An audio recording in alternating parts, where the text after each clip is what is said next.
Guys, why are they so late? Yo, Oh God. Yo, bro. That is wild. Hey, That's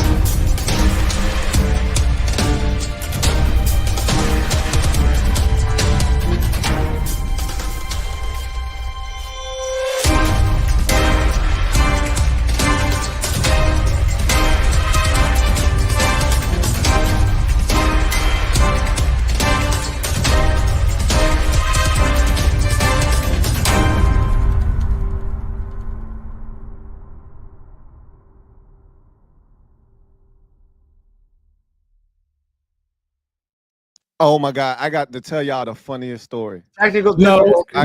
You don't get to tell nobody because you ain't hit the button. Hey, look, I want to tell the story. I go ahead. You gotta tell the story. We watched. Hold on. Yo, Let me, for 35 minutes, y'all, we've been talking like we was live, and all three of them been embarrassing we've been themselves. arguing. We've been arguing for 35 minutes, and they all been embarrassing themselves. Oh And my we thought we was live. And Bad Dog said, I just realized something. We're not even live. Not even They live. all been in here embarrassing themselves, y'all. I just happened to look over the chat and I saw somebody go. I saw somebody go. What the fuck are they doing? And I'm like, why do we not have like 1,500 people in there? Why is it 400? And I'm like, bro, it was 400. Just waiting. We apologize, y'all. We apologize. Half an hour to each other, and we're like, bro, we hold it. We absolutely. And really arguing too. Good ass combo backstage, man. I mean, we was really. It was like, it was like four pit bulls in a scrap yard for 35 minutes. Yeah. We just start talking shit and then just forgot what the fuck we was doing. I just happened to look over at the chat. And I'm like, and then I looked up at the top and I go, it says scheduled. Like, we are not live. He says, Lou, we're not live. I'm like, stop playing, man. Oh shit, we're not live. We've been in here getting after it for the last 30 minutes. You gonna tell me we ain't live? You got this shit. For real. It was good. We got warmed up. We got warmed up. LB hit me with it again since we weren't live. Hold on. I gotta set the table. I gotta set the table before we can get into it because we gonna do that shit again. Yeah, you gotta give a recap. We gotta do that shit again. Let me start it off. Often imitated, start hitting people. Never mother effing duplicated. You know what it is when you see these faces. It's the NFC EAST Super Friends back with all of our splendor.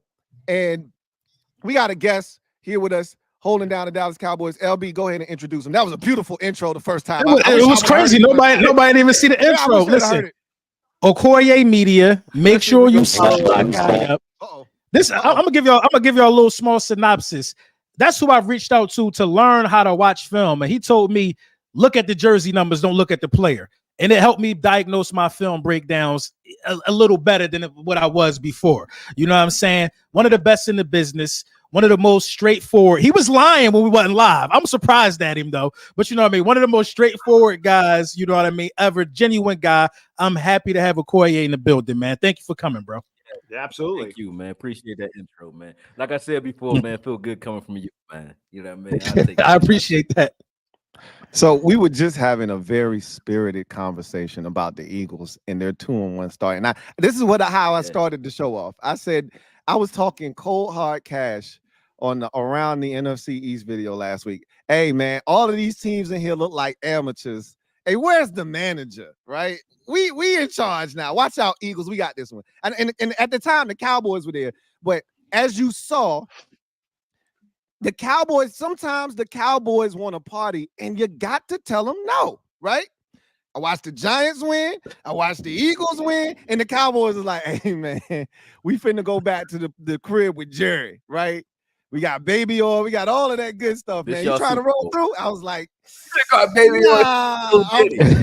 I'm good. We gonna go ahead. We gonna get this done, man. You can go ahead and do it by yourself. So I was talking about the Eagles and how I felt like they could start 1-3 after the loss to Atlanta. I watched LB go live. This man looked like he had just worked 3 double shifts with no sleep, right? That was a great game. Coming back from that game, he was in the hotel. He was on his phone. He was live. I was like, yo, LB, go to sleep, bro. He was hot. Nah, he was I was hot. Bro. That was a good game. I enjoyed it myself. So I'm watching this Eagles team, And I'm like, bro, they got the Saints. The Saints done scored 91 points in their first 2 games. They got the Bucks who went to Detroit and won in week 2. And I'm like, they could be 1-3. So I'm talking this cold hard cash. And of course, the Eagles go to New Orleans and they get it done. They slap the Saints around, made Derek Carr look like Derek Carr, right? And hold those boys to less than 20 points. It was a gritty performance.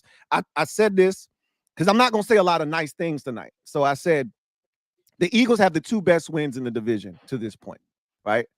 They beat the Packers, who was a playoff team last year and who are going to be a playoff team this year. They could win that division, right? You know, they turned it over. They looked sloppy in that game, but they won. That's what good teams do. They find a way to win, right? No excuses. Get it done. They got it done, right? And then they went on the road. They should have beat Atlanta. Like they literally snatched a defeat from the jaws of victory in that game.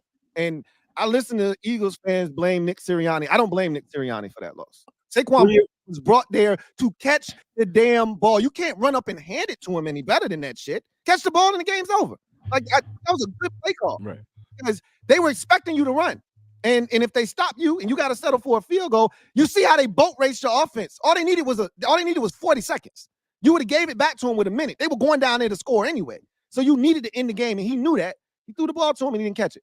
So you could have been 3-0, but they go to the corners, they win the game, and it felt like the joke was on me. And I felt like I said it felt like the Eagles pulled out their guns after I was talking all that shit and said, "Freeze, you mother bitchers."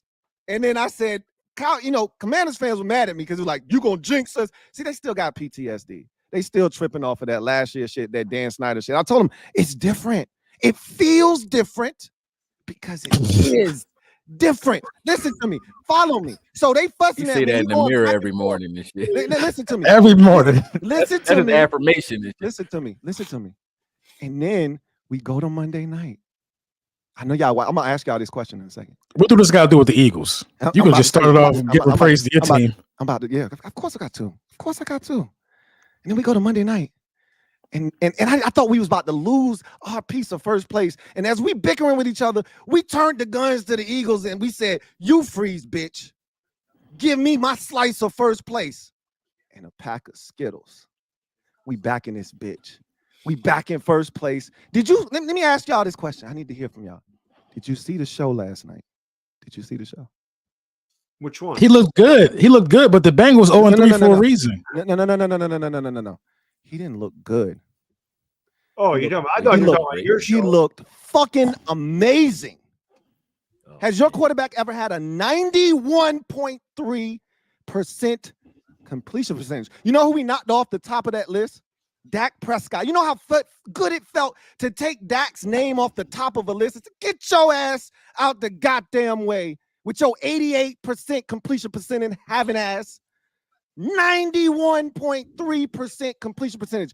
How about those wide receiver screens? How about that college offense? Did you see that dime?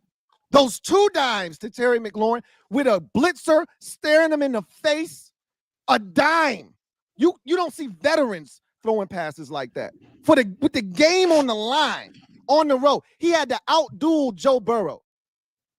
That's a top 5 quarterback in the league. He went 21. Oh. He had more touchdowns than incompletions in the game. Did you see the show? Because I'm looking around the division and I'm taking inventory and I'm like, I saw the show it's early. Hold on, it's early, but I'm taking names. I'm writing them down. And I'm telling you right now. Go ahead. I told you he's gonna jinx it, man. I told you he can't help himself. Listen, man.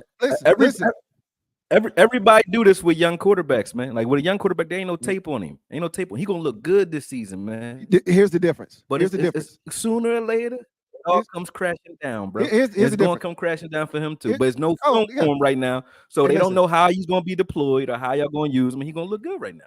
Here's the difference. Here's the difference. It's not Lamar Jackson has wheels. Lamar Jackson has wheels. You can't stop that. You can't stop wheels. Right. That's why he's won 2 MVP trophies. You can't stop wheels, right? Here's the difference. He can actually throw the ball. That's the difference. This man is cerebral from the pocket. Lamar is not. That's the difference. So you saying this? You saying this guy better than Lamar Jackson? I'm not saying that. I'm not saying that right now. I'm telling you, he's got. Now I'm gonna break down his film because he just said he's cerebral from the pocket. Yeah, so he's cerebral from the pocket. He's definitely. You know what? Now I'm not. Listen, this is the first game I actually saw him stand in the pocket. I ain't watched him but one game, so I got to. He freaking run. He was running out of that pocket the first 2 games, and I mean, I told you after week 1, I said he could end up getting hurt. When Drew Phillips hit him in the freaking ribs, I thought he was done. I was glad he wasn't. He's got to win, not him. But I will say this about Jayden Daniels, and I put this on Twitter because being honest guy that I am, when he threw that touchdown to Terry McLaurin with a blitzer, it was almost a blind throw to the back of the end zone. You couldn't throw it better. Guy in his face. I literally go, oh shit. Like that was what I said, son of a bitch. They might actually have, because I said Sam Howell was trash the whole time, Louis. I never liked Sam Howell. You know that. I don't give credit just to give credit. It's tough. You told me you didn't like Jayden Daniels either. I never said that. When he threw the first pass to Terry that was short. That's when I said, oh man. I didn't know how you adjust in the NFL. That throw was impressive. I don't give a shit if it's your 3rd game, your 3rd year, your 13th year. That was impressive. I got to give him credit. But I'm telling you, man, he's got to settle down. He's got to stop running so much because he's going to get banged up. He's small. He's the same size as Lamar Jackson. Y'all stop that shit. Stop. But he's not as smart. He doesn't run like Lamar Jackson, man. Stop it. He don't run like Lamar Jackson, man. Lamar Jackson's got to weigh more than Jayden Daniels. He does not. He doesn't? Lamar Jackson looks like he weighs more because Lamar Jackson is a natural runner. Jayden Daniels is just fast. He runs way too high and he don't know how to slide yet. Somebody gonna put him on his ass. Did you not watch him slide in the game? He popped up. He had a pop. That was his first slide, and it was a celebration on the sideline. He's still learning. No, it wasn't a celebration slide. They zoomed in on your coach. Look, it was a celebration because he followed instructions. Because he slid. But he didn't know he could slide that good. That wasn't I can't slide. I played baseball. That was a pop-up slide, bro. Do you know how hard it is to actually execute a pop-up slide? That man can slide if he wants to. He's more comfortable doing the little tuck and roll. I don't care as long as he gets down, and he gets down most of the time. So he'll be fine. And he's a football player. You're going to get hit as a football player. Guess what? 4th down, if he needs to keep it, he's going to keep it. Just like Lamar did to the Cowboys. When that game got tight, what Lamar do? I'm keeping this bitch, and I'm going to run for this 1st down, and I don't care if I get hit. Why? Because I know my team needs it. You gotta do what you got to do. Because they ain't going to set the edge, so it don't matter. You're going to be good against the Cowboys. We don't set the edge. But so at the end of the day, man, running quarterbacks, when they lose their wills, when they get hurt, they're going to have to really be cerebral. So that's what we're going to see. I want to see what he does from the pocket. I ain't going to hate on the youngin because it ain't hate. It's just truly. In the first season, we saw this with Dak. We see it with Hurts. We saw this with Daniels, and now we're seeing it with the difference is none of y'all quarterbacks had the pedigree. It's all about quarterbacks right now. Nobody quarterback had what pedigree?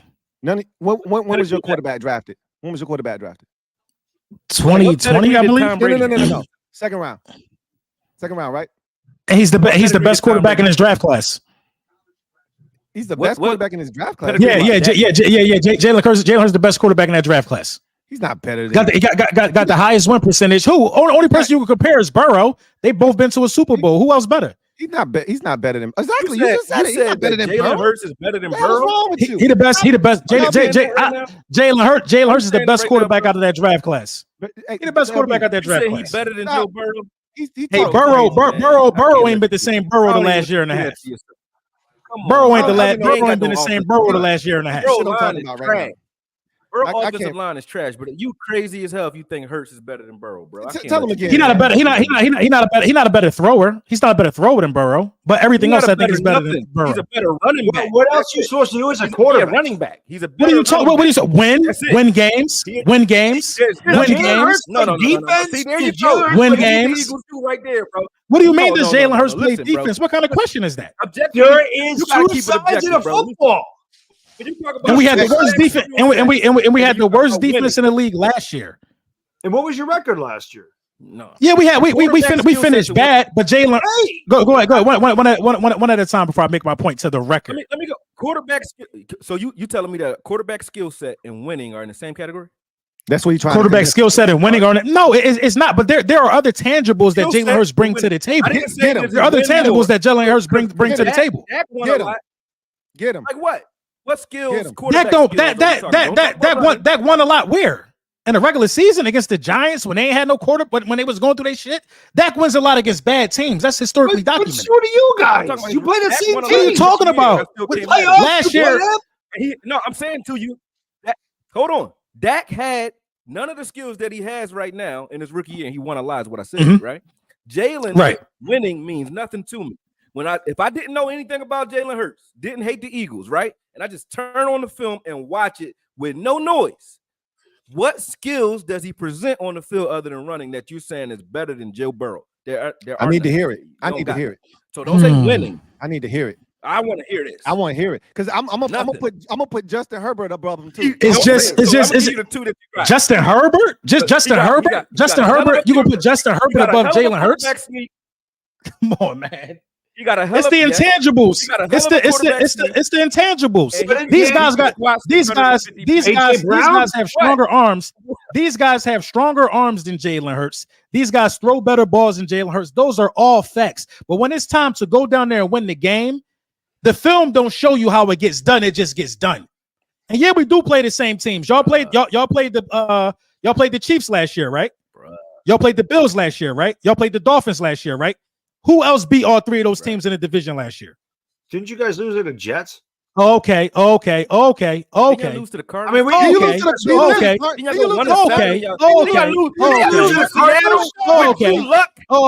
Okay. None of y'all.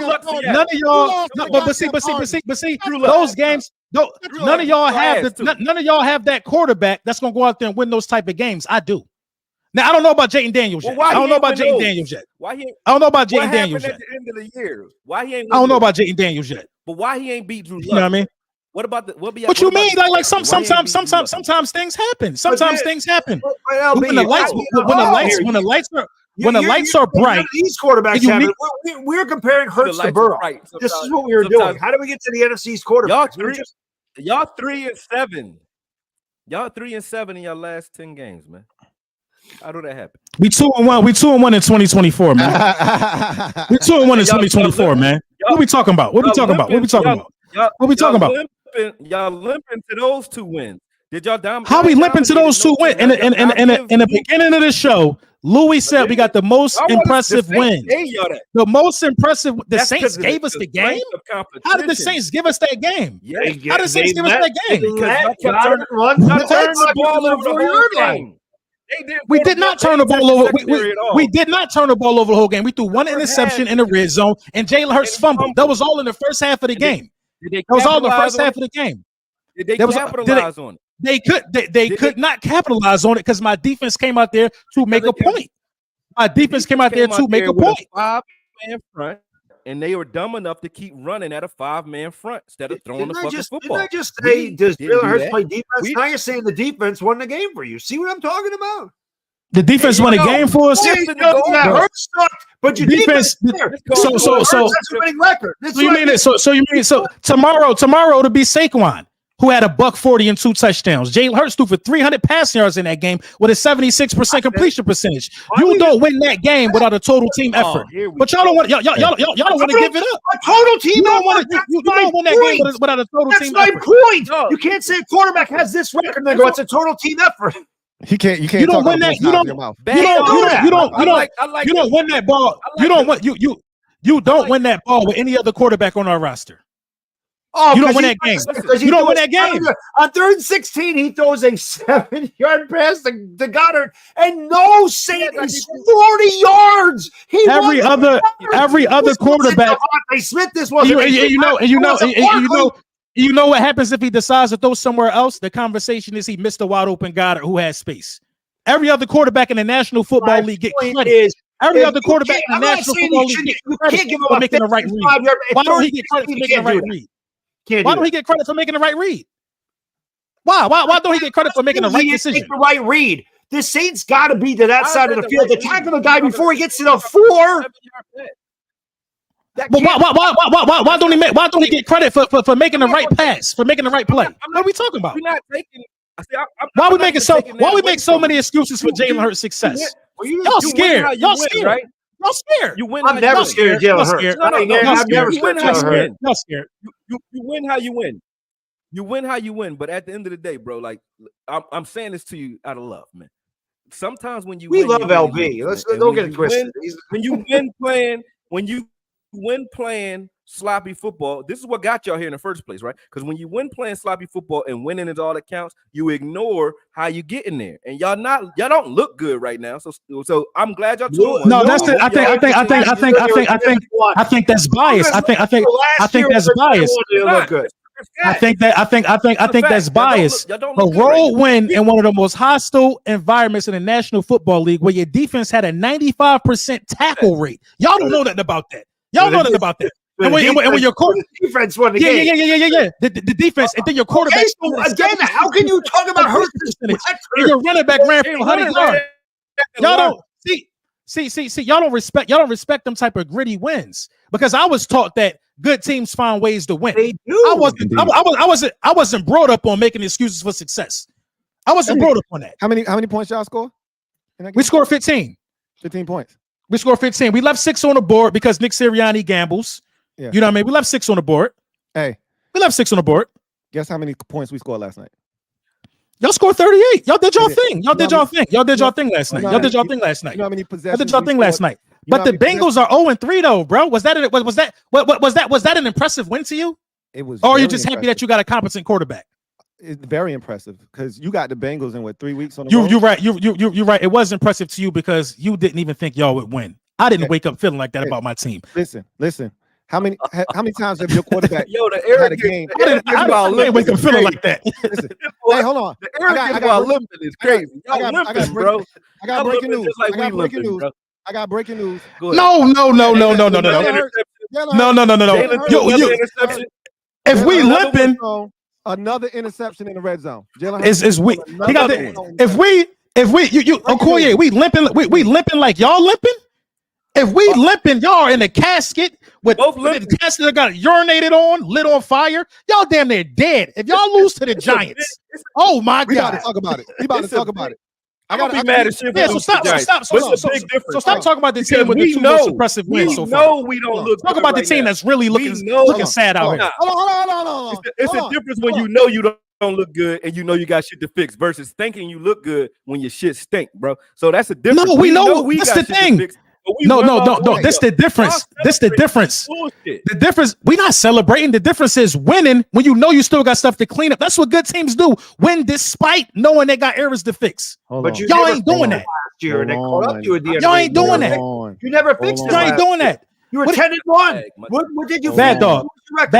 Last year, bad dog.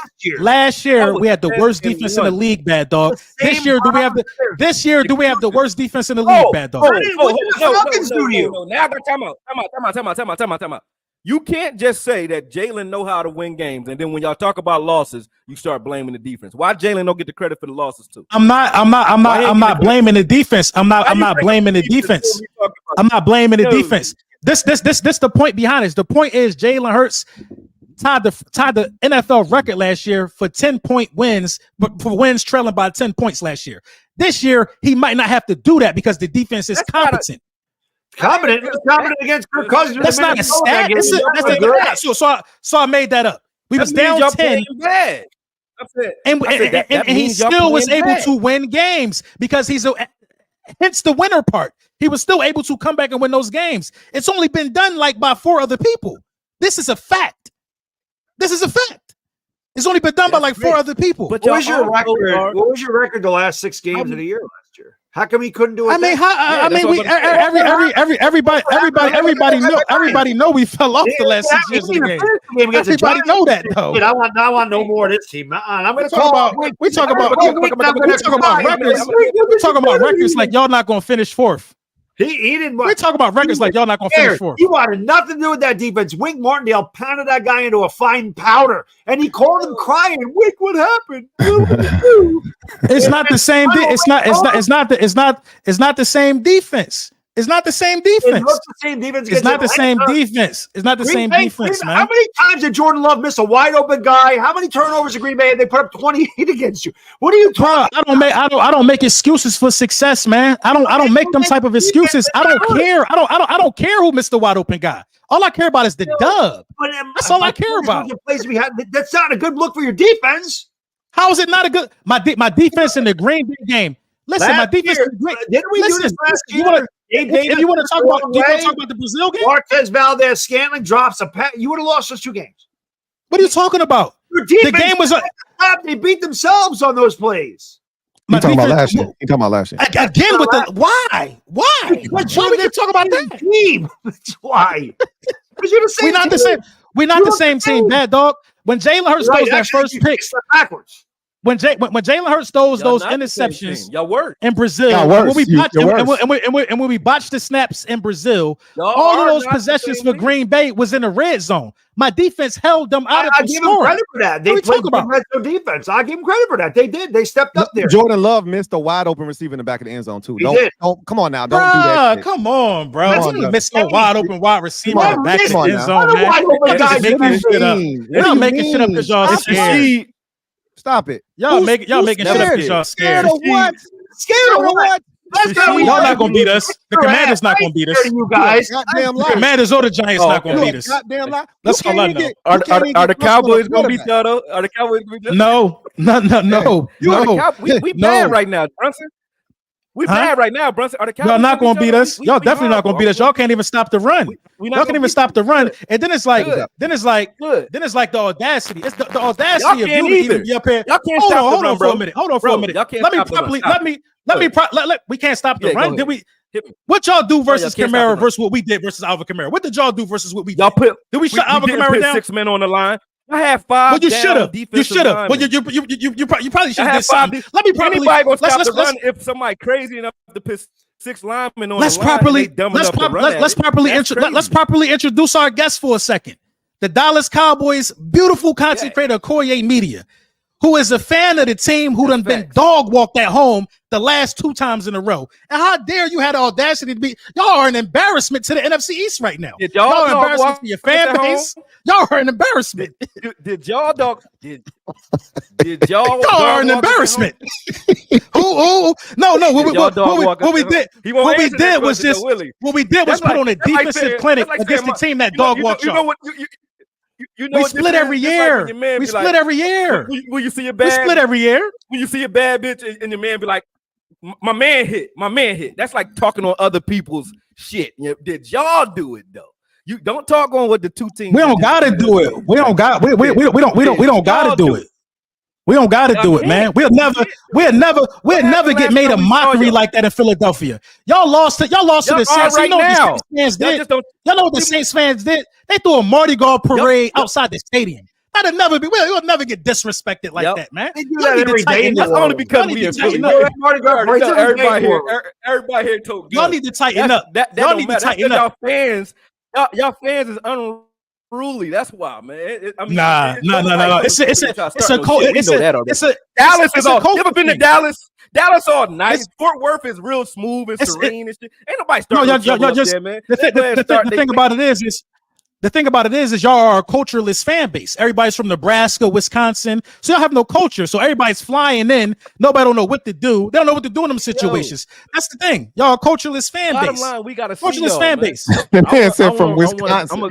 They're from Wisconsin. They're from Nebraska. They're a bunch of bandwagons from the 90s. They're a bunch of bandwagons from the 90s, which is why when y'all got boots put on y'all 2 weeks in a row, right? Y'all about to quit. Y'all giving up. Y'all giving up. Micah Parsons probably got a show tonight. Micah about to get on the mic and start talking about everything except how to fix that defense. Come on. What we talk about here? Micah Parsons on the show. Stop acting like Derek. Stop acting like Darius Slay ain't got a show, and that ain't getting no views. Man, Darius Slay ain't running around talking about other men. He ain't running around talking about. Listen, this the real issue. What Micah Parsons said though. Before I know we're about to get into it. Go ahead. Micah Parsons is running around talking about. CJ Gardner-Johnson is wrong. They contenders. No, y'all made them contenders because y'all made them look good. We reminded them who they was because we got pride. Y'all turned them into the monsters. Y'all got love paid because y'all are soft. Y'all keep creating these monsters, and we got to keep humbling them because y'all don't bring nothing to the table. No, everybody a monster after y'all. Everybody a monster. He talk like Green Bay ain't do the same shit to them. Green Bay was whooping y'all secondary ass just like they whooped our secondary ass. Stop talking like Did they win? Did Green Bay win? They whooped. Did Green Bay win? Y'all won at the end of the game. Y'all won. I give you the game. Y'all won. But y'all didn't look good doing it. You be talking like listen. Y'all need to stop acting like Frankenstein. Y'all need to stop creating these Frankensteins. Y'all need to stop creating these monsters. Hey, real talk. Who in first place? Who in first place? Who in first place? Who in first place? Who in first place? That's crazy. Who in first place? I just want to know. It's only been one divisional game. Hey, listen. Let me ask y'all a real question. Let me ask you a real question. Anybody in here ever had 2 games in a row where they didn't punt and scored on every possession? Anybody else ever done that? Raise your hand. Anybody? I feel. Hey. No, not in here. No, not in here. Just me, right? Cups up. Commanders fans, cups up. The Saints did it. The Saints did it thanks to the Cowboys. I think the Saints did it this year too, thanks to the Cowboys. Hey, more daps to the dogs, them. Hey, we in the building. Y'all know what it is. First place, baby. Take a first place. Here's the real question. Why don't we I can't wait to play them. We got almost 2,200 people in here. How do we only have 500 likes is the question. Hey, LB. Because nobody got time to lead a screen and hit no like. Hey, they know what it is. It takes LB, bless them with a little bit of Bet US love, man. Oh, a little Bet US. Listen, man. Listen. I want some money. You know what I'm saying? I'm not at liberty.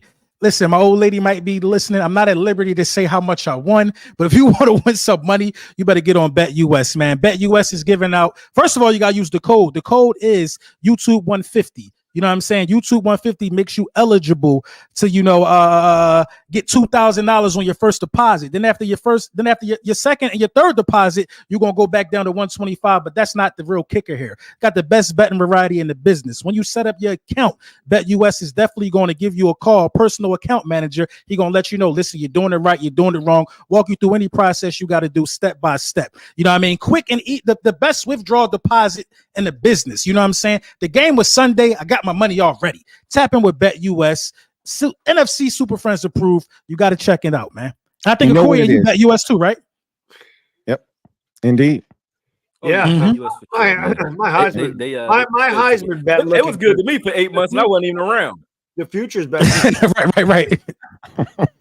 Hey, I'm gonna go ahead. I'm gonna pour this winning juice every week. Let me pour some of this winning juice. Let me pour some more of this winning juice. Now you drinking some amino asses out of shaker. You don't even know how to handle winning. You don't even know how to handle winning. You don't know how to handle winning. How long have you been around before you started winning? Right. That shit turning into piss. It's turning into piss. It's turning into piss. You turned into wine and sat there for so long before you started winning games. Hey, that's how you. Hey, you come on. I'm happy for you guys. I am. You can thank Brian Dable for not having a kicker on age well. Otherwise, it might be me in first place. If we had a kicker, it might be me in first place. Hey, guess what? Hey, y'all don't know how to handle first place, man. Chill out. I got this. Let me dab back. Let me show you how it's done. Okay. I know how to handle first place. That's wild. You don't know how to handle first place. That's wild talking first place after 3 weeks. I will say this. Let me show you how to do this, man. You gotta let them have it while they have it. I'll show you how to do this, baby. I have seen my team win more championships than all you've seen your team win combined. Thank you. That's cool. I know first place. I've been there. It's been a while, but I know it. Are we doing that thing again? You just said I don't know first place. I'm telling you. When the last time you won a division, bad dog? When the last time you won a division, bad dog? I can't argue with that. When the last time you won a division, bad dog? So again, you're proud of winning. You're proud of winning the division. I hear that. Hey, cups up, Commanders fans. I don't want the division. I want Super Bowls. Cups up, Commanders. When is the last time y'all won a division? He don't know. Last time we won a Super Bowl, 2011. That was the last time we won. When the last time the Redskins won a Super Bowl, though? Right. 92. Hey, I mean, it ain't that far from when you won one. I mean, it ain't that damn far, right? Right. That's what I be talking about. The audacity of the Cowboys fans. I can die a happy man. I watched 3 Super Bowls in my lifetime. I'm cool, man. I could die. So you don't think you're suffering? You don't think you're suffering right now? I ain't suffering shit. Nope. I've seen all 4 of my champions. How hard is it to win a Super Bowl? Y'all won one in the last 60 years. That's how hard it is to win one. Ain't you feeling it? You love it. This feeling gonna go away if you don't win another one for 30, for another 60. It ain't gonna go away. I mean, my feeling a little extended. My feeling a little extended though, because we just was in the bowl 2 years ago. I know. Listen. Why? If you go on my channel and search Lord Brunson Super Bowls, some videos gonna pop up. If I go on your channel and search Lord Brunson Super Bowls, the server might crash. Because you don't got that type of Brunson on Akoye's channel. You ain't got that type of content. Lord Brunson on Akoye's channel. That ain't gonna find nothing. You're gonna see right. Don't tell him nothing. I like that. He needs some of this winning juice over here. Get him right, man. He needs some of this winning juice. He over there tripping. I ain't never seen somebody brag about losing, man. How y'all brag about losing in the Super Bowl? I ain't bragging, bro. Akoye, y'all bragging about almost coming back last week. Y'all not taking a moral lap. Hold on. I think it's time, though. I think it's time. We really, it's a team in this division that's got some crazy issues right now. I think it's time we talk about y'all. Let's you know what? Let's set the table. We're gonna let the two last place teams battle it out for last place. So let Bad Dog and Akoye. So won't y'all go then? You and Mad Dog should go at it then. Because the Redskins ain't gonna be up there for so long. Y'all got damn good. I'm gonna let the two relax. Go ahead, Luke. Hey, Brunson, I talk to you. We gonna talk after they finish. Go ahead. Hey, look.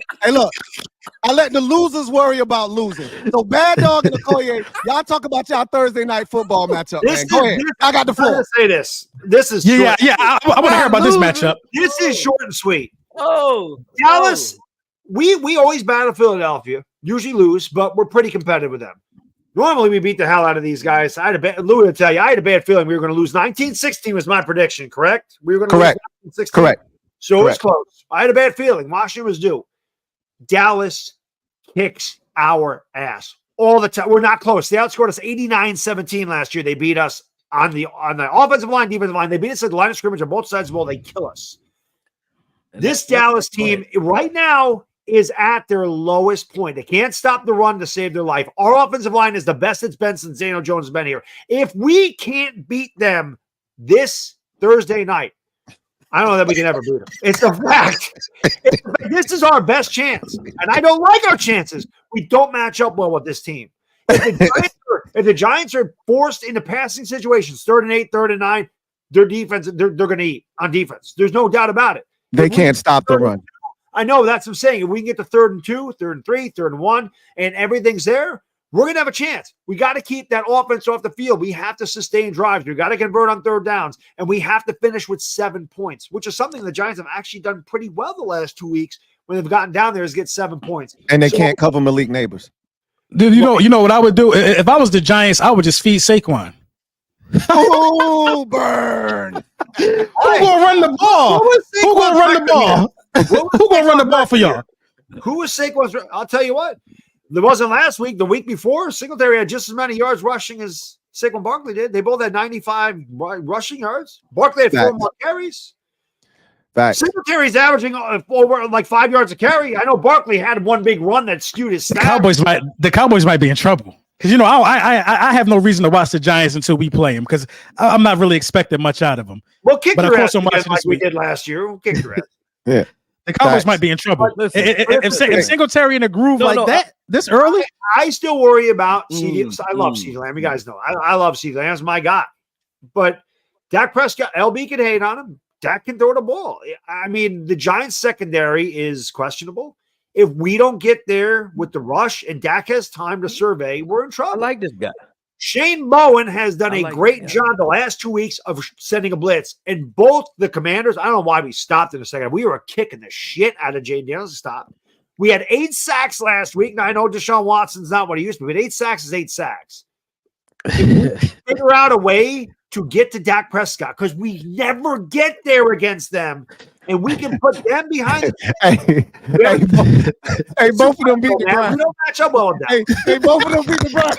Both of them beat the Browns. They beat the Browns.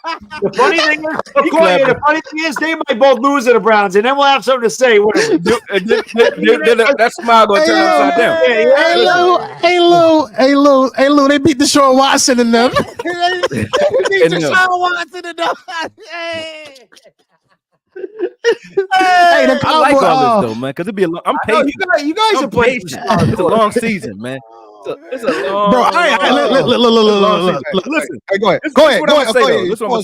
Floor is yours. To all seriousness, you know, no fan talk, just straight facts, right? You're right. The Cowboys are definitely in trouble. They definitely do have an issue when it comes to cohesiveness on defense, and it's a player issue, not a scheme issue. So I like when teams think that they got you pegged, right? Because what happens when you can do that is if you can scout yourself and you know how teams are going to attack you, like y'all saying, run the ball, but you've already fixed or you can fix that situation, because it's all about hustle and it's about discipline when it comes to our defense. It's not like we can't stop the run because they scared to attack or we don't have the talent there. They got the talent. They're just not disciplined in doing what they're supposed to do. Now, on a short week, I do agree.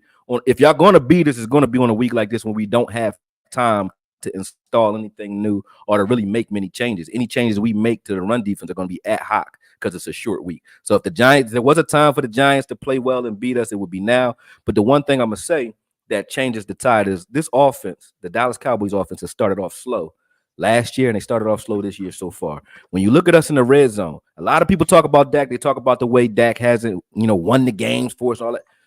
Dak hasn't sacked himself 3 times in the red zone. You know what I mean? He still gave up 2 sacks in the game previous, right? And then this week as well, he got sacked in the red zone. And then you had Jalen Brooks, who didn't block on a reverse with Cooks. You had a bunch of plays when we get in the red zone that just like bonehead plays, man. So when you see that happening and we're still in games, I'm cool with that. Because even with the Saints game, we were trading field goals for touchdowns. That was our biggest problem. So when our offense starts to pick up and starts to set a pace for opposing defenses and when opposing offenses, so they have to try to outscore us or keep up with what we're doing offensively, then you'll see the Dallas Cowboys at their best, because the defense isn't stopping the run, but the offense also isn't giving you a lead early on where you can apply pressure to the opposing team and put them in situations where they feel like they need to press or score or pass or extend certain drives. We've been letting people kind of coast and destroy us because of attrition. But like I said, if there was a game where the Giants had a shot to win, it would be this game. But the position that we're never in as Dallas Cowboys fans and as Dallas Cowboys in the last 3 years, this position we never really be in is where we're underdogs for an entire season. So being in a position where we're not thinking we're winners, both as fans and as players, because we haven't handled success very well. If we're in a position where we're not leading or feeling like we're front runners or feeling like we're somebody, this guy, we already know it's coming from him. Going over here, he getting drunk. He getting drunk early. But you understand what I'm saying. Ain't nothing but a Jayden party. Ain't nothing but a Jayden party. Nothing but a Jayden party. All you gonna say is we rebuilding. After they get touched up. Hey, I want to play a true and false game with our guests. Can I do that for a second? Let me just say this really quick, because then I got to run to the bathroom because I'm old. Let's go. If the Giants win this game, it's going to be ugly. We can't get in a shootout with you guys. We get in a shootout, we're losing. You can't score points. I don't think so. No, I don't think so. Yeah, we can't score points. Score enough. Like we're not winning a 34-31 game against them. That's not happening. It's going to be 21-17. It's going to be 24-21. There's going to be a lot of. It's going to be mucky, right? That's what it has to be. We have to. And you're not capable of beating anybody. We know exactly. That's where we're going to win.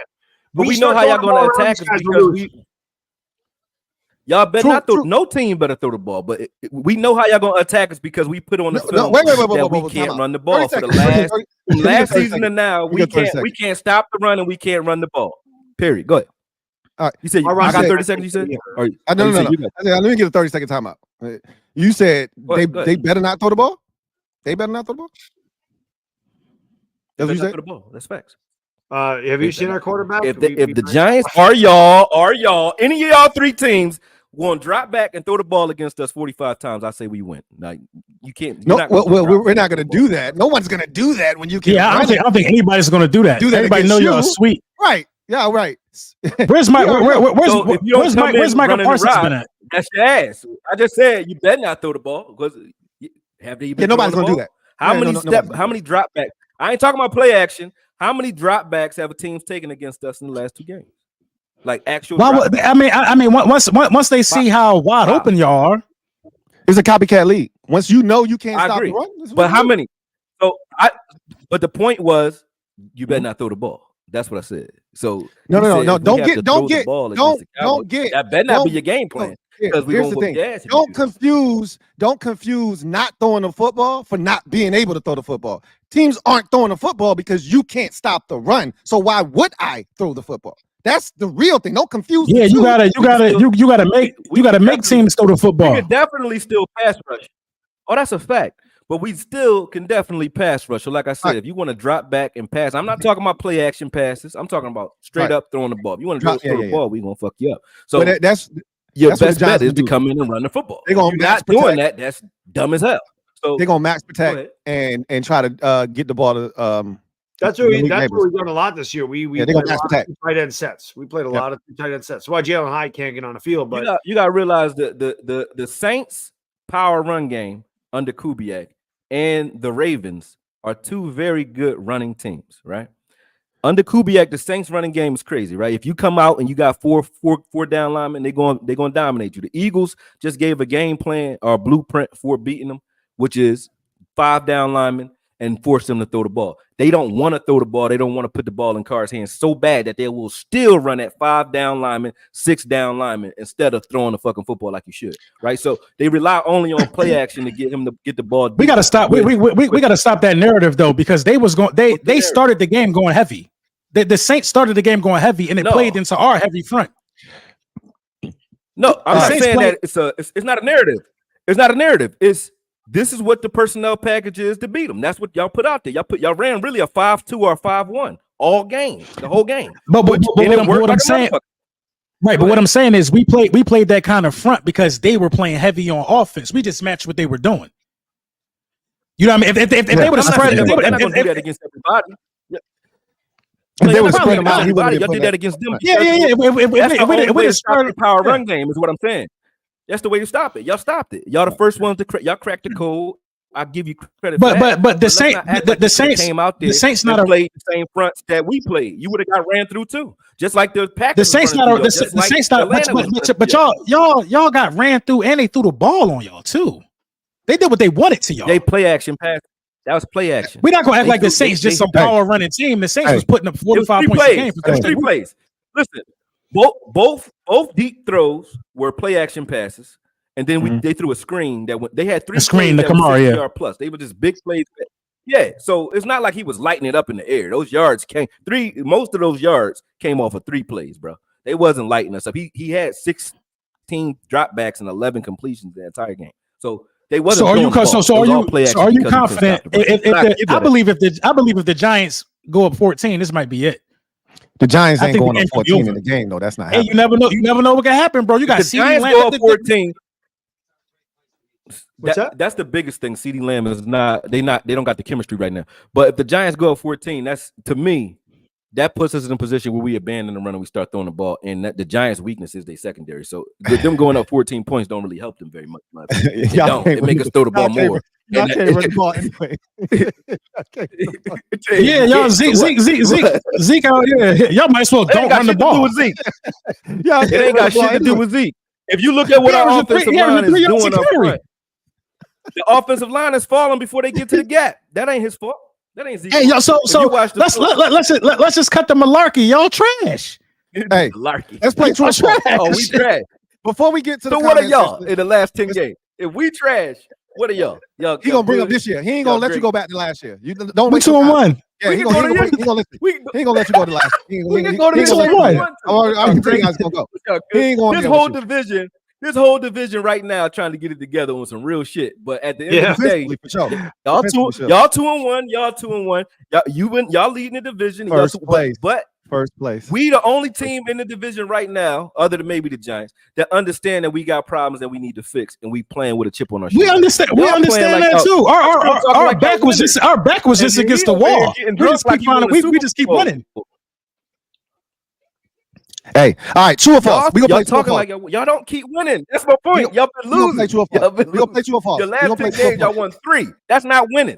What are you talking about? You still saying it? You gotta stop this, man. You gotta stop this, bro. You gotta stop this talk, man. Let's play true or false. Like y'all just and then we're gonna get to the comment section. We're gonna play true or false, and then we're gonna get to the comment section.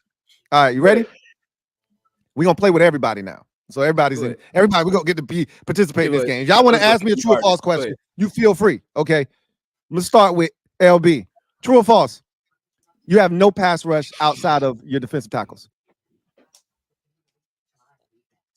True, but I like what Fangio did. I like what Fangio did this week. I like what Fangio did this week by sliding down Zach Bond and letting Bond rush off the edge. I think we're gonna see more of that. Zach Bond lead the league in tackles right now too, by the way. You know what I mean? Since we talk about all these early accolades in September. That's nice. You still can't get to the quarterback off the edge. But I do like the way he's playing off the ball. But as a pass rusher, we'll see. We'll see. True or false? He got 2 sacks. He got 2 sacks already. Akoye. True or false? I mean, that's probably in the Falcons game with Kirk Cousins. Probably. That's my guess. Or the Packers game with Jordan Love slipping all over the place on that sloppy ass field. Anyway, Akoye. True or false? Y'all have no run game whatsoever. True or false? I'm gonna say false, bro. I'm gonna say false. What? I'm gonna say false. Why? I'm gonna say false. I'm gonna tell you why I say false. Why? I need to hear it. Are you saying we don't have a run game because of our running back Phil, or are you just saying we can't run the ball at all? That's what you're saying? What you saying?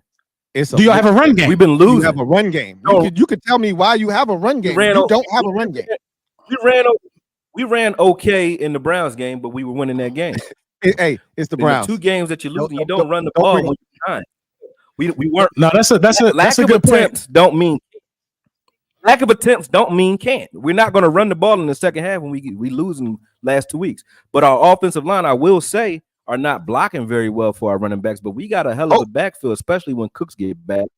We got a bunch of backs that can play if they're actually getting blocked for. Now, if you got guys in the backfield tripping like Tyler Smith was on every time he pulled, you got guys like BB who is young trying to get it together. Tyler Guyton, not very strong at the point of attack. I was going there next. We knew that coming in.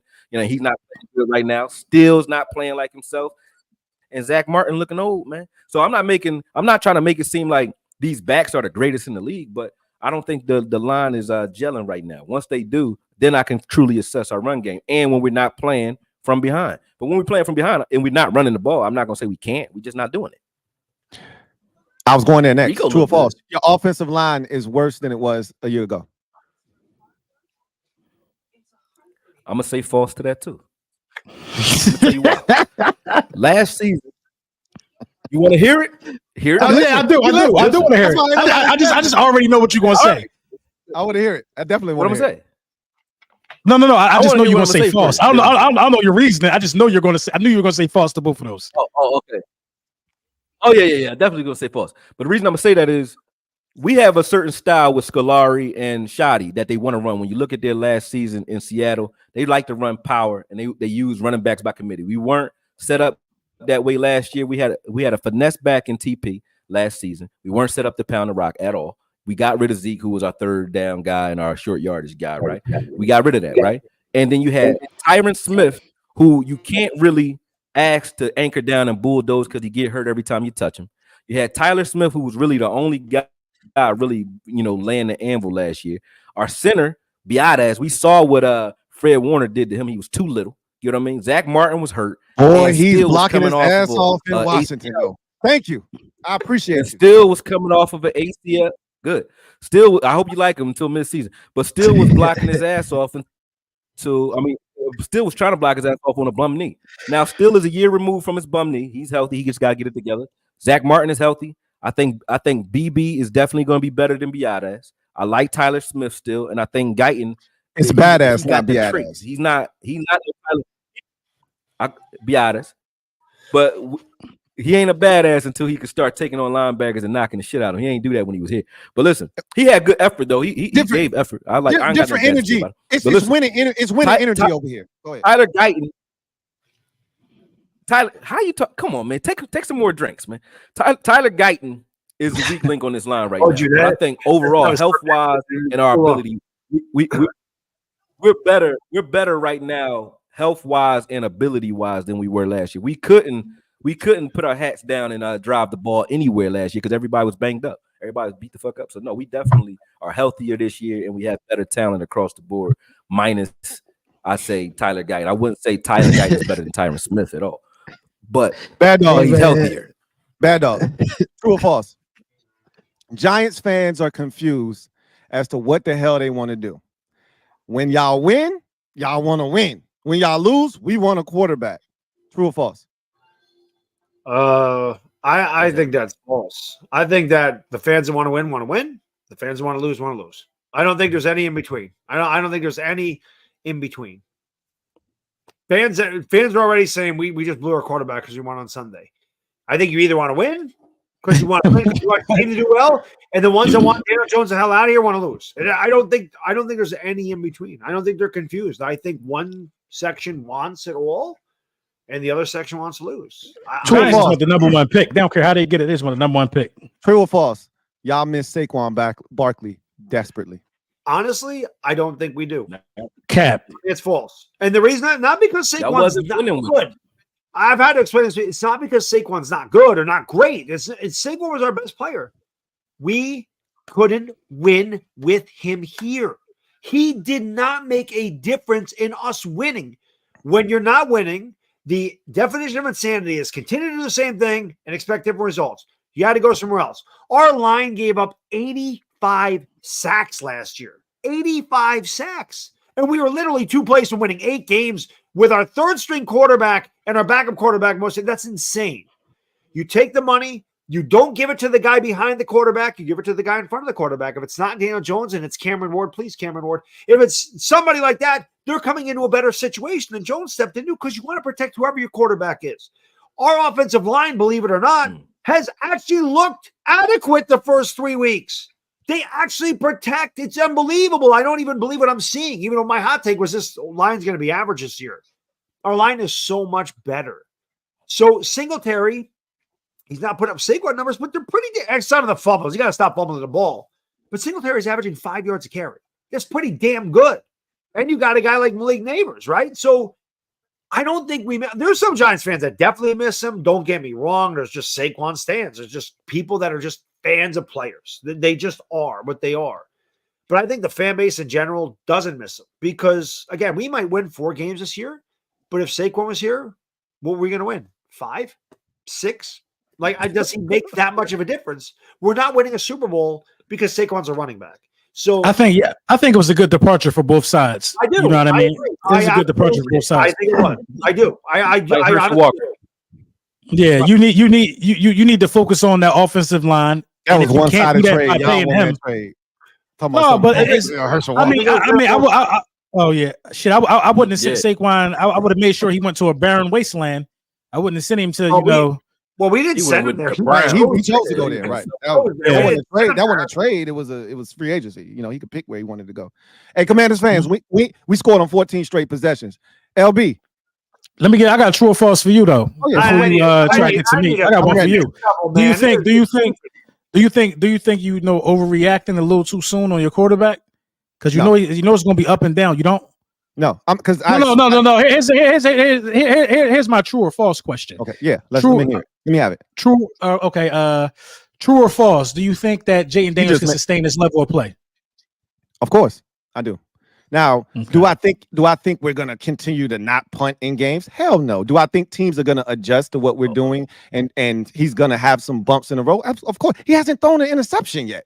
I got my eyes on the rookie record for most attempts without an interception in league history, which was set by CJ Stroud to start a career last year. I got my eyes on that because my how many passing attempts do he has?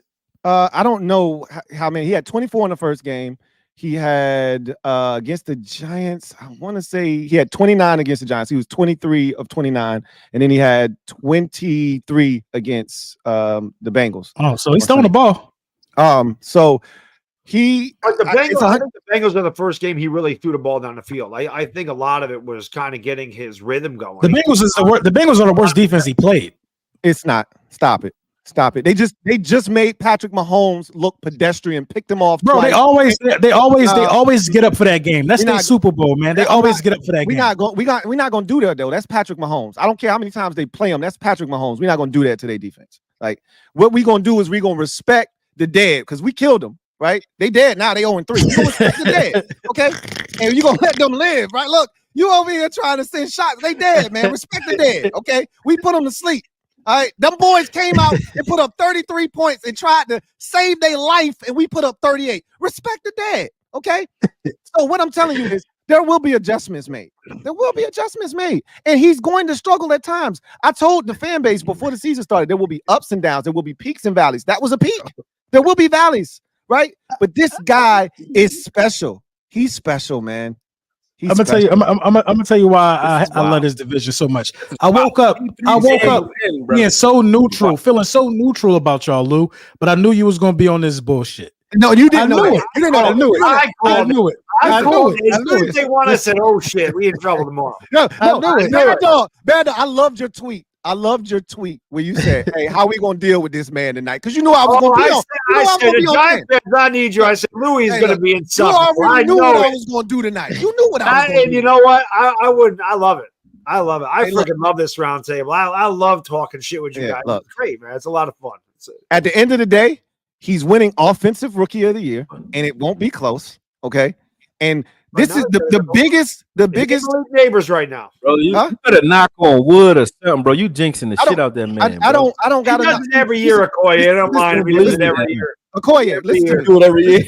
Every year. You killing it. Listen to me. Listen to me. Listen to me. Listen to me. Listen to what I got to tell you. I talked to the football gods already. They said I gotta see. I gotta see the rest of their schedule. Look. Okay, I could give you some of it. I can give you a little. Yeah, let me hear the rest of the schedule. Let me 5 more games against the division. Let me give you a little. AFC North. Hey, they got Pittsburgh, Baltimore, and Cleveland. Listen. It's about to get dark. It's about to get dark for him. It's about to get dark for Jayden Daniels. Is it really? They got the South. They got the Falcons. Bad Dog. He's not talking to you. You're 1-2 at the bottom of the division. Be quiet. But I know your schedule. He's talking to me. Let me handle this. Okay. Right, yeah, you have your 2 wins. Yes, thank you. Let me be 1-0 in the division. Anybody else got a division win? He feels really good because he finally beat the Giants. I don't think they beat us since he started doing this roundtable. And anybody else got a division win yet? Anybody? No? There hasn't been another division game yet. Exactly. There's one on Thursday. There's one on Thursday. Bro, y'all beat the Giants in Cincinnati, bro. You don't get to talk. You beat Cleveland. You feel me? You beat Cleveland. I ain't taking a victory lap though. Yeah, like, look, listen, ain't doing. I ain't gonna start talking until we start doing some shit. Even when we beat the Giants, that's what we supposed to do. You know what you mad at? I ain't happy about that. I ain't mad. I'll know what the Giants are after Thursday. I'll know what we are after Thursday. Listen to what though, because you're still playing. If we playing, you playing a limp or wounded animal. We wounded, man. But if we beat you, that's gonna go. That's gonna go a long way. Akoye, I ain't gonna lie, Akoye. If the Giants beat y'all, Akoye, I'm probably gonna get banned. I'm gonna get banned on every platform I'm on. I'm gonna get banned on every platform I'm on. LB is a huge Giants fan this week. Don't let him fool you. LB is for the Giants. Where you was at when y'all lost to Atlanta, bro? I was on Twitter waiting for y'all. I went to meet you out in the middle of the. What you mean? You ain't even show up, man. When y'all lose, you get distant, man. I be missing. Where you at, bro? Talk about it. That's cap. I had to send the police. I had to send the police for a wellness check for this man after they lost. I had to go looking for this man. I had to go looking for this man. You ain't lying. This man was not outside. This man was be lying. What are you talking about? Y'all talking to me like I don't got a whole YouTube channel. Like I wasn't in my hotel with a depressing upload. Bro, you wasn't on. I wasn't on. I was on Twitter. I was on Twitter. Bro, you wasn't on Twitter that day. You wasn't on Twitter after that loss. Look at the tweets on that day. I was trying to send you like, you know what I mean? No, it's the thing. It wasn't nothing to talk about. Why am I beef with y'all? Lost the same week. I can't go back and forth with another loser. No. You know what I'm saying? I can't go back with another loser. We both lost. Hey, look, man. Hey, who got the longest win streak in the division? Let me ask y'all that. Who got? Bro, it's gonna be sad for you, bro. I'm actively praying for y'all demise, Lou. I ain't gonna lie now. It's gonna be sad for you, bro. I can't take this. Lou is just. I knew I was gonna make him do it. I knew it. Hey, look, man. Look. Hey, LB. I tweeted. Hey, look. Hey, let me give y'all some insight. I texted the LB and Bad Dog this morning, right? LB ain't even say good morning. He ain't say nothing. He said, man, I can't wait till y'all fucking lose, man. He didn't even say good morning. He didn't say nothing to me, bro. I ain't even say nothing crazy. How you say good morning in York? All I said was, how they say good morning in New York. All I said was, listen, all I said was, today's a beautiful day. How y'all doing? That's all I said, fellas. It's a beautiful morning. And this man said, damn, I can't wait till y'all fucking lose. Did you see what I got to deal with? Right? This man, bruh. Because I know what's going on here. You ain't gonna pull the wool over my eyes with that dumbass text. I can't wait till y'all lose. Last true or false question, and we're gonna get the comment section. Check this out. LB. True or false? Did Chef P, Adam Peters, pull the ski mask off of Howie Roseman and take the gun and stick him up in the Jahan Dotson trade? True or false? False. How many catches did Jahan Dotson have?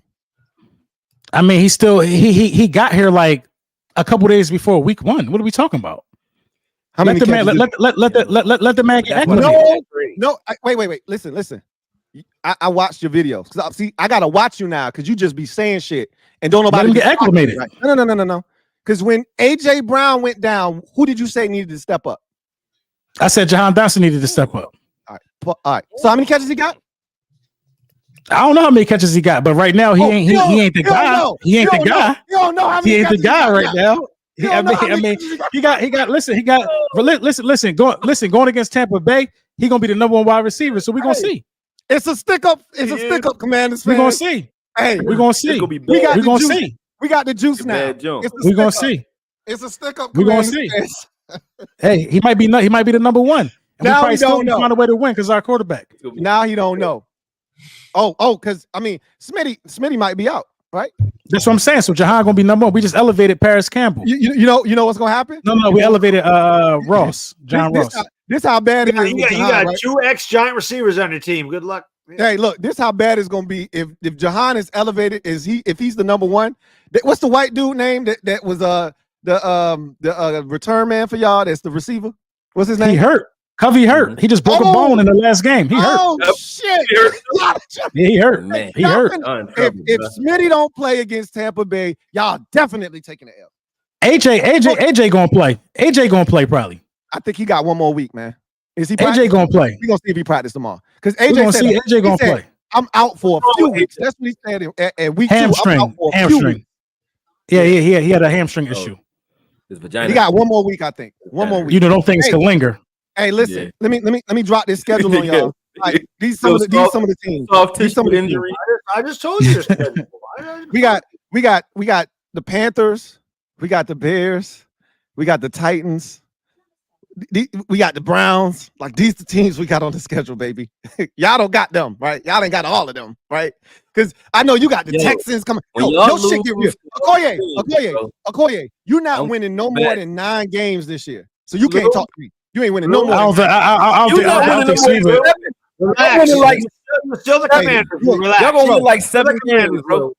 Hey, we are not gonna have a winning record this year. Hey, we gonna. Y'all gonna lose to the losers. Stop. Listen to what I'm gonna tell you. Because I'm gonna tell you this one time and one time. That's all. Right? In Washington. What's your money, name? power, respect.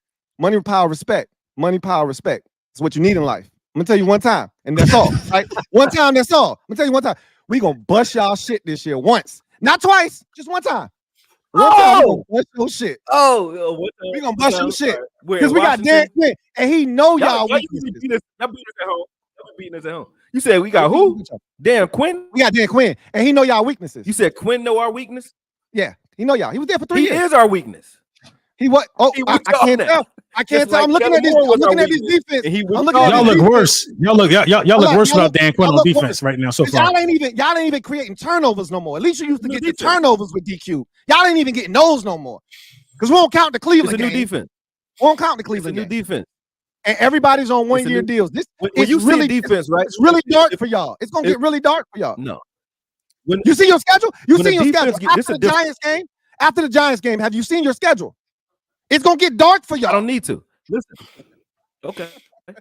Yeah, okay. That's cool. Listen, it's a difference when you see a defense get rolled over because they don't got the talent, meaning they can run right at you, they can run over you, they don't got to run around you, you ain't making mistakes.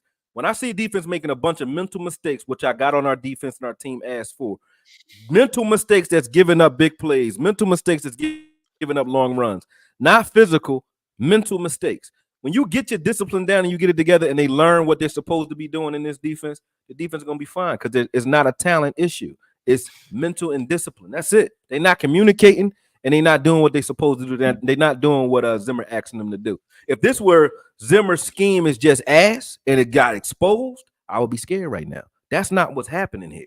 And if that was what happening on film, I would say so. I ain't got no picks even on my own goddamn team. So right now, when you see Micah Parsons, one of your best players, D-Law, one of the best run defenders in the game, both jumping out of gaps on the edge and giving up 20-yard runs and shit like that. I mean, if you do it, you're gonna lose every time doing that shit. Whether it's Daniel Jones, Jayden Daniels, or Hurts, y'all gonna beat us if we keep doing it. But I know we not.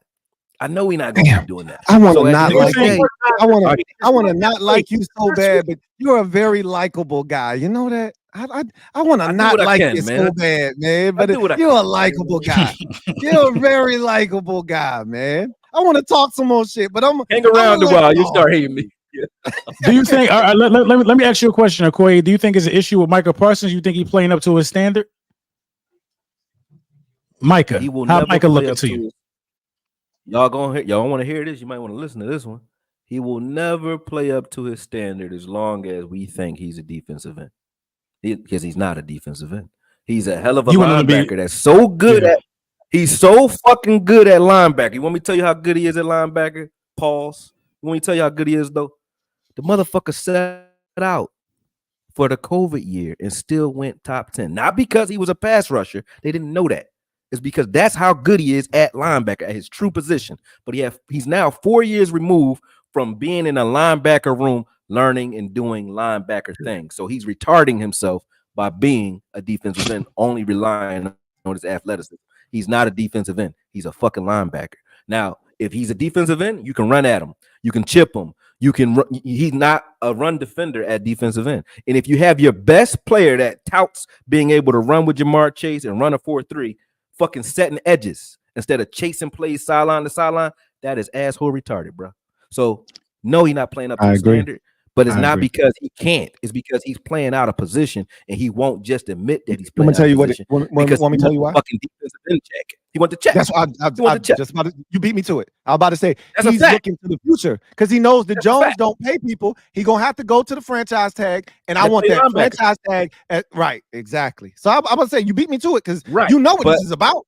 You know what it's about. That's true. But if you put Micah Parsons, you just said, listen, we're gonna pay him as a defender or as a playmaker and not as a defensive end or linebacker, and you just let him play linebacker, and you have guys setting that edge and kicking all the action back to Micah Parsons, where he's now dealing with not linemen, not tight ends, not running backs chipping while he's already engaged with a tackle, but he's dealing with a running back in the gap, a fullback, or a center that's trying to peel off and find him. He's gonna fuck them up, bro. You can watch this. I've never seen film like that since his Penn State film or his rookie year when we used him at linebacker. The right way. Put him at defensive end was the right way. Put him at defensive end should only happen on third downs. Even then, absolutely. Even his sack. Last thing I'm gonna say, his sacks last year. Everybody who argued with me about this is from the Cowboys fan base. I counted them all. He had 14 or 13 and a half sacks. 7 of them, more than half of them, came from him standing up in the A gap as a fucking linebacker. So look, you can't say that he's not going to be productive as a pass rusher. It don't even make sense that he's playing defense at all. When we make the comparison to Lawrence Taylor, which I know, bad dog, don't say nothing. I'm not comparing him to Lawrence Taylor. Relax. But when we make that comparison, don't make it better. Oh, he better. Shit. Oh, he better. He better than Lawrence Taylor. Better. Who? Better. What are we talking about here? Wait, hold on, wait. Who? I'll tell you why. You know I back up everything I say. No. I just want to make sure. Who is better than Lawrence Taylor? Hold on. You need to get muted there. I had to mute him. I had to mute his mic. I had to mute his mic. Hold on, come on, man. You gotta go in timeout for 15 seconds. Can't do that. Man. I gotta stop. Can't do that. I gotta stop him. Close. No, I'm trying to make sure I heard this right. Did he say he was better than Lawrence Taylor? That's what he said. He said that. I had to stop him. Now he gonna come back with some sense because I muted him, and he gonna come back with some sense. Yeah, you got to bring him back. I want to hear his reasoning. I want to hear his reasoning. There is no reason for that. Hear me out. He muted him again.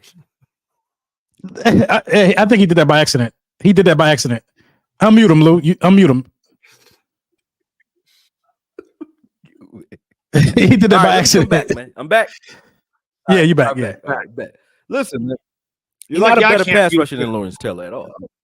He's not a better pass rusher. But what I'm saying, the reason I say that is Micah Parsons is the only player I've ever seen so far that can play almost any position he wants to play. So Lawrence Taylor is the best outside linebacker to ever play the game. One of the best pass. How old are you? One of the best. I'm 41. I'm 41. How old? I'm 40. 41. So when did I ain't no Lawrence baby. Taylor play? 1990, 91? Did you Don't see matter. Lawrence 2080? Lawrence Taylor is one of the best. One of the best. He's the best. Can you hear me out? Or you want to? Without question. Okay. Listen. Left tackles get paid because of Lawrence Taylor. Lawrence changed Taylor, the direction of the game. He covered receivers. He chased. You want to hear my reason, or you want to tell me why you think what you already thought? You already thought that in the first place, right? Good. Keep thinking it. But this is what I'm saying to you. Lawrence Taylor can't play middle linebacker. He can't play defensive tackle. He can't play nose tackle or one. Micah Parsons plays off every position in the front seven. Okay. Micah Parsons can't play. Micah Parsons can't play nose tackle in the NFL. He's standing up in A gap. He's playing zero tech, like in one tech. That's his responsibility. So at the end of the day, I've never seen Lawrence Taylor move around the line. Now, does not make him better. Best defensive end or best pass rusher in the history of the game. Give it to LT. We're not doing that neither. LT is not the greatest. Micah Parsons is an A-grade linebacker, A-grade defensive end. Lawrence Taylor is an A-grade defensive end outside linebacker. He's not a middle linebacker. He ain't an A-grade middle linebacker. So what I'm saying is Micah Parsons is an A-grade no matter where you put him. We didn't need to move around. Y'all comparing him to Lawrence Taylor. Listen, y'all comparing the man to Lawrence Taylor other than just you. People compare him to Lawrence Taylor, and that ain't even his fucking position. He don't even play defensive end for real. How you get compared to Lawrence Taylor? Because you're ain't even a defensive end. Don't compare them. He's not a defensive end. To me, that's his worst position. So how am I getting compared to LT doing what I do worse? I wouldn't compare. And y'all saying he not. That don't even make sense. Nobody gets compared to LT. Nobody. Nobody. Well, that's because you're a Giants fan. There. That's because you're a Giants fan. No, that's because you're a Giants fan. That's a fact. I don't think Micah Parsons is a better outside linebacker than DeMarcus Ware. We ain't even gotta go to LT. But can he do more than DeMarcus Ware on the field? Yeah. Can he do? Is Micah Parsons? Can Ray Lewis fucking pass rush? Can you mute him again? Can he? No, I'm not. Can Ray Lewis pass rush? He can do more than all of them. That's what when I say better, I mean if I put you out. So jack of all trades, master of none. That don't make you better than level, no matter where I put you. But still make you better than the master of one. That's the end of that line right there, bro. You remember that though, right? So if I'm the jack of all trade master of none, I'm still better than the motherfucker that's only good at one thing. You're only good at one thing. Pass rush.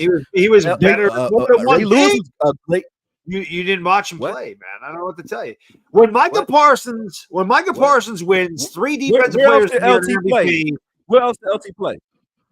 What do you mean? What else did he play? I'm not talking about. Did he play outside linebacker his whole career? LT played all over the place, but he was did he play outside linebacker his whole career? Okay, so stop. What you talking about? What he's better at his one position. That's what he is. He's outside linebacker. Can you move him? They moved him around though. They moved him around all over the place. He was a chess piece, man. Literally, he was what you tried. What you're trying to all on some bullshit. Lawrence Taylor played middle linebacker. Listen, no, he didn't play middle linebacker. But what we saying tackle middle linebacker? They moved him around, and the same plays you were talking left about, to right. Micah Parsons making in his rookie season. That's how they used him. They used him how the Giants used LT in his rookie season. And that's what we're saying, bro. That's what I was trying to say. I don't know what everybody else is talking about. He ain't better That's than where Lawrence Taylor. I just know Lawrence Taylor got three defensive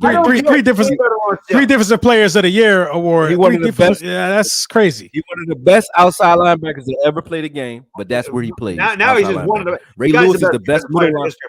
Move on. Ray Lewis is the best middle linebacker because it's other lineal great defenders that I think played the game well. I think Reggie White is crazy too. But okay, all right, cool. But at the end of the day, Ray Lewis is a great linebacker, one of the greatest linebackers that ever played the game, maybe the best linebacker that ever played the game, but he ain't a pass rusher. You know what I'm saying? So when I see a guy that can do things at a high level at multiple positions, I say that's better to me. That's just the way I think. So if Micah Parsons was playing middle linebacker, I want what you're on. His talent is. Hey, yeah. Listen. I'm on. Hey, listen. So far. How many quarterbacks are drafted number one overall because they had a ton of talent and failed? This how good. How many linebackers can sit out? How many linebackers can sit out they whole senior year and still get drafted top 10? How many linebackers do that?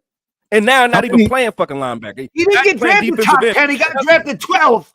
He got drafted right before we were. I'm sorry, 11th. He got drafted 11th. Listen, one pick. What are you talking about, bro? It's not top 10. Stop. It's not top 10. He set out an entire year and still went there. Is what I'm saying. You know what I'm saying? And don't even play that fucking position. That's how good he is.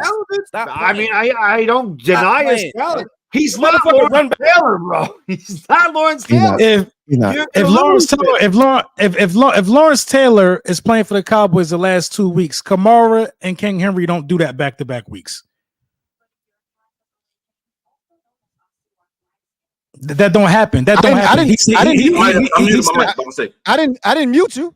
I didn't mute you. No, I knocked my mic off. I did that. Lawrence Taylor impact on a game would not have let Kamara and King Henry do that back-to-back weeks. That don't happen if Lawrence Taylor's on that defense. Lawrence Taylor was playing in his position.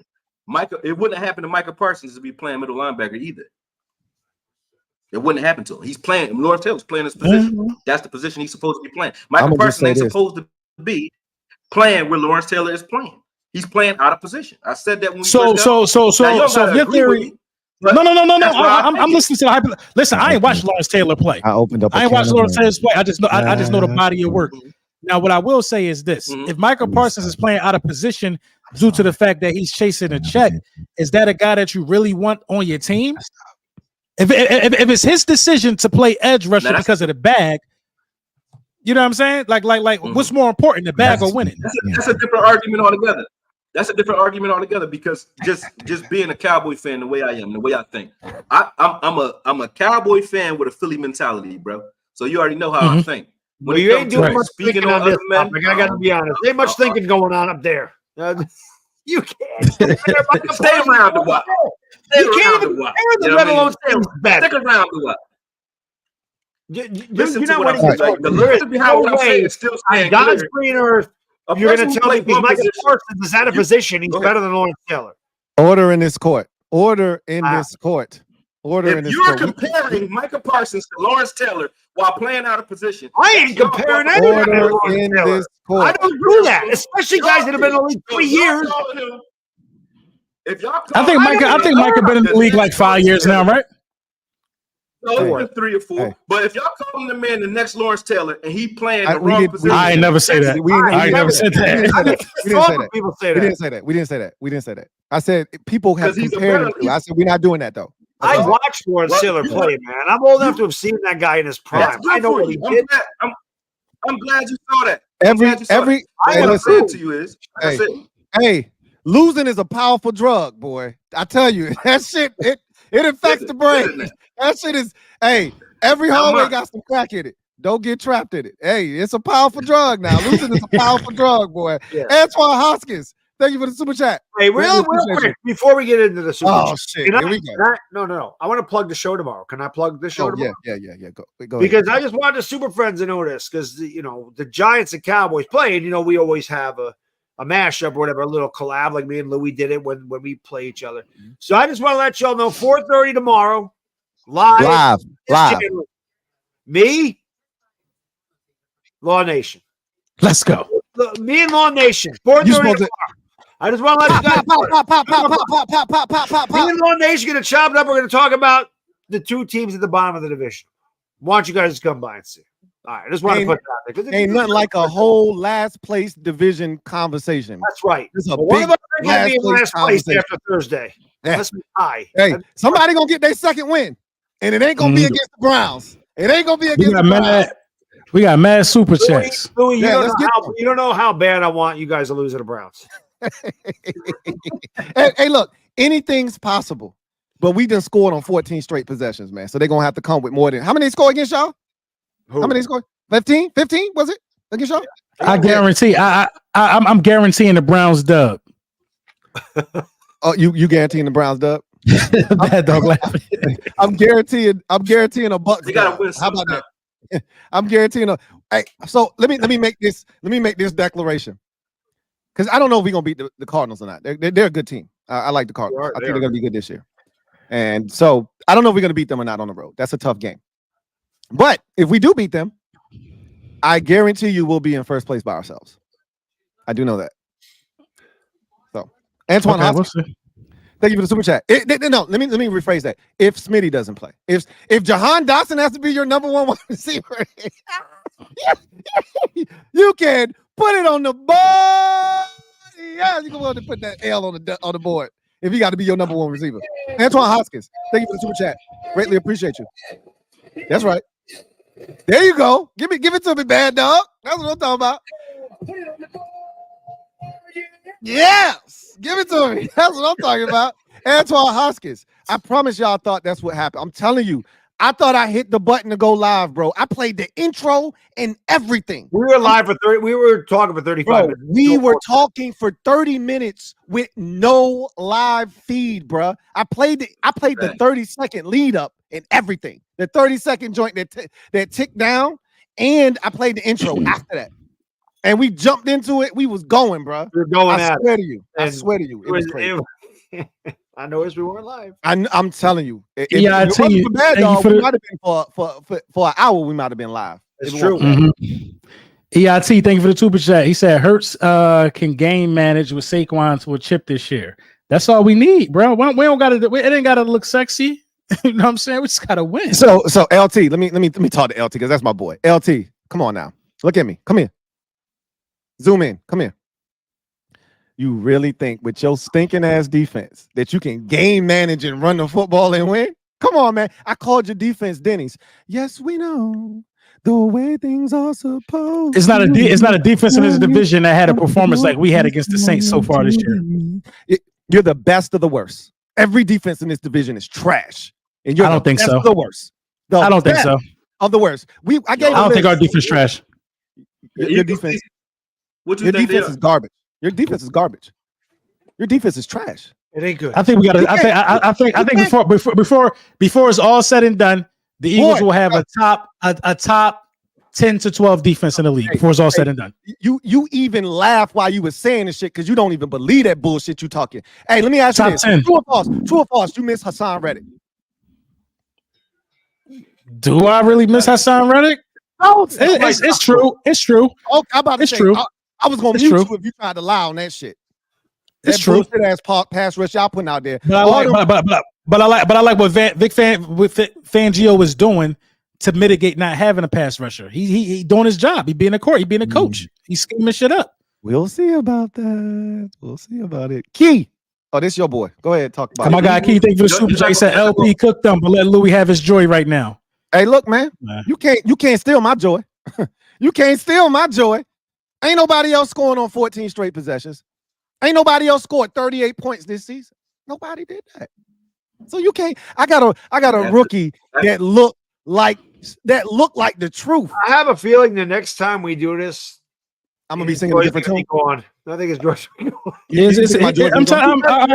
already know, bro. It's about to start this week. It's about to start this week. You gotta let him have his Super Bowl after 3 games. Let him have it. Hey, look. We got it. Listen, I knew it was coming tonight. I knew it. I was waiting for it.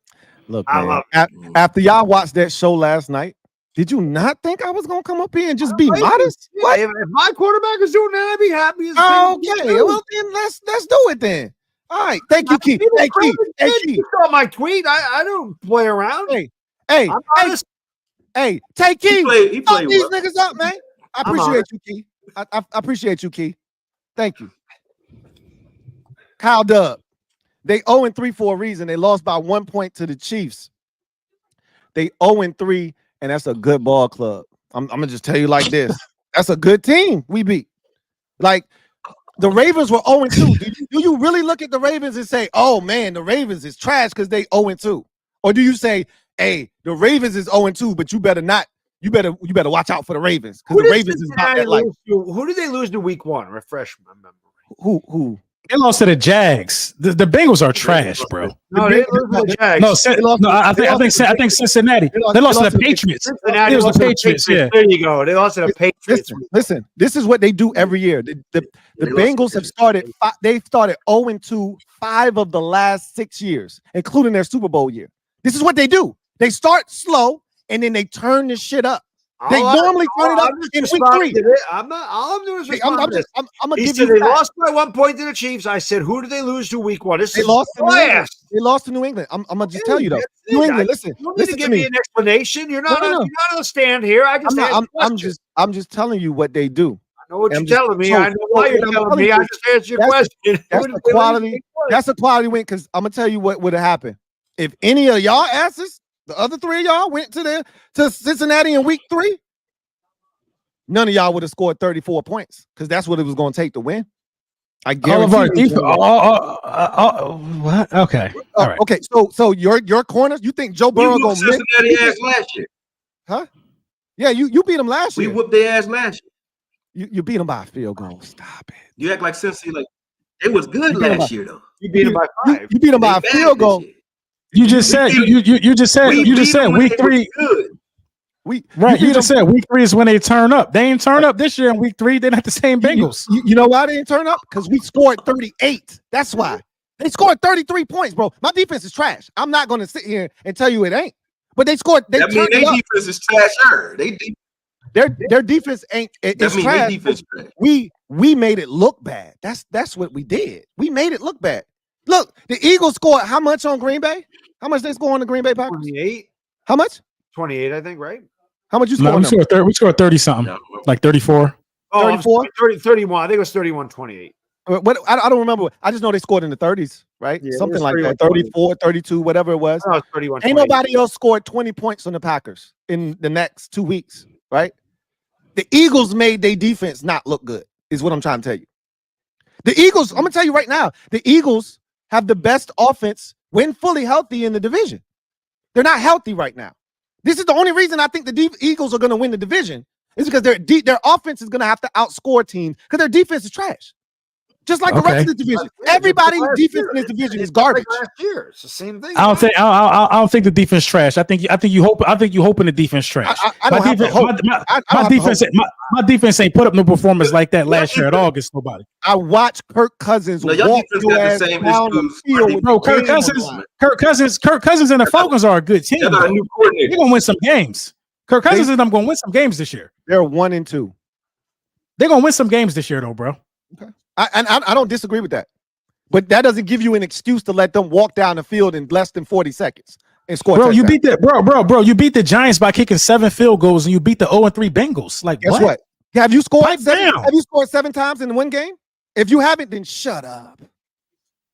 Allison, have a thicker. Allison, my lady, thank you. She's hi, bad dog. I can't wait for Dex to go bird hunting. Hey, look, hold on, bad dog. Let me stop you because the Giants fans, this is that false narrative shit. I gotta stop you because you're lucky we had 5 penalties in the red zone, or we would have scored 40 on your ass. Stop that shit, bad dog. Okay, who's 4%? Okay, go ahead. How about the horse shit call on 3rd and 8 where Zach Ertz ran over Drew Phillips? Like a holding on Drew Phillips. He gave me a first down. It was holding. It was holding. No, stop it. It was holding. Stop it. It was holding. Stop it. Give us a. It was holding. I can't believe I'm actually utterly disgusted in front of company. In front of company that you would act like this in September. Akoye. Everybody going.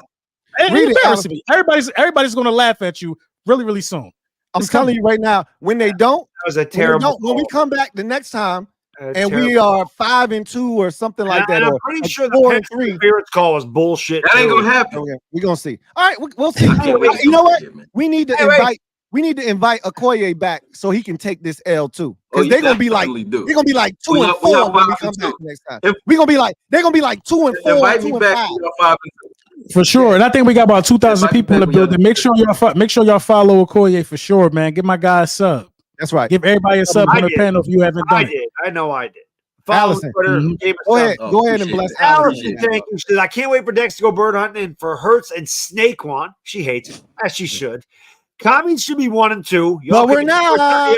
Can I finish? Y'all should be 1 and 2. Can't even score a touchdown against the Giants. Malik is going to. And we still first team in NFL history to lose a game when a team scores 7 field goals and no touchdowns in a regular season game in regulation. He got him in his feelings. 7 field goals. That's impressive. 7 field goals. 7 field goals means Lou, the more you throw your September parade, the more the super chats come. I love it. That's what I want. That means the longer we're gonna be here reading them. Well, get through them. Get through them. Go ahead, read them. Listen. We need you to mute yourself, and every time I do the thumbs up, go to the next super chat. I'm not gonna say nothing. I'm gonna let the losers worry about losing. I'm gonna let Bad Dog read the super chats. Go ahead, Lou. If I have to stay here extra overtime with you, I will to read the super chats. I appreciate you. I appreciate you. I appreciate you. I appreciate all you fellas. Yes, sir. Malik's gonna torch Diggs on Thursday Night Football. Go Giants. I read it. I just wanted to read that part. Yeah, I know. I just wanted to read that part. Who we kidding, man? The Cowboys about to embarrass and spank them. Is that so? I don't think it's gonna be a blowout. I think Dallas is going to win the game, but I don't think it's going to be a blowout. Until we actually, like I said, see it with my own eyes.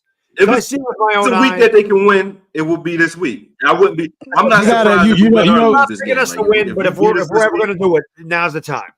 I think they got to get out of. They got to get out of Jerry World. They got to get out of Jerry World for a game. They're going to New York, right? Giants got to play the lead in this game. Giants got to lead in this game. Can't play from behind. We got to take the lead, like we did against Cleveland.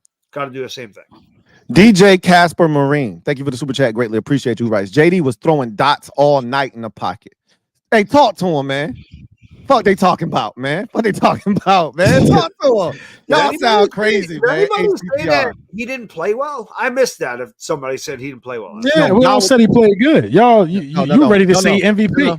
No. I'm not talking about y'all. I'm just saying in general. See, y'all get out y'all feelings. I'm not even talking about y'all. This is the guy that just went off of my girl Allison. He said to kick look, Allison she's perpetuating a narrative of if you kick 7 field she's goals. perpetuating a fact. You kicked 7 field goals. It's a fact. Look, what I'm saying is don't try to make it seem like, oh my gosh. If we had our kicker, no, Allison, it's not about if you had a kicker. If we didn't have, I mentioned the kicker. She didn't. Right, she right.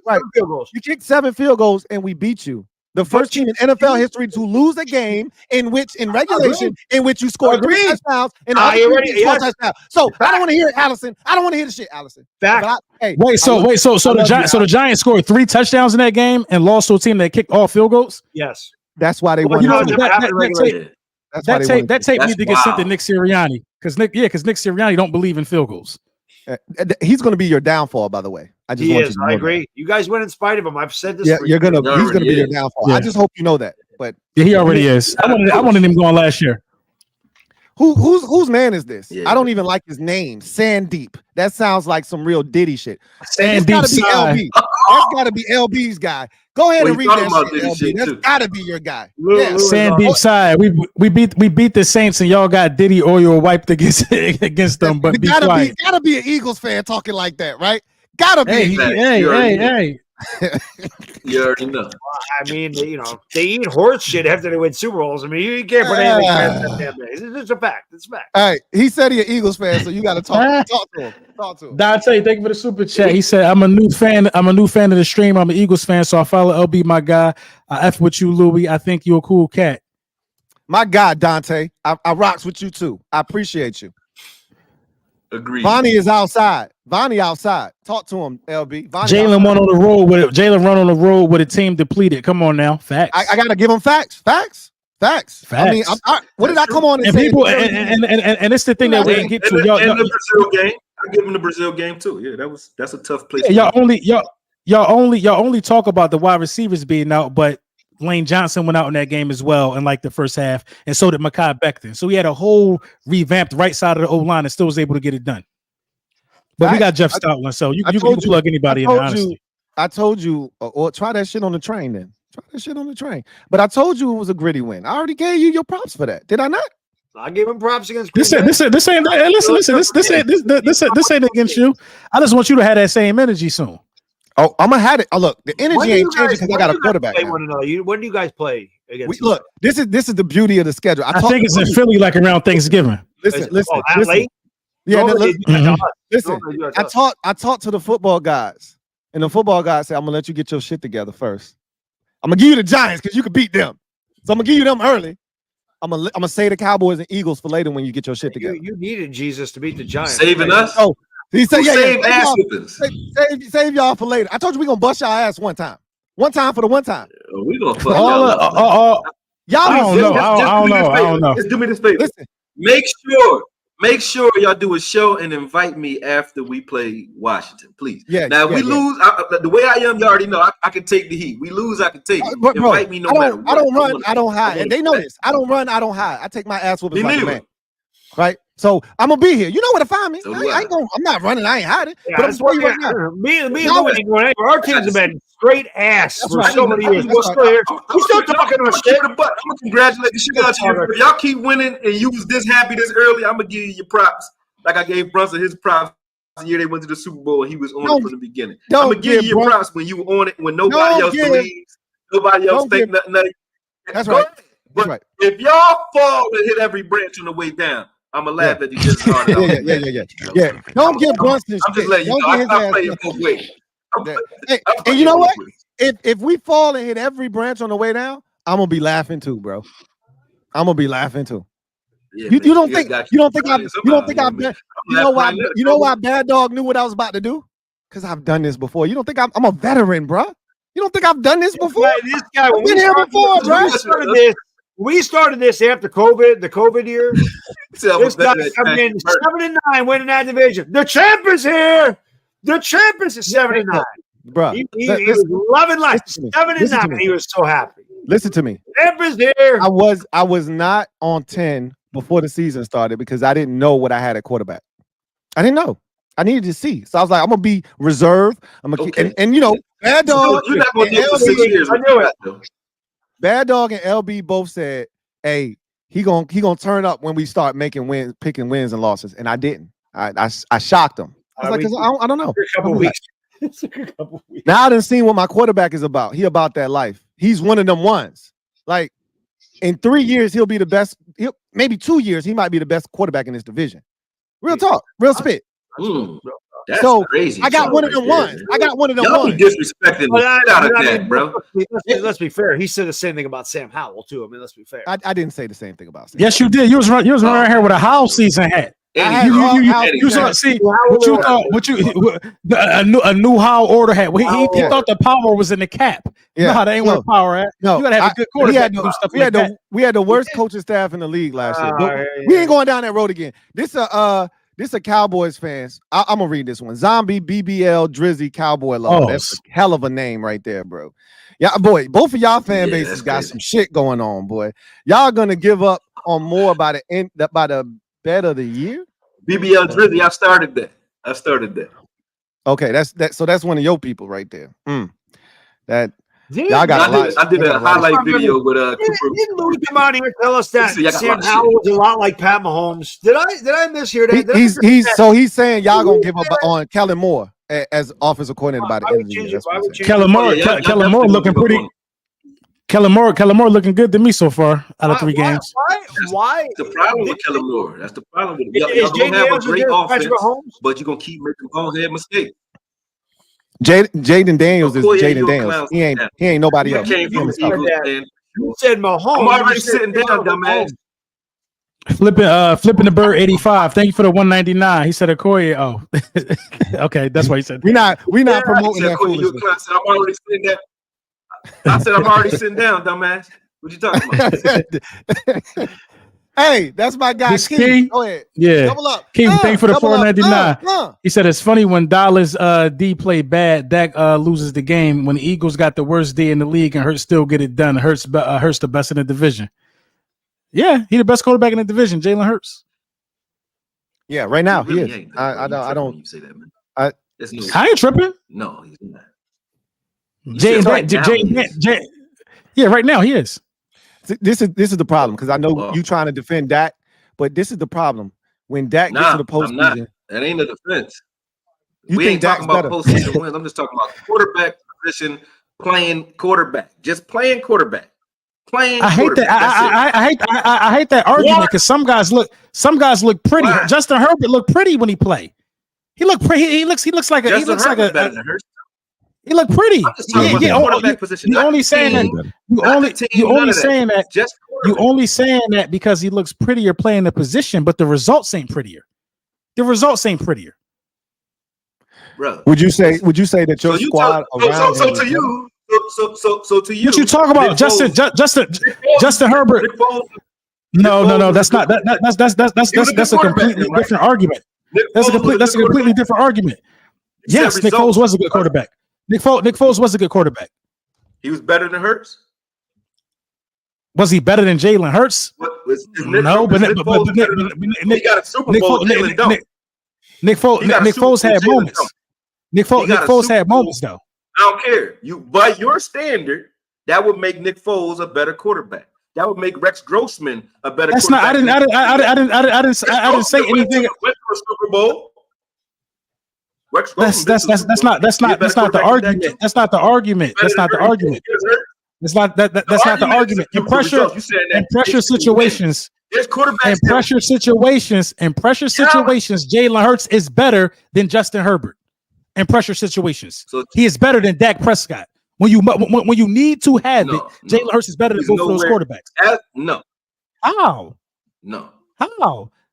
How's he not? Jalen Hurts can't read a defense, bro. How you calling a quarterback? Listen, Jalen Hurts. So why does he always get it done? Why does he get it done more than Dak Prescott? I ain't talking about him running the ball and extending drives. I'm not talking about. I ain't talking about that either. They got a hell of an offensive line. They got a hell of an offensive line coach. Y'all been leading the league in rushing every year. Dak Prescott ain't never had no. Dak ain't never had weapons or a running back that led the league in rushing. When Dak had a running back, he was trash to me. When he had Zeke at his best, Dak was trash to me. Dak was not the Dak of post-injury Dak. Post-injury Dak is a pre-snap reading quarterback that's got good pre-snap game, good post-snap game. Jalen don't got that. So what be happening then in the postseason then? So what's the issue in the postseason for Dak since he got it all right now? Well, for starters, they didn't play a San Fran team with no quarterback. And then the Giants, that's for starters. It's a lot of issues. It's a lot of excuses. It's a lot of excuses. Dak Prescott, listen, against the San Francisco 49ers, right? Against the Kellen Moore last season. Kellen Moore last season as the Cowboys coach. Dak Prescott had the ball in his hands, down 5 points against the San Francisco 49ers. What happened on that last drive? They lost. That's all that matters. Right, but who was the quarterback? Who was making bad throws? Who fault was that? Are we talking about? Did they have a quarterback though? Did we play against a quarterback or did we play against? But the quarterback in the scenario, in the real life scenario that I just gave you, the other quarterback is not on the field. Listen, this is the real life scenario. Dak got the ball. You don't have a quarterback. You can't do nothing with the ball. You see, 49. This is where it get murky. This is where it get murky at. The other quarterback on the sideline. Dak is Dak against Fred Warner right now. At least this conversation. Are we talking about the other one? Did are we talking about quarterback wins or quarterback ability? I'm not talking about. I'm talking about quarterback ability. I'm talking about quarterback ability. Where was the ability? Where was? Hey. If you're talking about ability, it's that one. I would give Jayden Daniels too.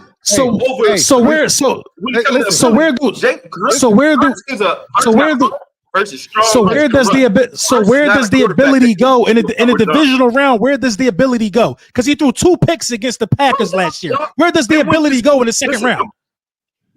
Want me to tell you? Hey, let me tell you. I'm gonna tell you exactly where it went. Let me explain to you. Hey, I'm shout out to the 2,200 people in the chat in the comment section right now. Yeah, subscribe to the channel. By the way, if you guys haven't subscribed to the channel, make sure you subscribe to this channel. Yeah, subscribe to the NFC EAST channel too, man. Hey, LB, sure. You in first place? Exactly. You're not gonna be there long. You're not gonna be there long. I'm gonna ask you. Listen, let him have it. Let him have it. I'm asking you. Are you in first place? After we play a division game, we will be. Me too. So Hurts the best quarterback in the division still, man. Y'all yeah. Hurts the best quarterback in the division. I trust Jalen Hurts with the game on the line, with the ball in his hand, over any other quarterback in the division right now. I ain't got enough to talk about Jayden Daniels. He did fumble in the Super Bowl. But he still tied the Super Bowl up with 5 minutes left waiting to get the ball back. Has he had the ball in his hands? He still. But didn't Dak throw them 2 picks in the Super Bowl? Oh, right. That wasn't the Super Bowl. That was the second round. It got real quiet. The second round.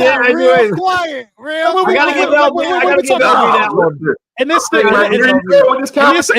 and this is no, but I'm not even trying to be funny. This is what keep happening every year with these Dallas Cowboys fans. This will happen every year. Y'all talking about they need to do something in the Super Bowl. Why Dak can't get to a Super Bowl? Akoye?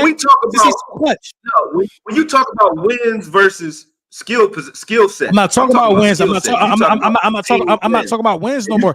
Dak was supposed to show. Where was Dak's skill against the Packers? Go ahead. Where was Dak's skill against the Packers? Where was the skill against the Packers? He threw 2 first half interceptions. We won that game. Y'all lost. Y'all lost against the Packers. All right. Moving along. Yeah. Quarterback did. We talking in circles. With the same coordinator, making your quarterback look like mine. Look like my shit. Good. We talking in circles, and I just poured some more winning juice. We got to move on. Keystone Cowboy. Let's move. That dog can't stand this. He can't stand it, Lou. Every time you do it. I love it. That's what I'm here for. This is why I invented the round table, because I love it.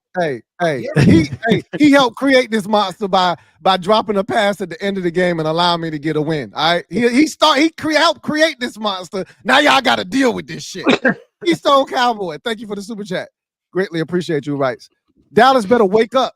The Giants have a low-key 3-headed monster in the run game.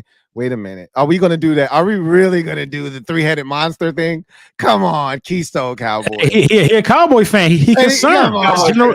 He's a Cowboy That's concerned. That's concerned. He's concerned. You know what he's doing? He's doing the, shucks. We better look out. Reverse psychology? Is that what you're saying? Exactly. He's doing the Dabo Sweeney shit where he's trying to play that reverse psychology shit. No, I think he's keeping it a stack. I think he's being for real. He really only run the ball with Singletary. I'm about to say, Gray ain't had a carry since the preseason. Gracie's more of a receiver, but Singletary's are back.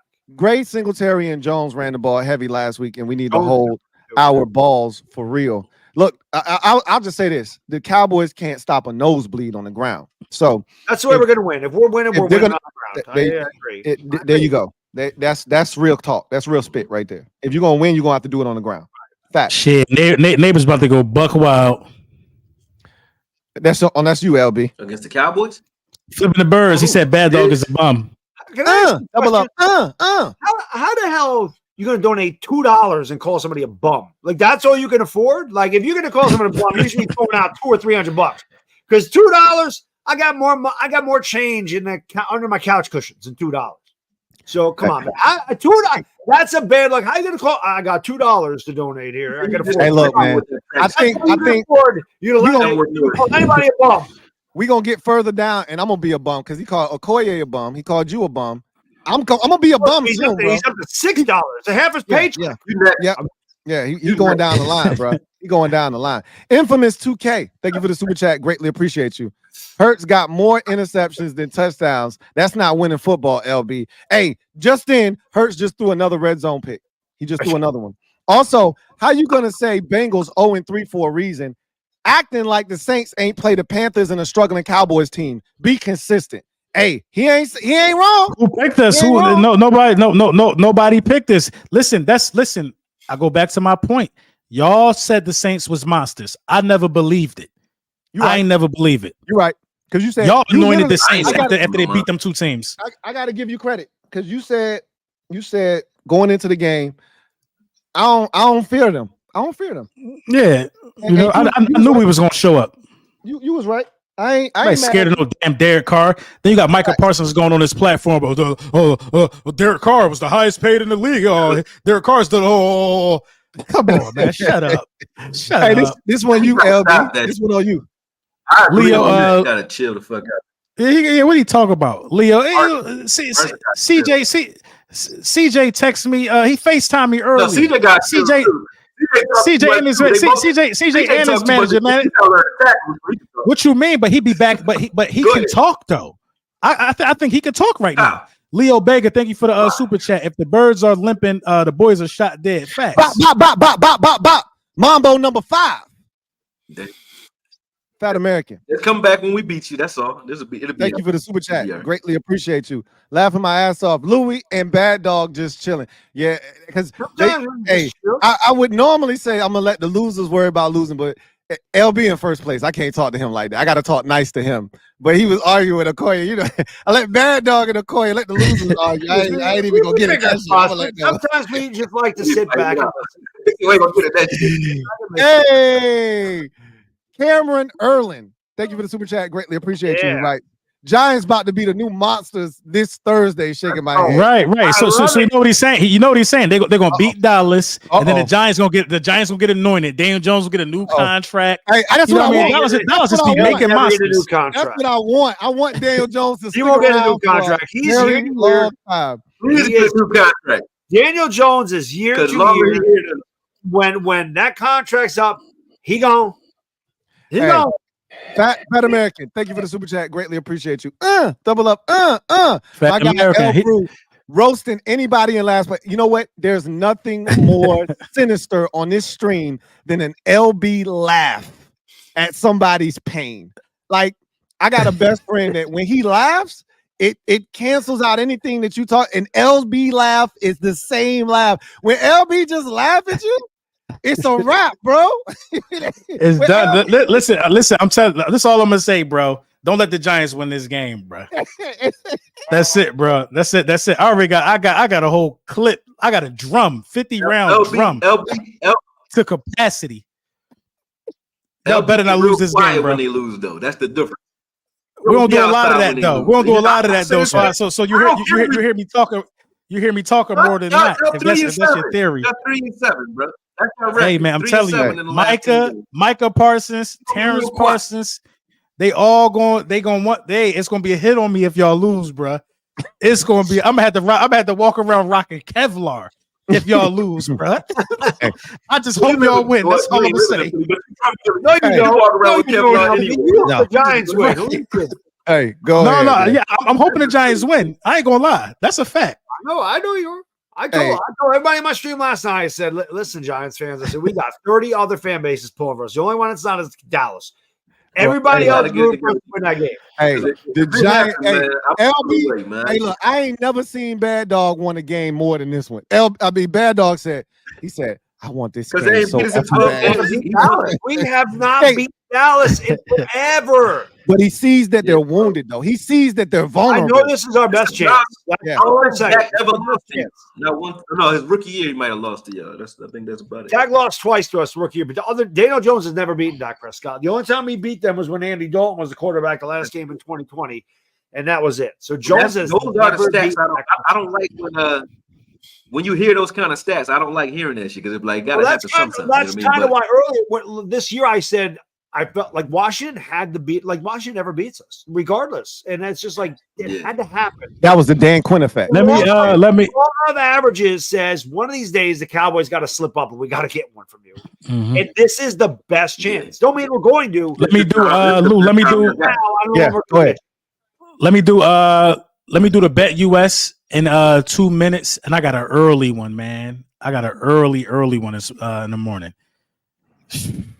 We running hot on my end. So I'm gonna do the bet. Yo, don't look at me like that, Lou. Don't look at me like that. I'm gonna always look at you like that. Okay, guy, go ahead, do what you got. No, for real, bro. I'm read some more supers, and I'm gonna do the bet US. I got to pull the joint. This your guy. This your guy, right? Oh, this is my guy, Leo Bega. Thank you for the $4.99. He said, "How can a fan of a team who got their backs blown out for 3 home games straight come in here talking about his team not looking good, worried about the wrong stuff?" Hey, man, I'm tired of going back and forth with them. To be honest, they got bigger fish to fry. 3-7, bro. These dudes are crazy. Eagles is the most delusional fan base, man. Other than the Cowboys. How we 3-7 and only 3 games been played? Only 3 games been played.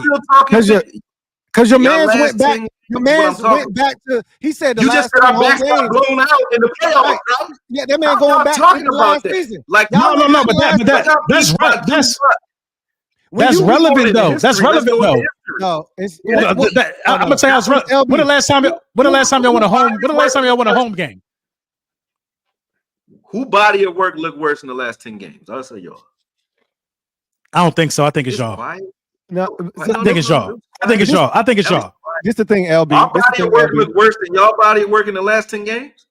I think so. LB.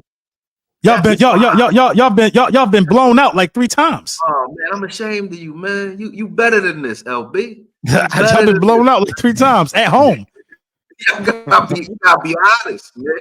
You gotta be honest, bro. Y'all look crazy right now, and even y'all wins look crazy. Y'all look like y'all limping to victories. We get our ass whipped.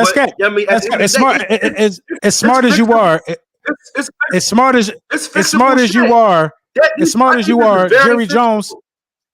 Jerry Jones has whipped y'all into believing that a gutty win ain't impressive. Y'all been whipped. Y'all been whipped by Jerry into believing that was not an impressive gutty team win. Not whipped by Jerry. Not whipped by Jerry.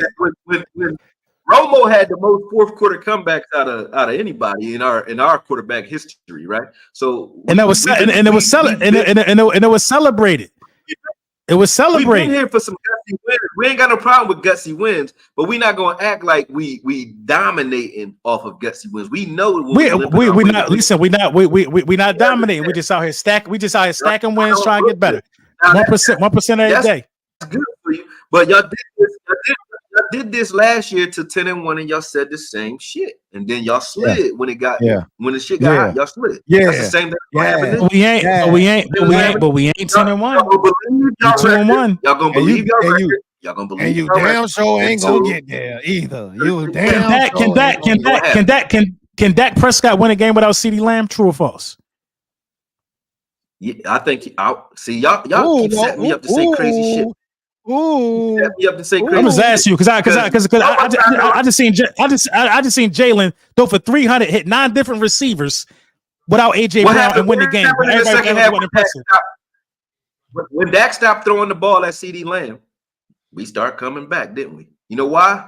Because CeeDee Lamb ain't been there through training camp. I'm never a guy that's for holdouts. When you got a wide receiver to hold out, they're gonna struggle. What game we talking about? What game we talking about? This happened then? A loss? We talking about this happened? This happened. Y'all lost. It wasn't enough. When Dak Jalen Hurts won without AJ Brown dressing. Hey. You're not listening to what I'm saying. You said, "Do I think Dak can win without CD?" Right? I said, if he stopped throwing the ball to CD earlier in the game, we would have won without CD in that game with him playing. It don't matter. So he has more chemistry with the guys who were in camp and who come to his house and working with him than he does with CD at this point. And they don't even have the morale with each other right now. Like him and CD ain't feeling each other. So I would say y'all will get blown out without CD, but y'all get blown out with CD. So I'm gonna say this: if I'm not, I wouldn't personally, I wouldn't brag about my quarterback statistics when we scored 15 points. That's just me. That sounds like a defensive win. That sounds like a defensive win to me. How sound like a defensive win? I just sound like a defensive win to me. That's what it sound like. Okay. It sound like a.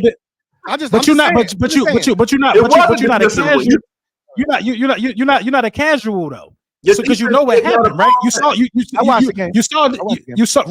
Nick Sirianni out there doing bonehead stuff. That's the only reason why the score looked the way it looked. So we really know what happened. I mean, we could add a couple field goals. I mean, 21 points. Two turnovers. Hey, give us our 21. Give us our 21. Then the conversation different. It's 21 look a lot better than 15. I'll give you that. It sure do. It sure do. Like a lot better for the team. Yeah. That American. Thank you for the super chat. Greatly appreciate you. Hey, so first of all, I talked about this earlier, man. We gonna take it easy on the dead. We're not gonna do that. Listen, Giants fans, sit down, be humble. We're not gonna do that, man. Come on. I'm always humble, but I'm gonna talk about shit. Right. LB, really quick. Who has more touchdown passes, Daniel Jones or Jalen Hurts? Daniel Jones do. Daniel Jones got more touchdown passes. Just checking. But I know tonight wins don't matter. Wins don't matter. So I'm not even gonna ask you who got more wins. You're not. Y'all beat the Browns. Y'all beat the Browns. Have a seat. Y'all beat the Browns, man. Y'all beat the Browns. I understand why people telling you to sit down, but you acting like you ain't sitting down. Stay seated. Y'all beat the Browns. You answered correctly. Who has more interceptions, Jalen Hurts or Daniel Jones? Wait a minute. Talk about it. I need to hear this answer. Who has more interceptions? Who has what? Who has more interceptions, Jalen Hurts or Daniel Jones? Jalen Hurts do. I mean, we just answered that. Well, that was touchdown. But you know, I'm not going. I'm not question for you too, Bad Dog. Bad Dog, let me ask him a question too. Do you think Jalen Hurts as good as you think he is if he was playing with Bad Dog's Giants? I've said. Of course he's gonna say no. Of course he's gonna say no. Of course he's gonna say no. We had that one before. No, he asked you. You think Jalen Hurts wouldn't be? Would he be Daniel Jones playing? Would Daniel Jones be better than Jalen playing with the Eagles? And would Jalen be better than, or would Jalen be better than Daniel Jones playing with the Giants? Which one do you think? Like you think that if Daniel Jones was playing with the Eagles would be 0-3. And if Jalen Hurts is playing with the Giants, he would still be 2-1. Or he would have beat he would have beat Washington. Who else they play? Yeah, he would have beat Washington. He would have beat the Browns. We'd still be 2-1. He wouldn't have beat nobody. Daniel Jones. Daniel Jones is not overcoming 2 interceptions in Brazil in the box snap because he's only threw 2 interceptions all year. Daniel Jones ain't overcoming that. Man, we talk about quarterbacks. The point is, your team is bailing him out. The team is bailing who out? Listen. We talk about quarterbacks throwing interceptions. My quarterback ain't throwing an interception all season long. They talking about throwing interceptions. Who threw less interceptions in the game and shit like that? Can we get to the next super chat? Can we? Oh. Hey, Commanders fans, cups up. We in first place. Fresh Montana, thank you for the super chat. Greatly appreciate you. Dude, tell them we got one of them ones at quarterback, man. Ain't nothing but a Jayden party. This is you know, I live. Hey, Akoye, I live in the DC area, man. They got the Commanders flags on all the cars now. Yeah, they just need your respect for living down there. Because it's like me living in Philly being a Cowboy fan. I'm used to people, exactly. You know what I mean? No, it's not. See, that's different because that's like real smoke. You don't see a Commanders jersey usually after week 3. No. I'm gonna tell you what. A lot of after that win last night, a lot of people dusted off their Commanders and Redskin jerseys and put them joints on. I'm telling you, bro, that was a big win. He about to sell some jerseys. He about to sell some jerseys. You gotta look. I give the kid credit. He played his ass off last. He played good, but you gotta look at the state of their franchise. Beating a winless team and it's a parade. I don't care who they played. You can't help who you play the schedule. The kid balled out. We gotta give him credit. He balled out. He balled out. He balled out. He balled out. We'll see. Hey, LB, read this one. He's talking about meats. He gotta be a Eagles fan. He's talking about meat. Go ahead, read it. Profit time. Thank you for the $5 super chat. First place 2 weeks and Lou drinking. They said you drinking hooch. First place 2 weeks and Lou drinking hooch like it's 1942. I can't wait till the NFC EAST. Giants been trash and dollars protect your meats. Pause. What does that even mean, brother? Hey, look, I'm telling you, you got to be an Eagles fan. No. You talking about Jerry? He talking about Jerry. Y'all heard about your boy, huh? Jerry, Yeah, heard about your boy. Man. Hey, y'all wild. Y'all would invite me up here with Micah Parsons talking crazy, Jerry talking crazy, and the team playing that. Y'all would invite me up. That's wild. Right? That's why they've been playing. Hey, bro. Hey, free. Hey, man. Free Akoye. Free Law. Free the real over there, bro. Because Jerry, wow. I can't even defend that shit. I don't know what he was talking about. That's what their top 30 drafts go about. They bring those guys in for visits. Jerry says, lay it on the table. And let's see what we got. That man said protect the meat. Come on. Jerry says, he got him down to the inch. Like he really inspected the boys. Yeah. I want me some glory hole. Yeah. Oh man, it's a lot, man. I bless your heart, man. Bless your hearts. I want me some glory hole. Bobby Banowski, thank you for the super chat. Cowboys and Giants get one win and get delusional. What am I delusional? I don't think the Giants delusional. No, they're not. I don't even know what the hell we're delusional. What are we delusional? I don't know. We be delusional with no wins or 12 wins. Cowboy fans we've been called Percival for the last Percival Glasgow with the super. He said Giants D line. D-line's gonna wreck Dak. I hope they do. I think so, bro. That's the game right there. I think that D line gonna get after boy. I said we're second in the league in sacks, so we'll see. That's one thing we have not been able to do. We do not get to Dak Prescott, and you know they getting. You know they chomping at the bit. Man. They chomping at the bit. I know if Dallas loses, they're 1-3, but this game is so much bigger for the Giants than it is Dallas. It's still early. No, I don't think so. I don't think so. The Giants can't beat this team. The Giants beat this game with their confidence, but they do. It's a difference between wanting to beat a team that you hate and your season being on the line. Our season on the line right now. Well, we don't win this game. On the line too. That's why you got to be impressed with our win, because it's a different type of energy when your shit is on the line, bro. No, like the Bengals season was on the line last night. This shit was on the line, bro. It's a different type of energy when you at the crib and your shit is on the line. Like y'all on the road, the Giants are at home, but you know what's at stake. You lose to the Giants and you drop to 1-3, you already know. You see what the Eagles is on. Like I can sit here and talk this shit all I want, but the Eagles is gonna win 10, 11 games this year. Like you drop to 1-3, you not winning 11 games this season. We know what this is. Eagles banged up though. They pretty banged up. And we still winning though. Come on, man. Let's keep it a bean. Yeah, y'all banged up though. I don't know what y'all gonna do. AJ Brown about to be back, right? And then Smitty gonna be back soon thereafter. Like they gonna be all right. Trust me. They gonna y'all got a hellacious schedule in front of y'all. Akoye, y'all can't afford to drop this one at all. You got to win this one because the shit coming down the pipe. But also, our offense didn't wake up yet either, though. So I still don't even know what Cowboys team I'm looking at. Even in those losses, the game is different if we can sustain drives. You gave me an excuse for the defense because it's a new coordinator. What's the excuse for the offense? Oh, I ain't no excuse for the offense. The offensive line looked crazy. I can't say that that's not moving the ball. You told me the offensive line was better though. They're more talented and they're healthy. They are better. But they're not playing together. They're not doing it. You know what I mean? So if they get in the midseason form soon, cool. But man to man, from like to a man across the line, other than I say Tyler Guyton, who's young and is still kind of weak with his hands. So, but everybody else on that line is better than we had this time last year. That's hands down. They're not playing like it, but they are better. I mean, the young is gonna be young. They're gonna be young. They're gonna make mistakes. You got to get them up to speed and get them where they need to be. I got it. All right, LB, I'm gonna get you to this $20 super because he's specifically talking to you, and then after that, you give me the bet US and you can get out of here. All right, bet we good? Yeah.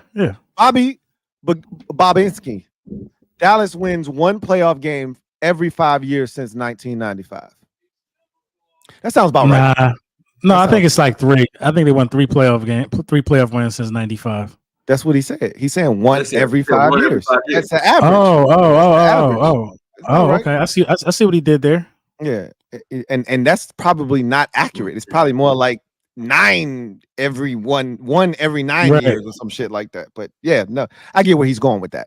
Fat American, thank you for the super chat. Greatly appreciate you, my guy. Fat American. Fats writes, bruh, our backup DN got 2 sacks too. LOL, fair. I wouldn't even flex with that because 1, he's not our backup, he's our starter, and 2, he leads our team in sacks. We don't get pressure on nobody's quarterback. So I wouldn't even flex with that. Like, yeah, the Eagles don't have no pass rush. Neither do we. Right? Like I said, this whole division's defense is trash. Right? Don't say nothing about the defense. Only conversations we need to be having with anybody in this division is about our offense. That's it. We shouldn't be talking about nothing else. Christopher McLaughlin, thank you for the super chat. Greatly appreciate you. My guy. C-Mac, what up?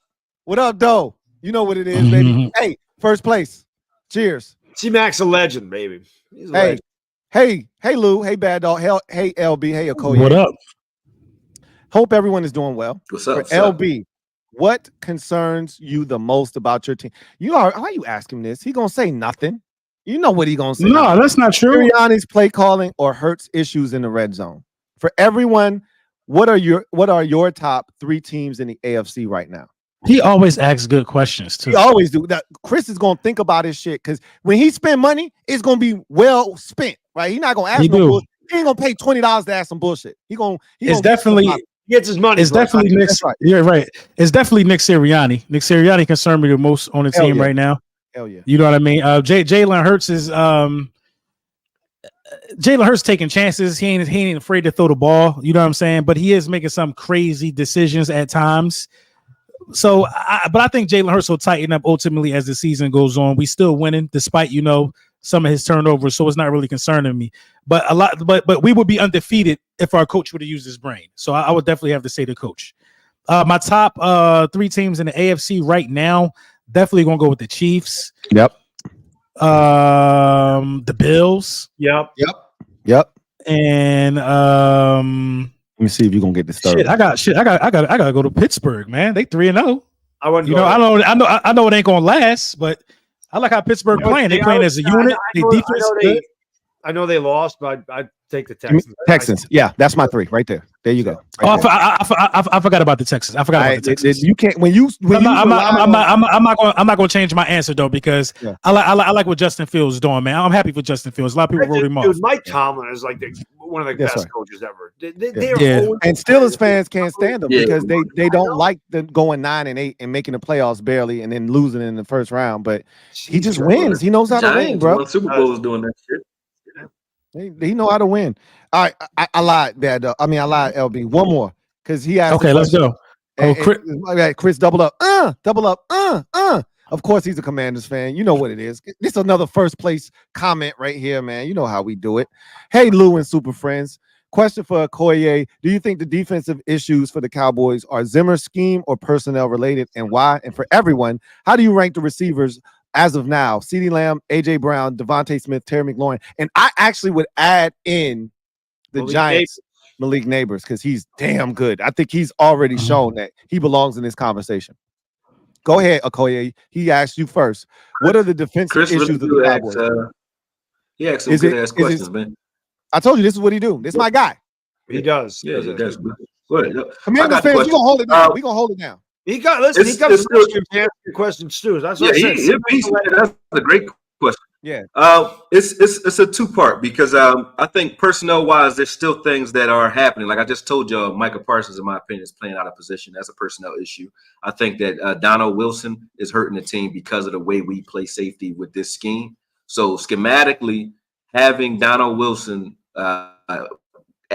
be asked to play man against tight ends and play in space, that's not his game. He a guy that plays near the line of scrimmage. And if you're going to have that be a part of or a staple to your scheme, you need to use Wanye Thomas to do it.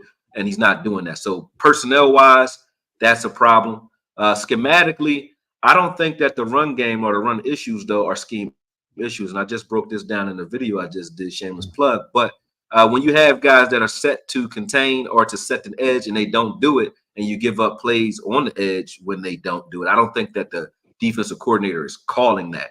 So it's not a scheme issue, but it is still a coaching issue because you have to coach the bad habits out of these guys. So, it's still going to fall on Zimmer, but I don't think that his scheme calls for you to keep peeking inside if you're Micah Parsons or D-Law. And that's what's been happening on those edge runs. So, I think schematically we'll be fine. Personnel-wise, we do need to make some changes, though. How do you rank the division receivers? We'll start with you. You just taught Akoye. Go ahead and rank the division receivers. And I would throw Neighbors in there if you would like. You can throw them in there. If you don't want to, you don't have to. You know, I like Neighbors. Nice. I like Neighbors. I think if you're gonna rank them right now, I gotta put CD and AJ. I'm not. I mean, you can argue because you're gonna say that I'm biased when I say it's CD. Yeah. And, I mean, you can say your boy biased if you want to. AJ, but I mean, because LB gonna do that. I put them. I say AJ first. So, I mean, I'll put them at the same level. To be honest, Yeah. I think CD has a different skill set than AJ. I think AJ more of a TO type guy. You know what I mean? That's right. Catch beast. You know what I mean? Tank with the ball in his hand.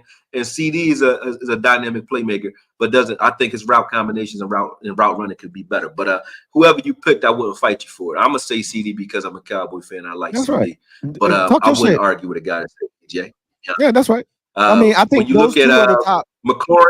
McLaurin is an underrated receiver as well. He ain't on the other two level, but I put him at like a Smitty to me. You know what I'm saying? So Smitty and McLaurin, they could fight it out. And then you got the young guy like Neighbors. I think he down there by himself, but we don't know what he's going to be. So he's just a young, flashy, talented guy, but I don't know what he's going to be when it's all said and done or with a better quarterback. But right now, that's where it's at for me. I think AJ and CD can fight it out. Smitty and McLaurin can fight it out for number 2. Then after that, you put Neighbors and whoever else you want after that.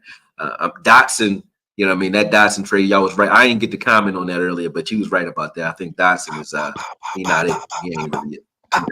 He ain't it. Y'all got we got wait and see. Ain't no wait and see. He ain't gonna do shit. If he gonna do shit, he would have done it already. Big pause on the puck. You would have seen it by now. You know what I mean? You'd have seen something. Go ahead, that's how I rank them. CD's first for me. You Oklahoma fan. I'm a huge CD Lamb fan. You're an OU fan. Yeah, I love CD Lamb. Reason being, I think CD Lamb is a complete receiver. He's got size, he's got enough speed. His hands are, I know he has some drops, but his hands are ridiculous. His catch radius is one of the best I've ever seen. AJ Brown's right there. AJ Brown, like Akoye said, they're different types of receivers, but Brown is such a big, strong guy. He can beat you deep. He can beat you slot. He breaks tackles. He's almost impossible to guard. I think those two guys are up here, and I think everybody else is down here. For me, I'll be honest, and this may be biased. I think Neighbors is more talented than Smith and McLaurin. I'm not going to say he's better because, again, he's played 3 games.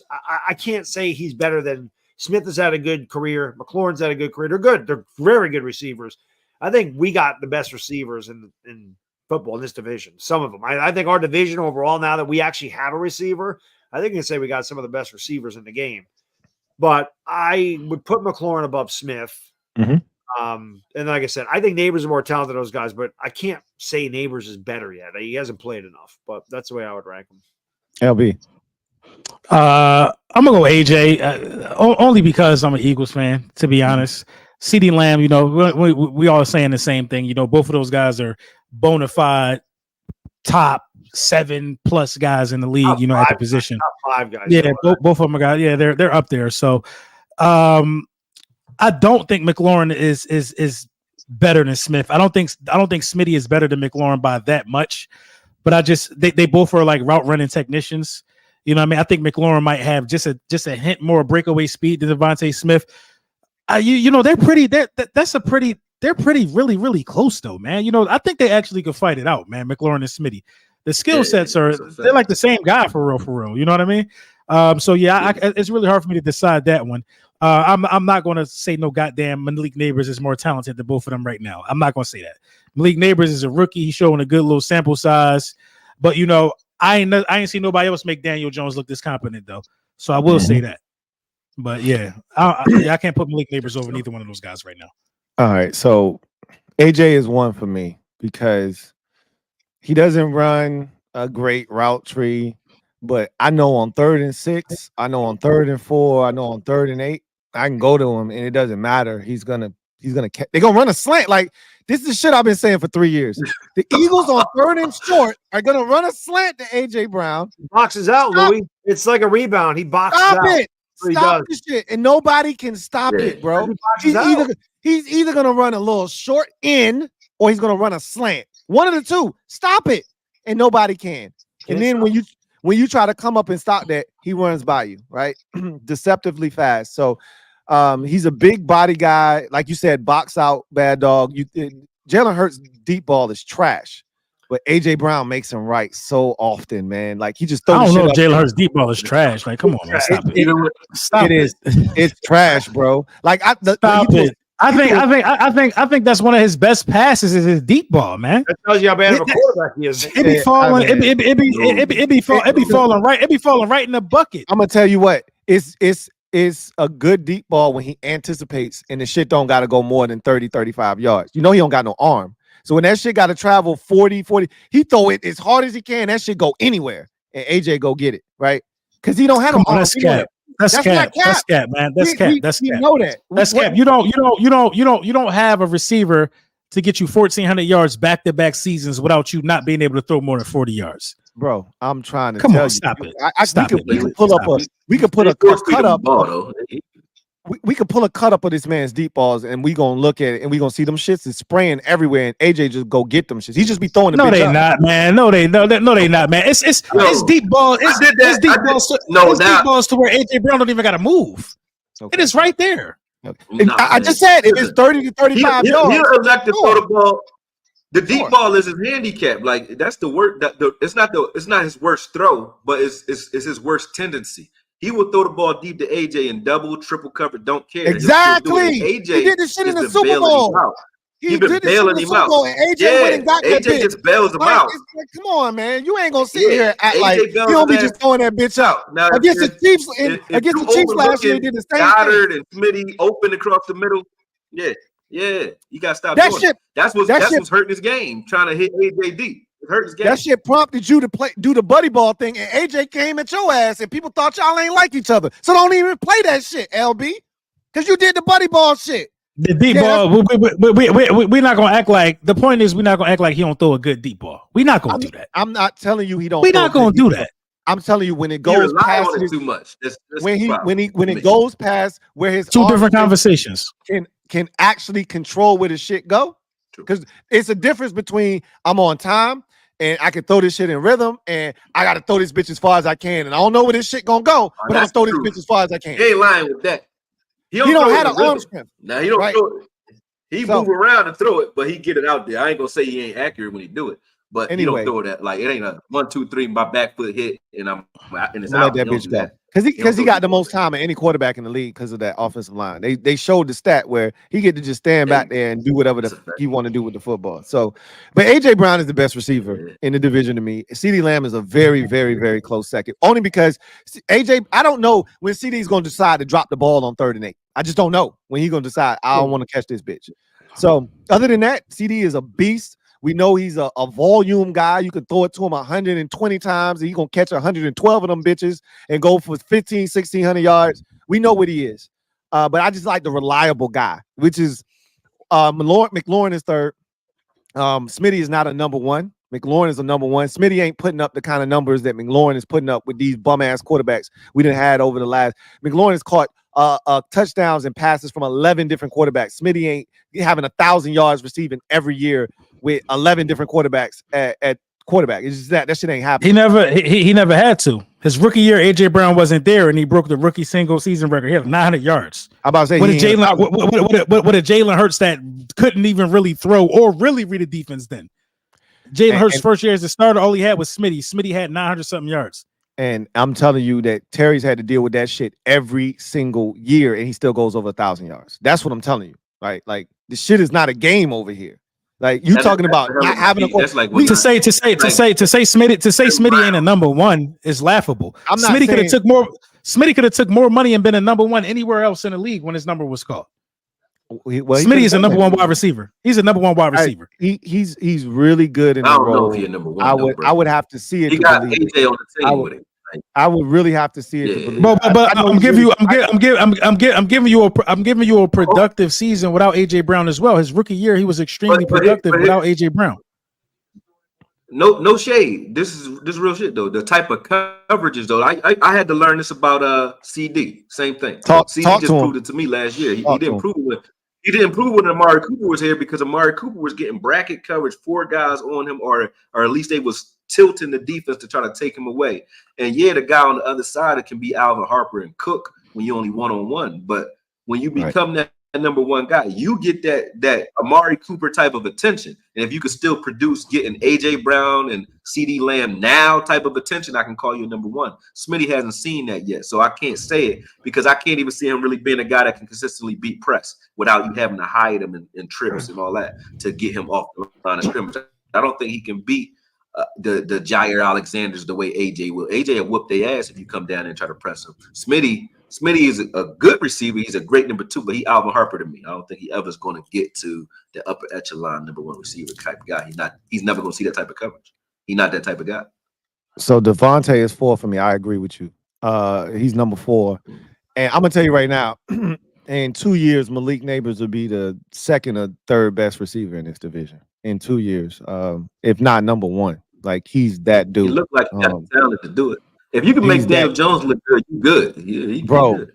The man had against us, and again, our defense is trash, so I don't want to use us as the measuring stick, but the man had 18 targets, 10 catches. Now, he did have a big drop, and that's the shit. I can't do that. Drop shit. Like, that's why I got AJ ahead of CD. I can't do the drop shit. But this man is a dog, right? He's a dog. He's going to go get it. And I'm telling you, he in 2-3 years, when we look at his numbers, he's gonna go over 1,000. If he stays healthy, he's gonna go over 1,000 this year. He's gonna go over 1,000. You're gonna be like, yeah. He up there with the upper echelon dudes in the division. So wait till Cameron Ward's showing to him. You got to lose games to do that, man. Y'all ain't gonna lose enough games to do that. Yeah, you never know. You trying to beat the Cowboys? You gonna win some more games, man. Y'all win some more games, but I don't think Daniel Jones is gonna be throwing him Malik Neighbors much longer. We'll see. I mean, because you're gonna have to either trade up or you're gonna have to do something. Shane's gonna trade up. If he has, I'm gonna read this one and then LB, you get out of here because it's the last $20 super. I want to get this one in while you're here. True. I bet you was still some. It ain't no more 20s. I already checked. It's just the last one. Giants and Commanders. Anthony Tewksbury, thank you for the super chat. Greatly appreciate you. Giants and Commanders are the only two teams showing improvement every week. Eagles and Cowboys are not as good as past years. I agree with that. I don't agree with the rest of this shit. Hurts isn't as good. I don't. Maybe I do agree with that part. And the Cowboys defense sucks, and the Giants will win the division barely due to the coach. I don't. Now that shit is laughable. The end of this happen, Anthony. That'd be great. At the end of that shit is laughable. It almost cancels out everything you just said when you say the shit. It did. Nothing he said make any sense. It's valid now because you just said the shit at the end. Anthony's my guy, but I wish the Giants win the. I don't. I think we're moving in the right direction. We're not there yet, but I honestly do think finally I think Joe Shane's doing it correctly. I think that the Giants not going to win this division for the rest of our lives. Yeah, the Giants ain't winning the division no time soon. Hey, LB, give us that Bet US so you can get out of here, bro. Yes, sir. This video is brought to you by Bet US. Right now, man, if you use the promotion code YouTube150, that makes you eligible for $2,000 on your first deposit, up to 150%. Did I say that wrong? And then on your next two deposits, you get 125%. You Bet good? US. Oh, okay. Bet US always been the leader, man, with the best and quickest, easy withdrawal process, personalized sports betting agent. You know what I mean? You set up your account, they call you, make sure everything is good with Bet US. You definitely want to make sure you tap in with Bet US. This video is powered by Bet US, and then I mentioned use code YouTube150. You know what I mean? Get 150% on your first deposit up to $2,000 and 125% on your next two deposits after that. Tap in. You know what it is. Really appreciate you, LB. Man. I appreciate y'all. You already know, bro. And I look forward to when we do this the next time, still being in first place. I hope that these next few games go very poorly for you, and by the time you come back, you're no longer in first place with me. But we here, and we the managers right now, and so it's fine. I don't mind sharing the spotlight with you because you used to this. And I want to see all 2,000 of y'all in here tomorrow for Bad Dog and Law for sure. Yes, it's gonna be lit. 4:30, me and Law chopping it up. That's right. And I want to see all 2,000 of y'all when I do my weekly recap, when I talk about how the Giants upset the Cowboys and how the Cardinals. Hey, go to sleep, LB. Hey, go to sleep, LB. Go to sleep. Go to sleep, man. All right, y'all. All right, man. Get out of here. LB, be good, man. All right. Appreciate you too, LB. Thanks for the invite, bro. Talk to you Big soon. O says, Lou, put the drink down. I can't, man, because I told y'all what it is, man. Hey, Commanders fans, you know what this is. It's a celebration, bitches. Grab a drink, grab a glass. After that, we whooping ass. Y'all know what it is, man. Turn up. Y'all know what it is. I can't put it down, Big O. But I do want to I went in the gym. I don't look like you. But I did get in the gym today, and I'm going to get in the gym tomorrow, too. I'm going to try to get more like Bad Dog. You see Big O? You see his thumbnail? You see how he look in the gym? Look at him. Yeah, he a big dude, man. Oh, that's like one of these right there. Yeah. Not bad for an almost 50-year-old guy, right? Yeah. I gotta pull the guns out too, man. Yeah, pull it out, Yeah, pull the guns out, man. Yeah. Yeah. Sturdy. You gotta stay sturdy in Philly. That's weird. Hey, I hear that. Davey, thank you for the super chat. Greatly appreciate you. Akoye, best be a permanent fixture. He's Ringo Starr, this new Fab Four. LB, talk your shit, go Birds. So he's essentially saying he likes you in the group and he thinks you should stay here permanently. I like Akoye. I ain't gonna be front. Yeah, I like him too. I say crazy shit, but I back it up sometimes. You know what I mean? I say crazy shit. 60% of the time. I appreciate y'all. Yeah, man, for sure, man. Hey, once again, y'all go ahead, sub up his channel, start supporting his work, man, because he's doing a hell of a job over there. And you can see he's very, very analytical when it comes to film. Like, he's breaking down the film. And I love dudes that can tell you why shit is happening, because I'm one of those type of people. Right? I'm one of those guys. Like, I do the film breakdowns with the Commanders fans, with the mob, and I watch all the games around the league. So I can tell you why this team is doing this or why this team is successful at that. And he's the same way. So if you like my content, you're going to like his content a lot. So sub him up and show some support. No doubt. Big Mo or Big Moo. Big Moo. My God, a Big Moo. Bad dog rules. Period, bros. Thank you, That's Big right.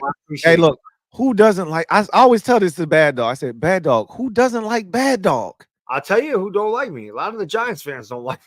What? I like Bad Dog. Everybody likes Bad Dog. Because he's too honest. Man. He honest. Bad Dog honest. I was joking around with Fisk earlier. And I just go in on the Eagles. Everybody knows this, but their fans love me. It's funny. And I'm like, I don't know, man. I said there's that weird kinship with Eagle fans that I have because I just talk so much shit, but I think they're used to it. It is what it is. Lou Kutry. Thank you for the super chat. Greatly appreciate you. I love this show, but I definitely gotta go. I got somebody waiting for me outside. Hey, go ahead, man. Get out of here, man. Me and Bad Dog. Yeah. Hey, we appreciate you tapping in with us, man. I really do appreciate it. You know what I mean? Don't take the argument personal. That's what I do. But talk to y'all soon, man. Nothing's personal here, man. Nothing's personal here. Yeah. Get out of here, man. Talk to y'all soon, man. Be good, man. All right, take care. Lou Kutry. Thank you for the super chat. Greatly appreciate you. Right. Louis T was much more present when he was losing. Pleasant when he was losing. Lou, that's Lou on Lou violence. I'm so disappointed in you, Lou. Like, come on, man. Like, we supposed to stick together. We got the same name. And you hating on me? Come on, man. Yeah. I thought we was better than that. This you. Yep. He says you guys are all smoking the same crap. It's a new year. Look, you're not wrong, because they were arguing over some shit from last year. Like, those two were arguing over 3-7 from last year. We talking about this year, and LB's gonna do that whole this year thing. But it's funny because last year they're the same team, maybe a little worse. They're worse. They're not better than they were a season ago. Neither of those two teams are better than they were. You and I both thought they would take a step back. That's right. I've said this. They're taking a step back. That in previous years, the last 3 years, they couldn't even see us in the rear view. Right. Like 22, you guys were able, like, we were all good in 22, but I said that was a byproduct of who we were playing too. Right. Yeah. We played 2 bad divisions that year, and you needed to clean up. And everybody in the division did that except us. And that's why we didn't make the playoffs. Right. But they've been much better than both of our teams. And they were so far ahead of us that we couldn't see them through our windshield, and they couldn't see us through their rear view. Right. Now we see them. They see us. They're not that far away. And we're gonna see what the Giants got Thursday. This is a big one. It's a big game. It's a big game, Bad Dog. If you guys win this game, it could change the trajectory of your season because it clearly is going to change Dallas's. If they drop to 1-3, sky's falling in Dallas at that point. They lose to the Giants because they always beat us. Always beat us. So always. Anthony Kroback, thank you for the super chat. Greatly appreciate you. Anthony writes, "Congrats on your September Super Bowl, Louis." Hey, cheers. Just a reminder, by December, you won't be able to stop this Eagles offense. Let them know, LB. I'm going to tell you right now, we can't stop your offense now. We probably won't be able to stop them in December either. But you won't be able to stop our offense now, or you won't be able to stop it in December. Your defense is trash. And I'm just telling you that. And you can sit here and try to convince me that it's not. You can't get pressure on the quarterback. You can move Zach Bond. LB talking about, I like what Vic Fangio is doing, moving Zach Bond around. That's cool. You still can't get pressure on the quarterback. And honestly, I don't know if you can stop the run outside. Up the middle, yeah, you can stop the run. Outside, is when people get on your edges, I don't know if you can stop the run there either. So how's that whole what's the guy from the Jets that you guys signed? Bryce Huff? Bryce Huff thing working out for you. Thank you, Bad Dog. How's that working out for you? I think he's got 1 tackle in 3 games. Yeah. You know what? His number is 0, and that's what he's giving you guys. 0. Somebody said that the Giants stream when the game started last week. They said Brian Burns wanted a number that would represent how much production he gives us, and I just started laughing. Then he had a good game, which helped. Well, he had a good game against the Browns. Bryce Huff doesn't have one of those under his belt, so I think that's more apt for Brian. Help me again. What's his name? Bryce Huff. There you go. Pandemonium. This is your guy. Pandemonium says, "You bugging LT?" Yeah. Look, I like Akoye. I don't know where he was going with that one. I don't know what happened there. I don't know what happened there, but I had to mute him, Pandemonium, because he was tripping. He was tripping.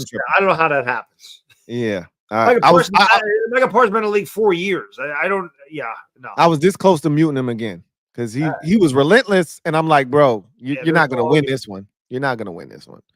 The big move. Better than LT, that don't even deserve a response. And that's why I sat out, because I'm like, I'm not even gonna argue this because he tripping. Like I don't even care where he's going with the argument. There is no argument. Which is why I muted him. I just wanted him to come back with some sense, and he didn't come back with any sense. It wasn't happening. Infamous 2K, thank you for the super chat. Greatly appreciate you. Double up. Who writes? Did he say Michael? Yeah, he did. He did. Yeah, man, Micah not even better than TJ Watt. Facts. Yeah. I would have loved to hear him talk about that. Because TJ Watt is a game wrecker. And while Micah Parsons can be a game wrecker, again, if you're going to argue that he's not playing the right position, that's fine. But I don't want to hear that shit. Like, if you're that good, if you're transcendent talent, then you should be wrecking the game from wherever you are. Right? That's the point. Right? It doesn't matter where I put you. If you out of position and they playing you somewhere, then you're supposed to be wrecking shop no matter what, because you're that kind of guy. They created a whole new position for LT to block him. The Washington Redskins had an H-back specifically to block Lawrence Taylor. Yeah. Like nobody else in the NFL's history had a position created so they could block one guy in particular, right? So, like I said, he changed it. There'd never be another LT. And I've seen TJ Watt beat a triple team and get a sack. So for whatever that's worth. Lou Bega, thank you for the super chat. Greatly appreciate you. Says, damn, Akoye 41. LOL. He getting his sandwich cut. I see where you're going here. You go the Rome route, right? Getting his sandwiches cut into triangles too. Last time these Cowboys won anything, bro was getting Dino Nugs during 95. Good one, Lou Bega. Good one. I see what you're doing there. Big Mo. Oh, excuse me. I gotta stop. Hold LT. They couldn't hold his jockstrap. They couldn't lace his cleats. They couldn't carry his luggage. I don't. Yeah. Look, Big Moo, you're not talking to us two. Yeah. You really LB wasn't going for it neither. No, You LB really wasn't was talking to one person. Yeah. On that one. Yeah. Luke Kutry, thank you for the super chat. Greatly appreciate it. This isn't just Giants fans saying this about that. Yeah. Right? No. You're not alone here. This isn't just Giants fans. Yeah. Facts. Thank you for doubling up. Double up. Who writes? Akoye lost all sanity with the Micah L. Yeah, look, man. He was holding his own, and then he somehow veered off the path, and I don't know what happened there, right? And I don't know what he was doing there, and I think he said something else that was pretty crazy, comparing a couple of other players, and I was like, what? So, but his Dallas Cowboys homerism was coming out. That's all that was. I mean, it happens, but man, that's a tough one to defend. Like I said, you have to at least finish your career before you can compare. I mean, even if we're having a comparison, you got to be that guy. Like we're already starting to compare Mahomes to Brady, right? Because he's that dude, right? That early. Yeah. So you can make that comparison. He's not at Brady's level yet, but we're starting to make the comparison because he's doing things that Brady didn't even do, right? At this point of his career. So you can do that. He isn't at that level to where we can start having those type of conversations. Nobody is. Right. Definitely not. This your guy again. I think that was like 5 double ups. Yeah. No, he was Big Moo was moved by this whole conversation, right? He's my guy. He's sorry, guys. Can't argue with stupidity. Yeah, Akoye seems like a very smart guy, but like I don't know where he went with that one. I don't know where he was trying to go. His GPS cut out or something. He went off track there. Take command for life. Thank you for the super chat. Greatly appreciate you. My guy, take command for life, Rice. LB, we are sweeping y'all this year. JD is going to eat. Here's the thing, and I wish he was here for this. We play the Eagles tough every year, no matter who the quarterback is. Sam Howell put a charge into those boys last year when we were trash. Sam Howell was still giving them work. So much so that LB came on the program and said, what? Hey, I think Sam Howell might be all right, right? He did, yeah. He said that, right? Oh, he did. Because Sam Howell, trash. Yeah, you said he was trash, and you stuck to that. Because when you saw him, he was garbage both times. Yeah, we killed. LB got shredded by Sam Howell both times, and so he was singing a different tune. We play the Eagles like Heineke went in there when they were undefeated and beat them. Like we don't. I told you the one team we don't fear in the division is the Eagles. He doesn't like to hear that because we always beat y'all. That's fine. I'm just telling y'all when we get better, we're gonna beat you. If we're playing you this tough when we're not good, imagine what happens when we're actually formidable, which we are now. Yeah, well, like I said, you get you've never gotten any Jayden Daniels hate from me. You ain't getting it because I think Jayden Daniels can play, and I was very impressed with that game last night. I think I misspoke. That's a national spotlight on the road, prime time, and he killed it. And like I said, he was playing really well. That last throw to McLaurin, it was crazy. I'm like, that's when I tweeted that out. Oh Jesus, I think the Commanders got one. Yeah. Not every quarterback can make that throw. That's right. Very few can make that throw. That's right. They very few can make that throw with nobody in their face. That's right. Let alone getting ear hold. That's what I'm saying. As you're throwing. And he stood in there and took it and made that. It was insane. I think I misspoke earlier when I said you didn't like Jayden Daniels because we had this conversation and you said I didn't know what Daniels was going to be. Yeah, I don't think you said that you didn't like him. No, I just didn't know. I mean, our coach loved him.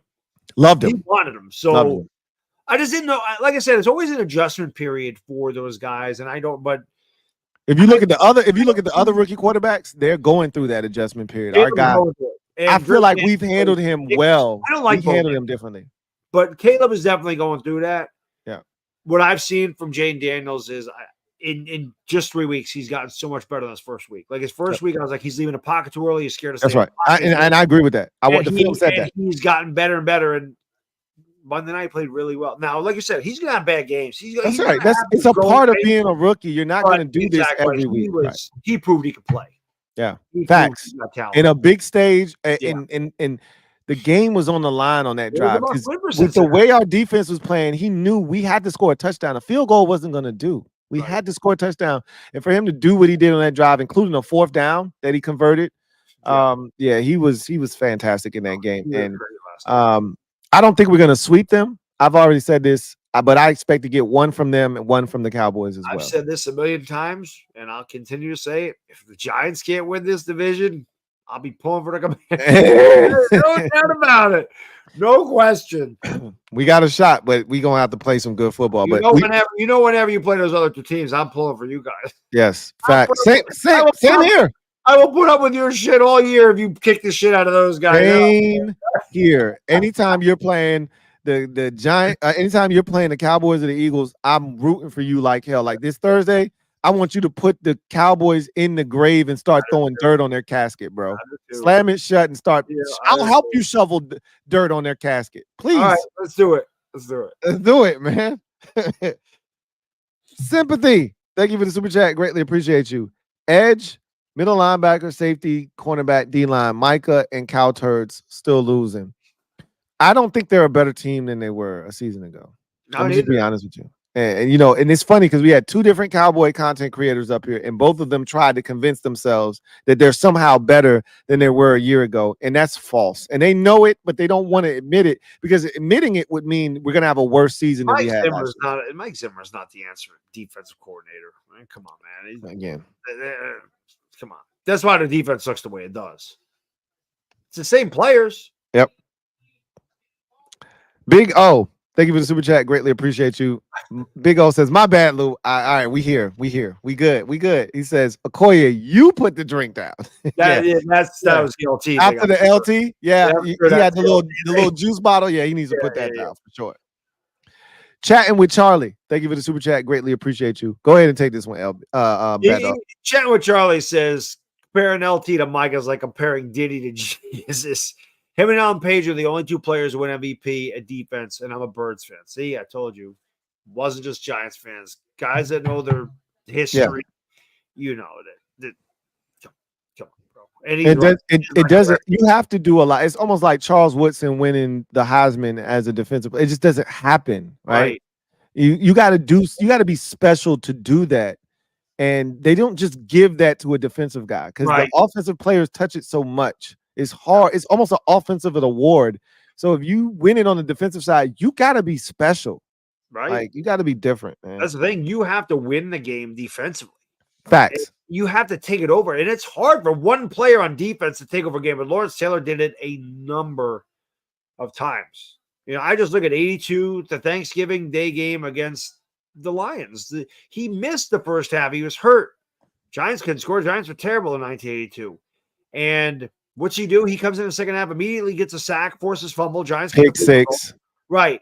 He forces another fumble. Right. And the Giants get the ball back, kick another field goal. And then, the Lions are driving down to score another touchdown, and he picks a pass over 97 yards for a touchdown.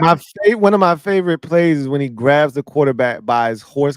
Just grabs him, just swings him. Right? Yeah, that was all in the same game, right? Yeah, there's 2 guys on him, and he just takes him and just throws him on the ground. Right. Yeah. Like 2 forced fumbles, 2 sacks, and a pick six in a half.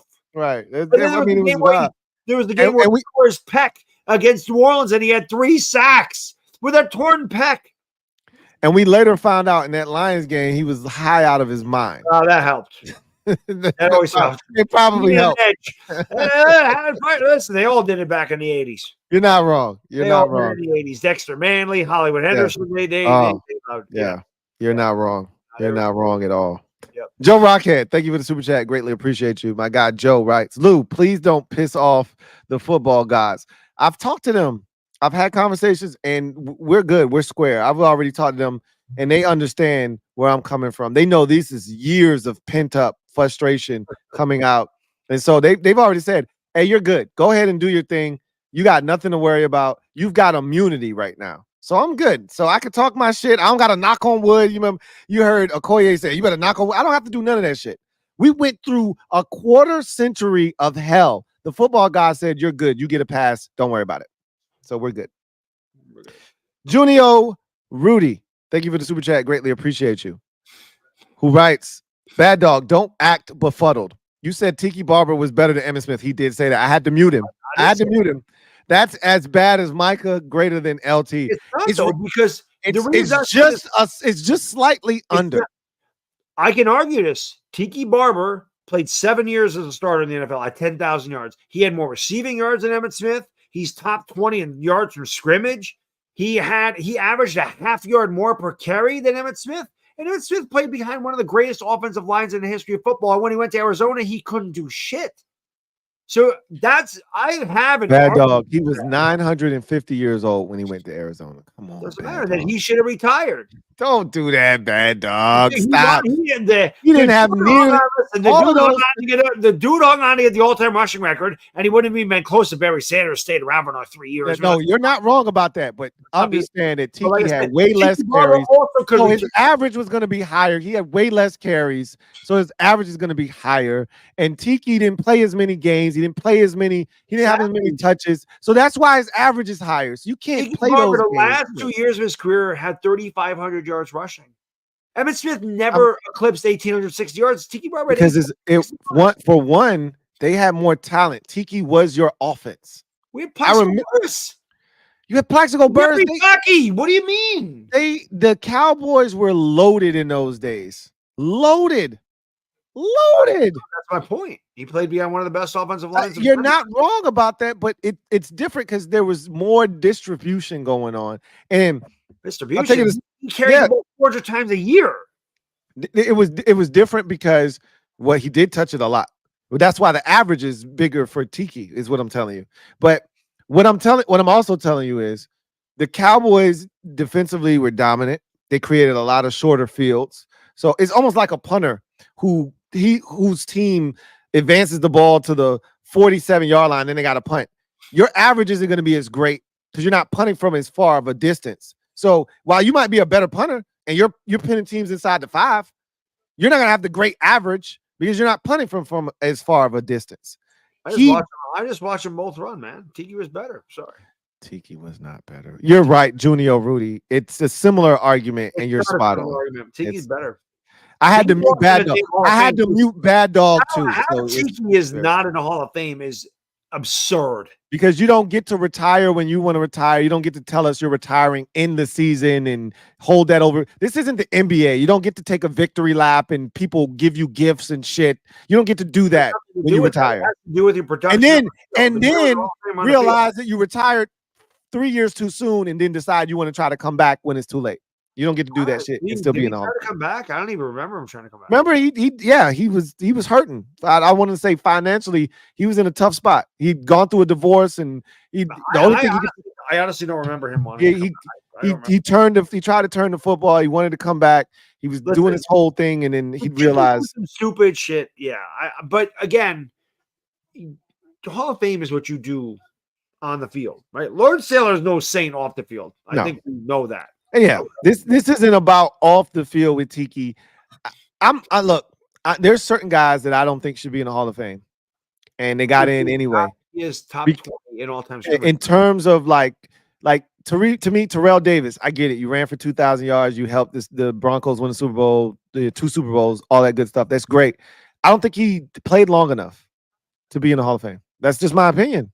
And I know people will bring up Gale Sayers, this, that, and the third, but it is what it is, right? Like there needs to be a certain amount of longevity. You could be an elite player, but if Sean Taylor was one of the greatest safeties we've seen play. He didn't play long enough. Tiki played 10 years. How long did he play? And I'm not, and that's not my argument for Tiki. I'm not telling you he didn't play long enough. I'm just saying certain people look at those type of metrics, and for Tiki, Tiki retired when he was still at the peak of it. I watched his last game. He was at Washington. You guys. That's why we had the playoffs. He ran for 216 yards. Yeah, it was insane. I watched his last game. He wasn't done yet. And that's not an excuse because Barry Sanders retired and he wasn't done yet, right? But Barry Sanders is one of the greatest running backs we've ever seen. So, he is the greatest running back of mine. So I hear you on Tiki.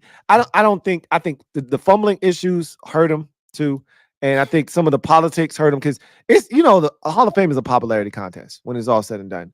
And if people don't like you, I think he's a great, I don't know if you know, he's doing announcing now. He's part of the Fox team. I think he's really good at it, right? Like he speaks his mind, says what how he feels. For a long time. Yeah, he's been for a while. I'm just going to say this. We can end this. There are 3 players in the history of the NFL that ran for 10,000 yards and had 5,000 yard receiving.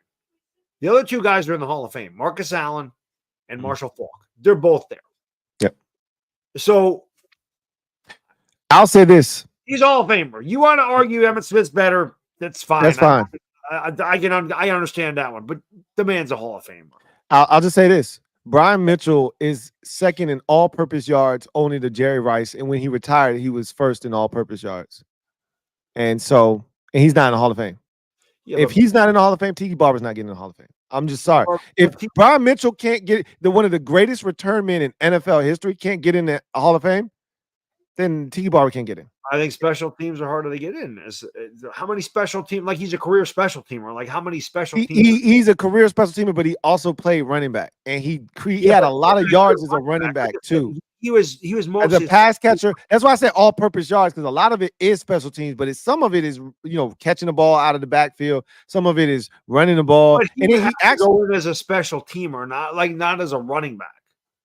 Yeah, pretty much. Yeah, because he was one of the best special teams players. Devin Hester just got in. Devin Hester was Devin Hester or Dante Hall. Right, but before it was Devin Hester, it was Brian Mitchell.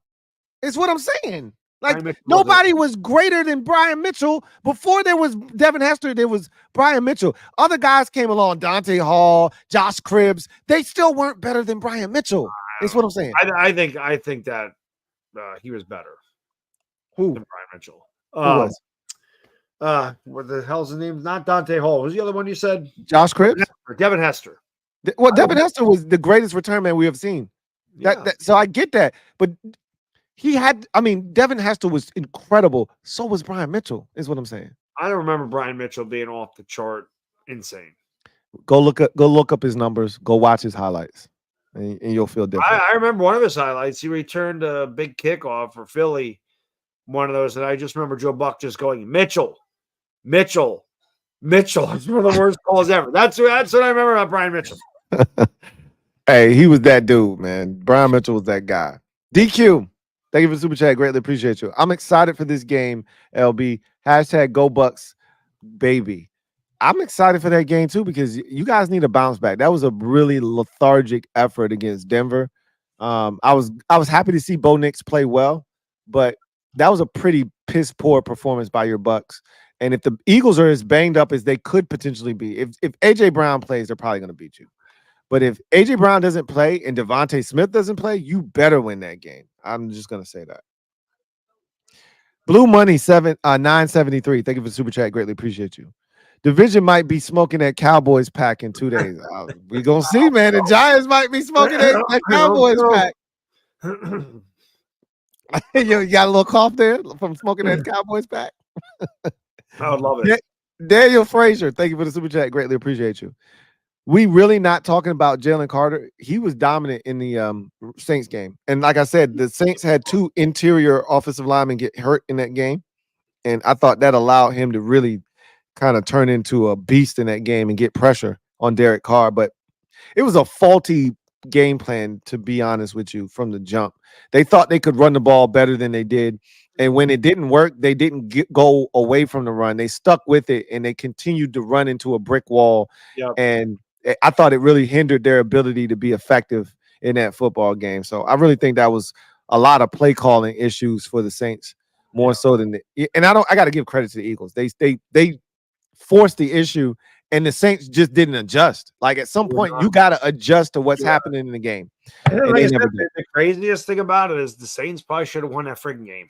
Yep, absolutely. If they can stop a 3rd and 16, they probably do win the game. It's just a way to play. That the play in general made no sense. How you give up 61 yards on that 7-yard pass to your tight end.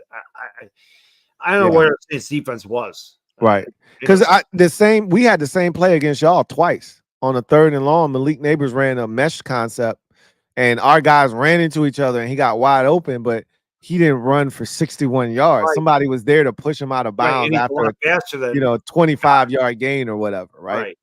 Like that's crazy. As he was running down the sidelines, I'm like, "Where's the rest of the defense? Where's the defense?" Right. This is crazy. This man is running down the sidelines, and nobody's going to catch him. This isn't Tyreek Hill you're chasing.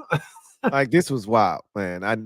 I was like, you guys are really about to lose this game. As I said, I'm like, come on, man. Yeah, exactly. The Barkley run was one thing, but I mean, that happens. That happens, right? On, Mike Leslie, thank you for the super chat. Greatly appreciate you. Mike Leslie writes, week 3, we're gonna see if the Eagles defense figured things out, they're gonna be dangerous. Small sample size, but I'm not gonna jump to conclusions. Week 3 was impressive.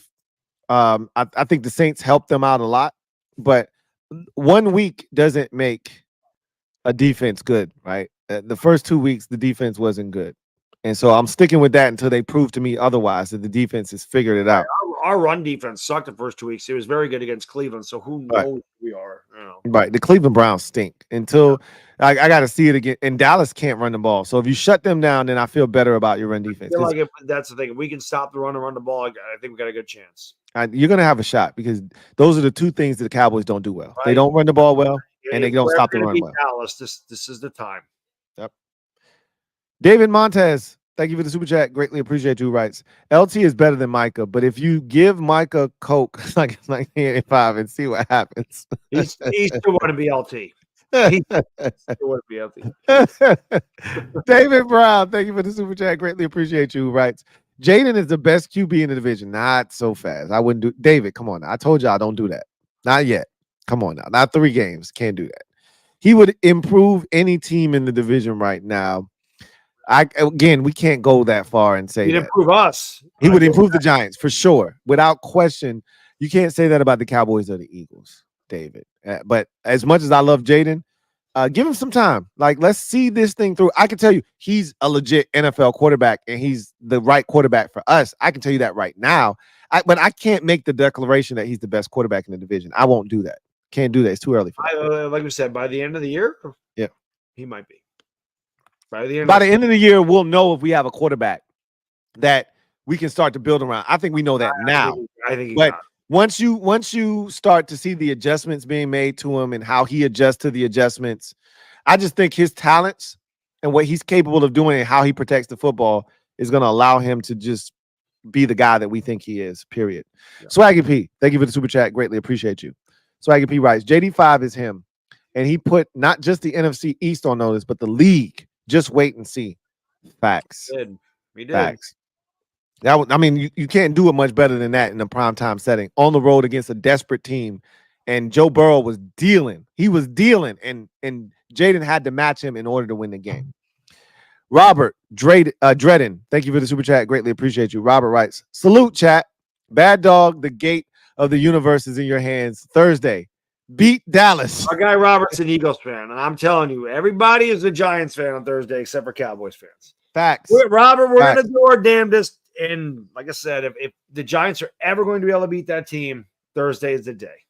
Thursday is the day. I don't expect it, but I feel like we're going to be more competitive with them than we've been in the past. Airborne J, thank you for the super chat. Greatly appreciate you. September Bowl champions. But seriously, Louis T, you're setting yourself up for embarrassment again, LOL. Let the season play out. You were so objective 2 days ago.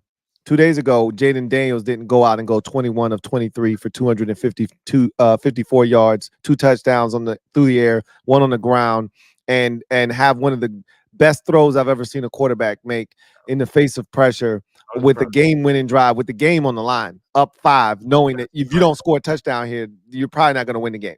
Yeah. So I was a little bit more humble 2 days ago. Now I know I got that guy. I got one of them ones. Yeah. So I'm sorry, Airborne J. I wish I could be a little bit more humble, but when you haven't had a franchise quarterback since 1985, since Lawrence Taylor snapped Joe Theismann's leg in half on a Sunday night, then you would understand what I'm going through as well. But you wouldn't know. So sorry, not sorry. All right. Take Command for life. Thank you for the super chat. Greatly appreciate you. Take Command for life writes, much love to Bad Dog. Welcome, Akoye. F the Eagles. That's a great super chat. That's a great super point. Chatting with Charlie. Thank you for the super chat. Greatly appreciate you. Double up. Who writes, this is the same guy who said Sam Howell was as good as Mahomes. I never said that. He said he was like Mahomes. Never said that. See, this is what happens when people don't clean their ears out and they don't wash their face and get their mind right. You even mention them in the same sentence. I probably should have never done that. You're right. I probably was out of pocket for doing that, but I never said that. I set myself up. I know, but listen, you know how it is. The media twists things all around. Take some out of context to twist it around. Good one, Mad Dog. I lied you about that too. So good one, Mad Dog. That's a good one. That's exactly what happened there. The media twisted my words and took it out of context. I didn't say that. Argenis L. Thank you for the super chat. Greatly appreciate you. Writes, shout out to Big Blue. Look, I watched that game, man. Yeah, you guys destroyed the Browns' offensive line. Like rush hour. It was so crazy to watch that in real time. Like, this is not happening right now. Now, they had injuries. I don't think it would have mattered, though. Like, Deshaun Watson stinks, man. He's garbage. He's garbage can juice. All over that guy. Oh, man. I mean, it has been a long time since we had a game with 8 sacks. I think that's what they got to call that pass rush, man. Rush hour or pass rush hour or something. Because New York, rush hour is a bitch in New York. So rush hour is not bad. That's actually a good one. Not a bad. You know who I really like? I like Jason Pinnock. Am I wrong for liking Jason Pinnock? That's a big signing for us. Pinnock has played very well since last year, and he's kind of our veteran back there. Yeah. The one thing I was worried about, Banks got undressed by Amari Cooper. He got undressed. Yeah. Well, he's not. I think he thinks so. He's one of those guys that thinks he's better than what he is. Yeah. He and McLaurin always have the chatter, and I love it. Yes. I can't wait till McLaurin can cook him. The next time we see him, I need Terry to go off on him because he thinks he's better than what he really is. He reminds me a lot of Jair Alexander. I don't think Jair Alexander is all that great, but the difference is Jair makes plays. Like, he had a pick 6 this past weekend. Yeah. Like, if Jair sees a garbage quarterback, he's going to take advantage of him. But if you got a good quarterback and a really good receiver, you can cook Jair Alexander, right? I don't know if Deonte Banks is that dude, though. I don't know either, but like I said, he thinks he's that guy. Cooper cooked him pretty good, so something to keep an eye on. I do love our guy Drew Phillips, so man, I love that kid. Look, Drew, I was so impressed when I watched the film. So, it's a guy Michael who's a Giants fan. He's all over my timeline, and me and him go back and forth all the time.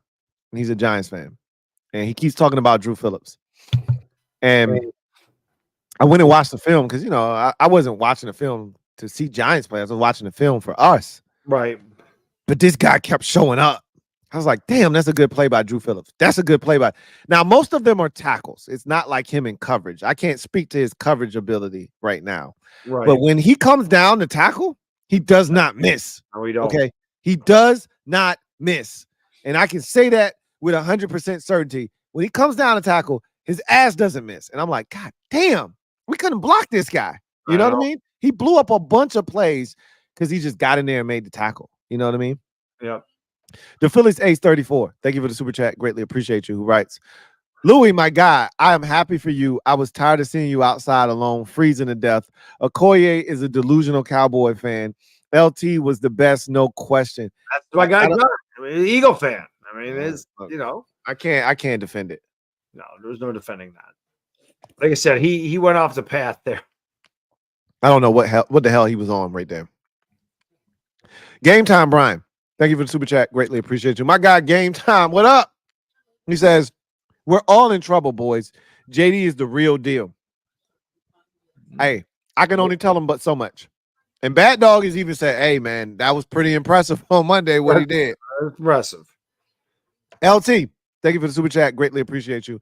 They rocked them NHO joint, Hal Jones. And hey, look, we already addressed the third world country thing. Yeah, I've blessed some of the kids in third world countries with the hats and the merch. I still got a few left. If you want one, let me know. But I'm also holding on to a few for Seattle Seahawks fans. One day, you never know. Never know. Never know. Angelique, thank you for the super chat. Greatly appreciate you. Who writes, Eagles fan just supporting. Really appreciate you, Angelique. Appreciate you, Angelique. Been tuning in to watch Brunson, Louie, and Bad Dog for years. We really do appreciate you. We do. Surprised I am just now running into Akoye, subbing to him now too. That's awesome.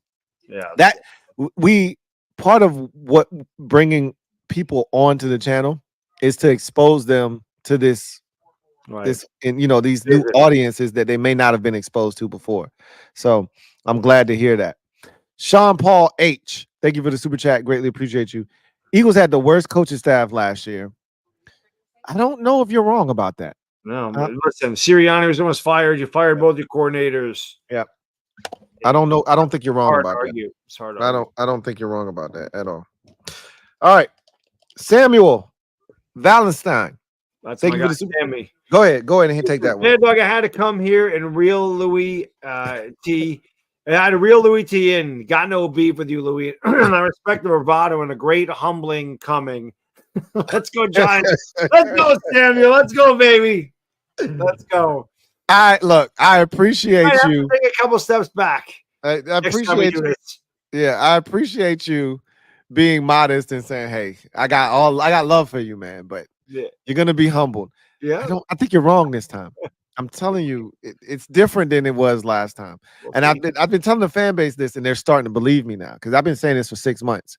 It feels different because it is different. Listen, you got, like I said, you got a quarterback, man. Lifts everybody. That changes everything. But it started with the front office. It started with the ownership. It started the GM, the head coach, the coaching staff, and now we got a quarterback. It's different. And so y'all gonna see the next time. And I'm gonna see what the excuses. I'm gonna see them move the goalpost back the next time we get on one of these things. When we actually 5-2 or something like that. 4-3. We got somebody that can kick at the goalpost and see what the hell happens. Jamar Davis, thank you for the super chat. Greatly appreciate you. Jalen is top 5 against the blitz right now. I mean, look, we ain't gonna tell him about it. We just gonna show him. We ain't gonna try to convince him about nothing. Sympathy, thank you for the super chat. Greatly appreciate you. Double up. Thank you for doubling up. Who writes, LB, you childish. You know it wasn't the Super Bowl. Yeah, he did it on purpose. That was funny though. That was it was. And you know what was crazy? Akoye was quiet for like 15 seconds when he said that. He had no response. Right. He had to process it. It was pretty good. You had to process it. Patrick Mahomey, thank you for the super chat. Greatly appreciate you. Who writes, smells like a lot of shit in here. Just kidding. Love the show. Louis, if you say JD5 is going to be the best quarterback in the league, I never said that. I never said he was going to be the best quarterback in the league. So yeah, I got to clean your ears out. I will call NFL HQ and ban him. I never said that. You were hearing things. I didn't even say he was the best quarterback in the division yet. So for you to think I said he was the best quarterback in the league is crazy. Top Gun season. Thank you for the super chat. Greatly appreciate you. Who writes, Jalen is good now till the defenses figure him out. There will be a growing pains period. I do believe that. And maybe there won't be a B, but I think there will be like a little stretch there where teams start to adjust to some of the things that we're doing, try to take it away. He's going to have to make the adjustment, but I don't think there's going to be this bottoming out that you think. I think his talents are just too great to allow that to happen. So we'll see. I do expect him to hit a rough patch. Some of the other quarterbacks have hit that already, right? Caleb Williams is struggling in Chicago. Yes. Like they're beating him up. That offensive line is not protecting him. He's throwing interceptions. He's struggling. Yes. The run game isn't helping him. It's rough for him, right? Bo Nix has not thrown a touchdown pass yet, right? He's only run into the end zone. Right. And he's got a bunch of interceptions, but he's continuing the battle. Like that's what normally what young quarterbacks look like coming into the league is they struggle early on. Jayden's different. He's different, and that's why I think it's going to be different. But we'll see, right? Damn Twin Shorty Sublime, thank you for the super chat. Greatly appreciate you. What up, Damn Twin? He says, fun fact, Jalen Hurts has more tackles this season than Sam Huff, who the Eagles paid 50. I think he meant Bryce. You mean Bryce Huff. Bryce Huff was a legendary player for both of our franchises. I'm about to say he played for the Commanders or Redskins and the Giants. Yep. He said, Bryce Huff, who the Eagles paid $51 million to. That's pretty funny, actually. That's crazy because he threw interceptions and probably made tackles on those interceptions. And Bryce Huff only has one tackle on the season. You had to love that question that I asked LB earlier when I said, who threw? I had to do it, Lou. Oh, man, that would have been great if LB was here. But he doesn't like Bryce Huff, so he wouldn't have tried to defend him. I mean, when I asked him, who has more touchdown passes? Right. Oh, that was legendary. And then who has more interceptions? More interceptions. I was let you see. I went off when you said that. did. Yeah, I had to do it. Yeah, he didn't want to answer, but he had to. You had to do it. He had to. Cal Bundy, thank you for the super chat. Greatly appreciate you. Who writes, Oye, cook these clowns and turn your mic up. I mean, his mic was pretty loud. Good. He was on. I'm gonna tell you, he was on a little bit of a delay though. So he was like one of those news reporters where they kick it to him and they got the earpiece in their ear, but you got that slight delay. Yeah. So that's sometimes he just wasn't getting it as fast. So Hunter Hodovic, thank you for the super chat. Greatly appreciate you. My guy, Double H writes, what up, y'all? T, Bad Dog, LB, happy Victory Tuesday. Hey, Cheers. I don't get many of them, so cheers is right. Or as Bad Dog would say, Really brilly. Hope y'all are having a great night. Loving the show, guys. And Bad Dog sending you all my luck on Look, Bad Dog, you called it. Appreciate you, bro. I told you. You called it last night. We got all the support, guys. You called it, Bad Dog. Got it. I'm telling you, man. I know how this goes. I've been a fan a long time. I know how this goes. Oh my God. P for Noopin, my guy. Pooping for Noopin. What's going on? Thank you for the super chat. Greatly appreciate you. Writes. Nah, F that. I don't want the Giants to beat the Cowboys. I want them to tie. You go the LB route with this one, huh, right? I'm gonna settle for a tie against Dallas. I mean, it's been that bad. It's been Alex. bad. Oh, thank you for the super chat. Greatly appreciate you. Who writes? People talk about Hurts interceptions, but Mahomes got 4 too. He does, but they're 3-0. Right. I mean, and they didn't come in the red zone. Right. It's a little different where they happen at, right? Because in the red zone, you're taking points off the scoreboard. Correct. A little bit different. Mahomes also has 3 Super Bowls. That too. Like 3 MVPs, and that's right. A little different. Yeah. The equity is built up there. You can get away with a little bit more when you got that kind of resume under your belt. That kind of hardware. I think didn't Mahomes beat Hurts in the Super Bowl too?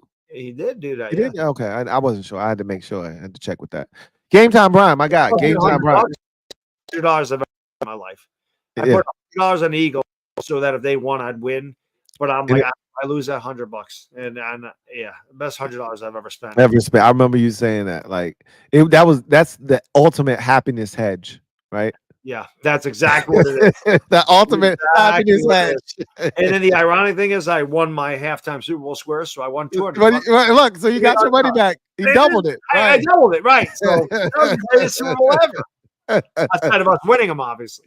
Right, I'm about to say it was the best Super Bowl that your team wasn't in, right? Correct. Yes. Yeah. Game Time Brian. Thank you for the super chat. Greatly appreciate you. My guy, Game Time Brian. Double up. Writes.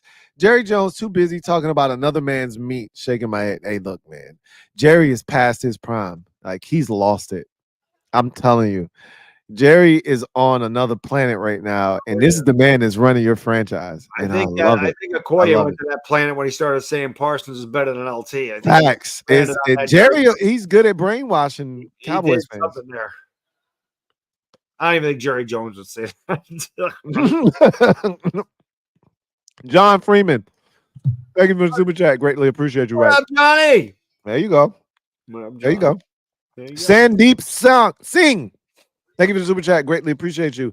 Double up. Writes, guys, please invite Game Time Brian soon. You know what? It was crazy is I actually contacted Game Time Brian because I wasn't sure we had someone for the show tonight. And before I had already reached out to Game Time and he was like, yo, I can do it. And LB was able to get Akoye to come on. So I told Game Time, stay on standby because I think we're going to have him on for a future episode. So shout out to my guy, Game Time Brian. I did his show before, had a great time doing it, and he's definitely willing to return the favor. So at some point, he'll probably be on the show for sure. Jamal Hamlin, thank you for the super chat. Greatly appreciate you. Jamal, my guy, writes, the tables are turning for Dallas and Philly. Sooner or later, you guys will be on the bottom of the NFC East. I can't wait. I don't know if they'll be at the bottom, but they won't be at the top. Yeah. You know what I'm saying? I can't wait for them to be at the bottom. I want it to be like my childhood when the Redskins back then, but Washington and the Giants battling it out. That's what I want. I want those 4:00. Well, it was CBS with Matt and Summerall, and then obviously it switched over. But I want those 425. You want to be the America's game of the week. Right. I want that 425 Fox slot, Giants, Commanders. One's 9-3, one's 10-2. That's what I want. You need to get a quarterback to do that, bad dog. We're going to get one. I don't know if you're going to lose enough games, man. Like, you guys are competing your ass off, and I'm telling you, you're going to win 6 or 7 games this year. Brian Dable's our head coach. They compete. But Joe Shea going to find a way. I got faith. All right. It's a lot of teams. It might be setting up for Arch Manning. Who the hell knows in 2026? Who knows? That means you got to sit through another couple of years. I know, but if we got to listen, we win 6 games. Who knows? Let's see what happens. All right. Cameron Ward, I'm speaking it. I'm manifesting it. Yeah, we're going to see, man. Infamous 2K. Thank you for the super chat. Greatly appreciate you. Lou, they're going to downplay our progress, but last year's team is 0-3 if they played. We not far from busting y'all teeth in twice a year. Stop acting like we 5 years behind. Y'all give me 2 claps and a Ric Flair. Yeah, I'm going to do it. Woo! We gonna do those 2 claps and a Ric Flair, baby. Yeah. They going to stop. They're going to put some respect on our name soon enough, Infamous 2K. Don't worry. It's coming. There you go. Woo! Go ahead and play that, bad dog. That's right. That's right. Let's see. I think I skipped a couple. Here we go. Infamous 2K. Thank you for the super chat. Greatly appreciate you. Writes, ain't no party like a JD party. I like anything with Diddy in it right now. We not gonna co-sign that. You gotta come on now. Pause. Yeah, exactly. A pause has to go after you say Diddy, period. Yeah. But he said, nah, let me chill. But Jayden gonna be using all 1,000 bottles of baby. See, we gotta leave that kind of. He did go there. Yeah, see, he did. I was gonna give him a benefit of the doubt and say, hey, we're better than that. And then he went down the Eagles Cowboys road. So but seriously, I brought up, baby oil and the Cowboys and not partying with them. So we in the same boat, but we know what it is. At the end of the day, we can't party with the Cowboys. They 1-2. We can't do that. Right. Hogs 8411. Thank you for the super chat. Greatly appreciate you. Who writes, LB, they're not keeping it a buck. Why are we not keeping it a buck? Go look at the film the last 2 games. Jalen Hurts has been carrying the offense with Saquon. Only one receiver is getting separation, and Hurts buying time and extending. How can he carry with Saquon? Mm-hmm. Carrying means one person. Mm-hmm. When you got Saquon going off for 100 and whatever he went off for 147 yards, and he had a 66-yard touchdown, and Hurts couldn't put the ball in the end zone, how is Hurts carrying? Preach, bad dog. Preach. Hurts is leading the league in turnovers. How is he carrying? Preach. I mean, I need clarification, because every time you get in the red zone, if it ain't a tush push, it's a pick. Right. So I need clarification. Talk to me. Yeah. Like, you literally scored 21 and 15 in your last 2 games. And I don't want to hear about AJ Brown. If he's carrying the team, right, then you should be able to score without AJ. Right. So I don't want to hear about AJ's out. Don't tell me he threw for over 300 yards and you scored 15 points. Right. Make it make sense. That don't even make sense. Your quarterback threw for over 300 yards and you still scored 15 points. One of them was on that stupid busted coverage to Dallas Goedert. Right. Should have lost. I mean, facts. They had 7 up until that point. They had Talk 7. about it. They had 7 points with a minute to go in the game. Talk about it, bad dog. That's not carrying anything. Jay Graves, thank you for the super chat. Greatly appreciate you. I hope they activate John Ross to the active roster. If you talking about activating John Ross, you down bad. Really, really bad. That's a rough place to be. Eagle fans are praising the John Ross pickup and the Paris Campbell pickup. Man, these guys couldn't make it with the Giants. I mean, come on. Paris Campbell, a.k.a. Parasite. Right. Jay Graves, thank you for the super chat. Greatly appreciate you. Who writes, why Dallas not activating Dalvin Cook? Because they got to get him up to speed. When you like the Chiefs just signed Kareem Hunt back to their roster, they got to get him up to speed. They got to get him into playing shape. Because if you're not in the NFL camp, you're not ready to go out and play in the NFL game. And like, because Kareem Hunt knows the Chiefs' offense. He should. I mean, it's the same offense that he left. It's still Andy Reid calling the plays, but he's not ready to play in an NFL game. You know what I'm saying? He wasn't in an NFL camp. He wasn't, here at the beginning of the season. So he needs time to get up cardiovascular wise to play in shape. Same thing with Dalvin Cook. He wasn't in camp. We got to get him up to a position where he's ready from a cardiovascular playbook. He's got to learn all that stuff too. And in his case, he's got to learn the playbook. He wasn't in Dallas. He wasn't in this system before. So there's a lot of things that I can tell you this much. Dalvin Cook is better than any back they got on the roster right now. Any back. I'm not telling you because he's old as dirt too. Yep. He ain't the spring chicken either, but he's better than the guys that they got out there. I can tell you that much. He's better than Rico Dowdle and Zeke Elliott at this point of his career. I can tell you that much. Hey, Martin. My guy Martin. I love that we've got Giants fans all over the world. He says, "Mad Dog, we here." Louis, you did the same song and dance, and Howell came in. You won a couple games. Walk before you run. Beat the Cowgirls Thursday. Let's go, Martin. Let's go. He's right. Martin is different this time, man. I keep telling Commanders fans it feels different because it is different. We didn't have a coaching staff. I got to run to the bathroom. That's all. Yeah, go ahead. I got it. Long as you come back. LB would tell me, "Hey, I'll be back." And he wouldn't come back. He just left me. Martin, it's different. This is why it's different, Martin. Last year, we had the worst coaching staff in football. I'm not, this isn't hyperbole. I'm not just saying that because I'm a Commanders fan. Like, literally, our coaching staff was the worst in football last year. And Sam Howell struggled because of that. But Sam Howell is not Jayden Daniels. Make no mistake about it. We have a much better quarterback here. This guy is a different dude. Like, he's one of them ones. Look, you watch the games. Martin, if you didn't watch the game last night, then I can't talk to you. If you watched the game, I don't need to explain to you why he's one of them ones. You saw it last night. You saw it. This ain't last year, bro. We got a different staff. We got a different team, and we got a different quarterback. It's different this year. I'm telling you right now, Martin, I'm coming back here like, y'all laughing at me right now, and I love it. I know y'all laughing at me. Louis tripping. He wilding. Okay. I'm coming back here in a month, in October, when we do this again. And we're not going to be in the dumps when I come back.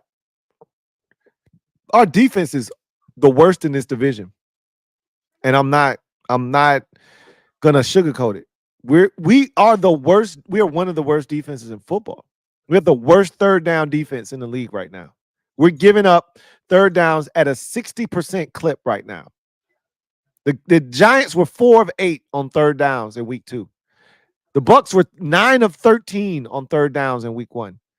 The Bengals were 6 of 10 on third downs. We don't get off the field on third downs. We stink on defense.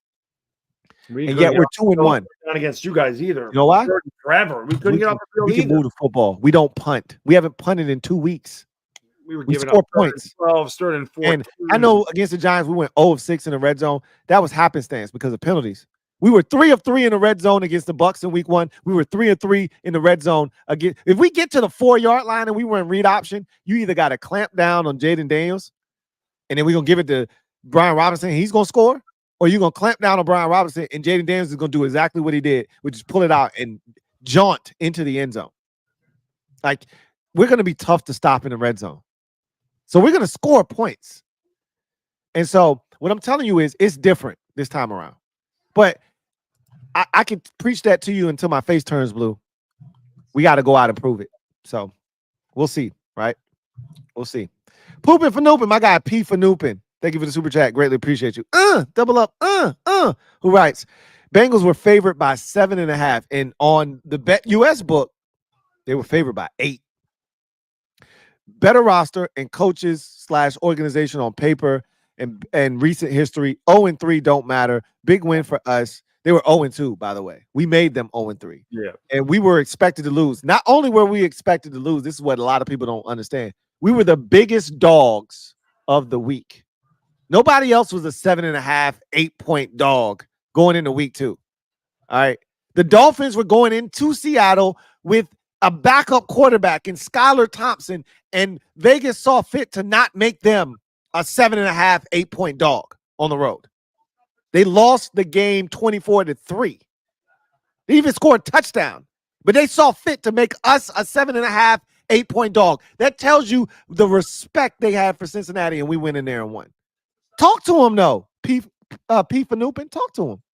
Talk to him.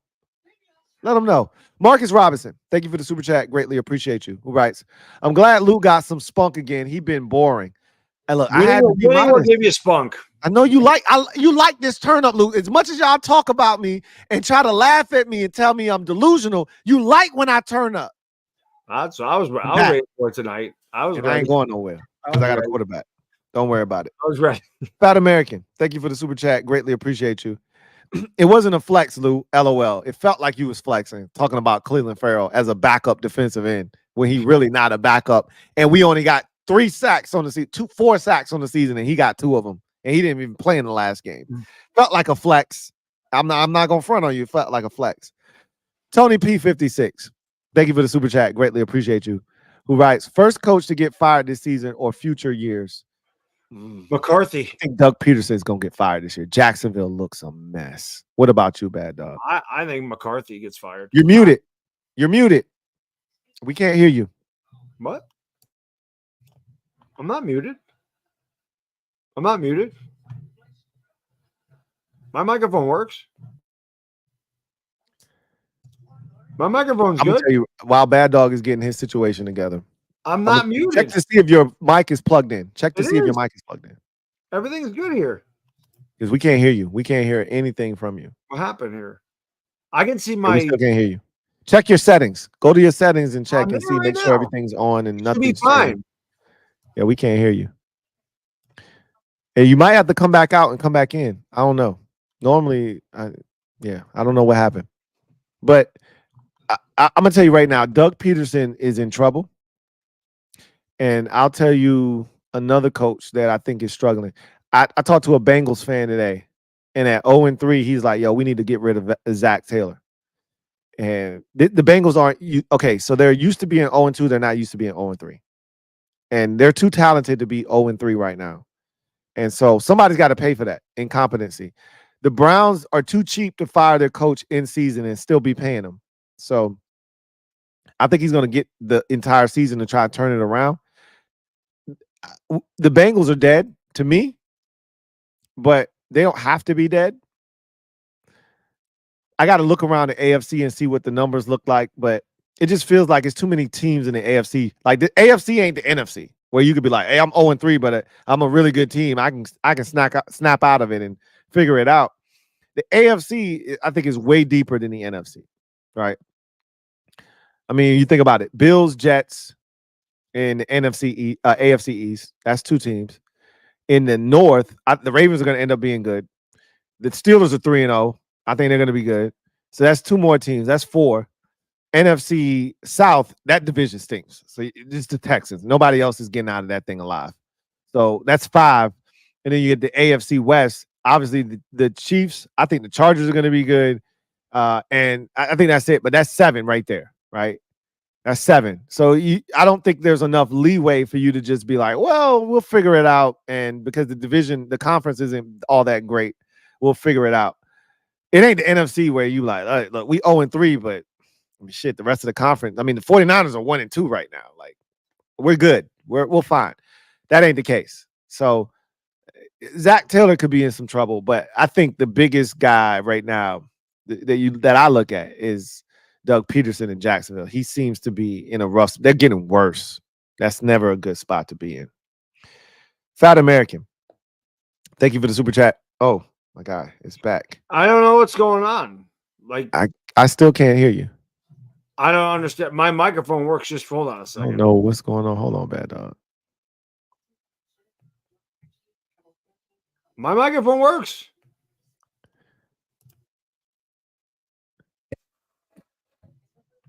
I don't know. I don't know why we can't hear you. Check your settings inside the. Yeah. What about now? No. I can read your lips. I'm hearing you saying no. I don't understand. Like I can. It's showing microphone. I don't know why we can't hear you. We need you, Bad Dog. You got to figure this out. I need you, bad dog. I don't know what's going on. If nothing else, I need you. We almost getting to the finish line. I need you to help me get there. I don't know what's going on. My microphone is showing volume. I don't know what's going on.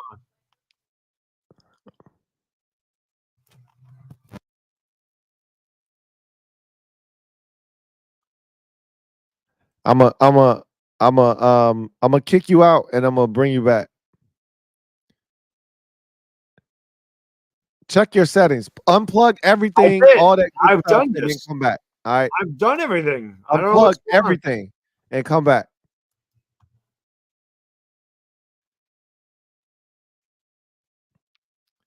Fat American writes, "Hey Luke, give me some good vegan food recommendations. Your boy is hungry. Have you gone vegan? Is that what you're trying to tell me?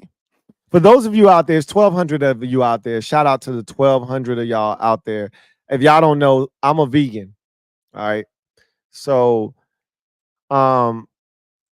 if you've gone vegan, there's plenty of ways that you can feed yourself and be full. Okay.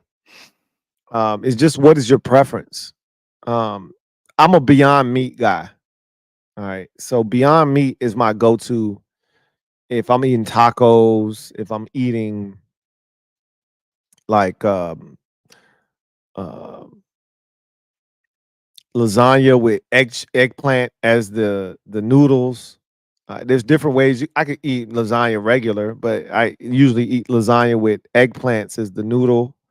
I do bolts. So the bolts are we cut sometimes, so you can do stuffed peppers with Beyond Meat in it. You could do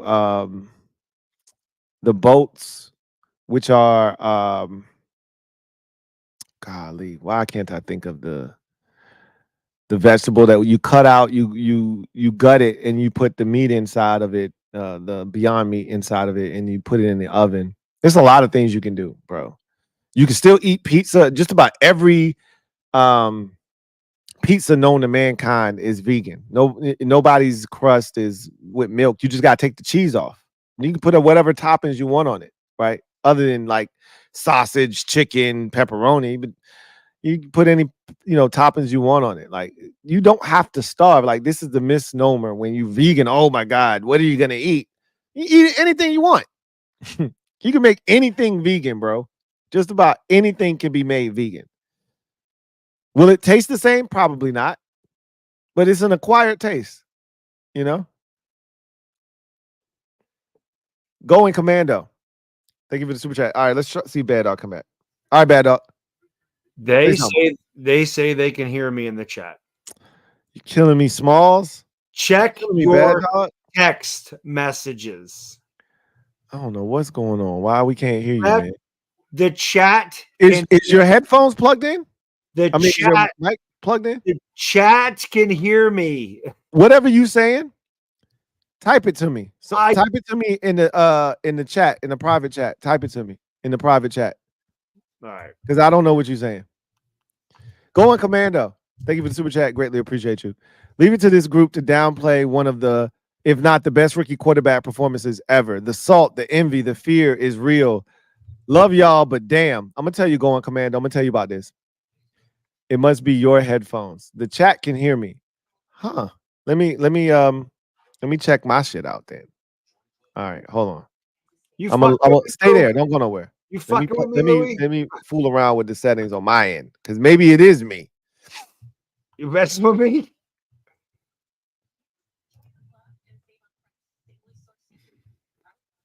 Say something, Bad Dog. Can you hear me? The chat can hear me. Say something, Bad Dog. The chat can hear me. That ain't it. Say something, Bad Dog. The chat can hear me. All right. I can hear you now, but I took you all out of my headphones. Hold on. The chat can hear me. Say something, Bad Dog. The chat can hear me. Yeah, it's definitely on my end. Because when I took you out of my headphones, hold on a second. Say something, Bad Dog. The chat can hear me. I can hear you. All right.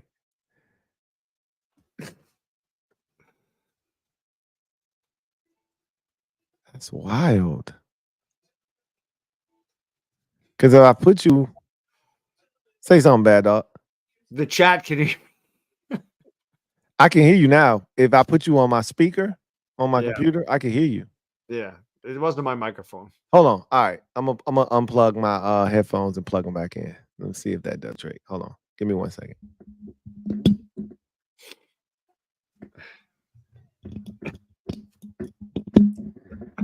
Say something bad, dog. We're gonna beat the Cowboys. There we go. Here we go. Here we go. Here we back. Thank you. All right. You know what's crazy going commando is I looked at the Bengals. They were hot, man. They were mad that they lost that game. So their post-game show, one of their post-game correspondence was like, I love Jay. Anytime I always told y'all, I tell y'all this all the time. I'm with my psychology background. I'm a master of reading people. Yeah, me too. I'm good at that. And body language and speech and all of that stuff. And anytime somebody says anytime somebody says no disrespect, and then there's a conjunction, every word of the next sentence is going to be disrespect. Of course. Right.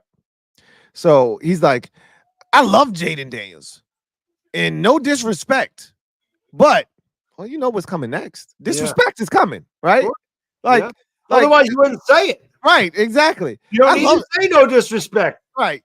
I love Jayden Daniels, and I think he's a really solid quarterback, but you know what's coming after that conjunction. Right.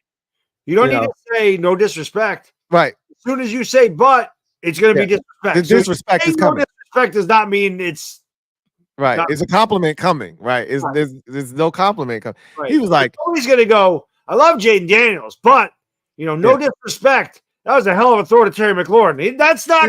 That's not right. That's right. That's right. That's right. That's not. He said no disrespect, but he's not that good. He's not that good.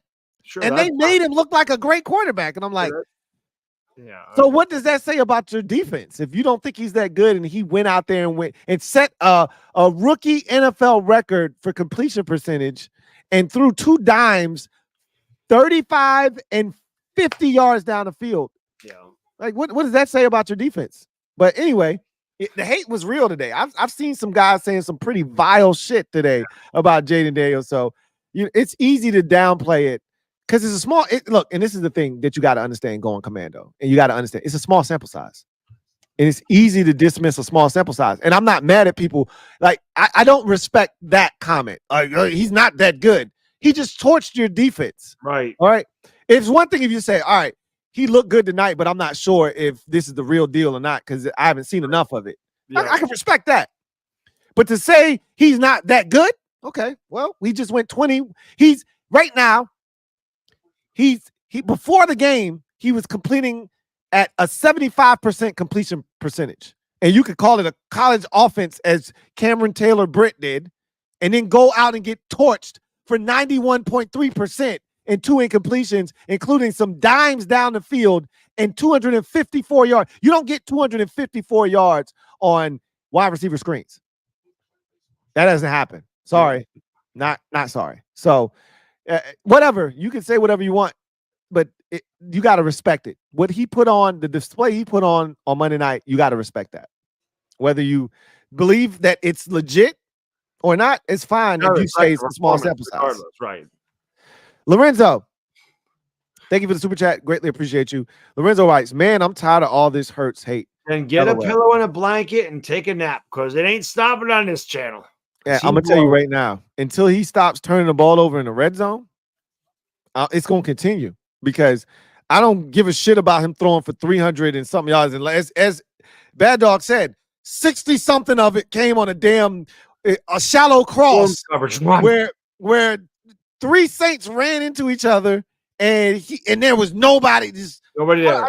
60 yards. Where's the safety at? Like, who's there to push this man? Right. Okay, he got the first down, right? He got 19 yards. Yeah. Where's the safety to push him out of bounds, right? That's the shit that blew my mind. Right, that's what I'm saying. That should have went for 61 yards, that play. That's wild. That play wasn't even designed to get. That play was designed to get them in fourth and manageable. That's right.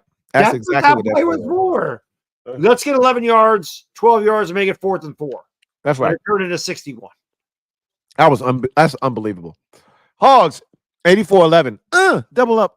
Who writes? Hurts was just the most accurate deep ball thrower in the league. Again, you guys are confusing accurate throws, which means they were completed, with actual, hey, this is where he intended for the ball to go, and this is where it was caught. A.J. Brown, I can't tell you how many times he just threw the bitch up to A.J. Brown and A.J., especially in 2022. The Steelers game, he just threw that bitch up to A.J. Brown and went and got it. The Titans game, he just threw that. These weren't the Super Bowl against the Chiefs, he just threw that bitch up and A.J. went and got it. It wasn't an accurate. It was double coverage. It should have been picked off. Right. Yeah, right. I can't tell you how many times I'm like, how the hell is that not picked off? Exactly. How the hell is that not picked all the time? Don't confuse accurate, which means he completed the pass, with, hey, this is where he meant to put the ball, and damn, that was a good throw. It's a difference between the two. And I think you confusing the two, Hogs. Saying his deep ball that was 2 years trash ago. Is cap. That was 2 years ago anyway. He ain't that quarterback anymore. I'm just telling you, Hogs. I watched it. I know what I see. I'm just telling it like it is. You can get mad. You can call it cap all you want. I'm just telling you. When he throws in timing and rhythm, the deep ball is fine. When it's 30 yards, because his arm strength can handle that and they can put it in an accurate spot. When he's throwing it as far as he can, he doesn't have the arm strength. That shit is just going wherever. And AJ has to go get it. Hey man, it's not hate anyway. Last year, all I did was tell Louis T. All I told Louis is, Howell's trash. Howell's no good. Howell sucks. Howell's ass. Howell's buns. Whatever. He sucks. He's not him. He's garbage. He ain't going to be here. He's not a quarterback. Where is he? He ain't here. He's a back. That's what he is. I haven't said anything like that about Jayden Daniels. It's got nothing to do with, the uniform. If Hurts was really good, I'd say he's really good. He's really good at having his ass pushed into the end zone. He's good at that. He's a fighter. I mean, I'll give him that. He's a leader. And this is coming from an Oklahoma fan. And he's what? Well, yeah. Well, he went to Oklahoma to prove he could throw the ball because he was benched for Tua at Alabama. Right. So I was never a big I never thought Hurts would be a great thrower. Right. The football. Again, he had no arm. But you're playing against the Big 12. The Big 12 defensive backs are terrible. That's right. But the SEC, that's why I got benched. His defenses are better. So no, Hurts. I'll say this: Hurts makes the most out of what he has. That's right. I agree. And I will say this, and LB brought this up. He gets the most out of his talent. I will say this, and LB brought this up. When it's on the line and they need it, it's 3rd and 9, and he tucks it and runs, he'll put his body on the line. He'll get 11. He does. You know what I mean? He'll figure out a way to get it done, and I can't take that away from him. I gave it to him in Green Bay. Against Green Bay. I said, well, listen, man, when they had to have a drive, that's right. They got it. That's right. I mean, I streamed that game. That's right. Because I wanted to laugh at the Eagles. It was the first game. I'm like, there's no way I'm not watching this. It's Saquon Barkley. I want them to lose. That's right. Hurts threw a pick, and then he fumbled, and I thought it was the funniest thing, and then they ended up losing. It ended up being a great game. But that's what I said. I'm like, listen, as bad as Hurts was at the beginning of this game and didn't play well, when they needed a drive, he put it together. I got to give him credit for that. I got to ask you this, Bad Dog, because this is the first time me and you have talked since this has happened. How much joy did you get out of Saquon dropping that ball and then them subsequently losing that game? How much joy did you get out of that? Live and doing my therapy session. I always do that if we lose the night after the, or victory. Got to do a victory one on Monday. I was so down when that started, that stream, and then when I watch him drop the ball, I'm like, yeah, nice job, Saquon. It stops the clock. And then for them to go down and score. That's right. And then Hurts to throw the pick. The cherry on top, the pick. I loved it. I made a video about it, and I laughed my ass off. I loved it. I'm like, that was almost as good as a Giants win. That was so good for that to happen. Hey, I had so many Giants fans just over the moon about that. I loved it. Situation. Yeah, couldn't have happened to a better guy. As my buddy Chris says, he deserved it. Oh man, that's good stuff. Infamous 2K, thank you for the super chat. Greatly appreciate you. Who writes, can't wait for Malik Neighbors to be wearing a Washington jersey when he's not leaving the Giants. What are you talking about? Infamous 2K. We got our and guy. He's a rookie. Why are you even talking about a guy that's 5 years? Yeah, right. This 5 years away, 5 years removed from being out of his kind. Like that's Daniel Jones ain't gonna be there throwing the ball all 5 years. I can tell you that. Yeah. I guess because the relationship he and Jayden has, that doesn't mean anything. Him and Jayden and Brandon Ayuk had a relationship, and Brandon Ayuk signed back with the 49ers. He could have just not signed a contract and played his last year in San Francisco and said, I want to go to Washington. He didn't do that. You know why? Because guys want the money. Right. They want to get paid, and they're not leaving it to chance because anything can happen. You could tear your ACL and not get the money at all. Yep. So Malik Neighbors isn't going anywhere. He'll be fine in New York. JD Sports Talk. My guy JD. He'll be what Odell Beckham was supposed to be in New York. Yep. I think that's what it'll ultimately be. Guyton has regressed some. BB struggling. Rookies. Martin finally beatable in reps. Steele has not elevated since contract. Giants have an opportunity. We got one. I literally, JD Sports Talk, I literally asked Akoye if their offensive line was better. And the man sat here and told me yes. Now, he said it was more talented, which he might not be wrong, but they're not playing better. Right. And Zach Martin is finally showing that he's mortal, cripples that offensive line because he's the best player on that offensive line. And if he's not playing like it anymore, how is the line better? Yeah. Hey, our pass rush might get there this time. You got a shot, man. You got a shot. If you can stop the run, I'm telling you, you got a shot. Marcus Robinson, thank you for the super chat. Greatly appreciate you. Marcus writes, hold on, LB. Smith has seen that type of coverage. Go look at games AJ missed. Smith went for 150 with no AJ last year. Y'all all drunk. So it's easy to say what he did in games where AJ wasn't present. Teams aren't necessarily game planning to take him away in those games. Like, it's different when the number one is out. Yeah, you can roll coverage, but it's different when you're the guy, right? Like, we go into the game saying, hey, this is the guy we got to stop.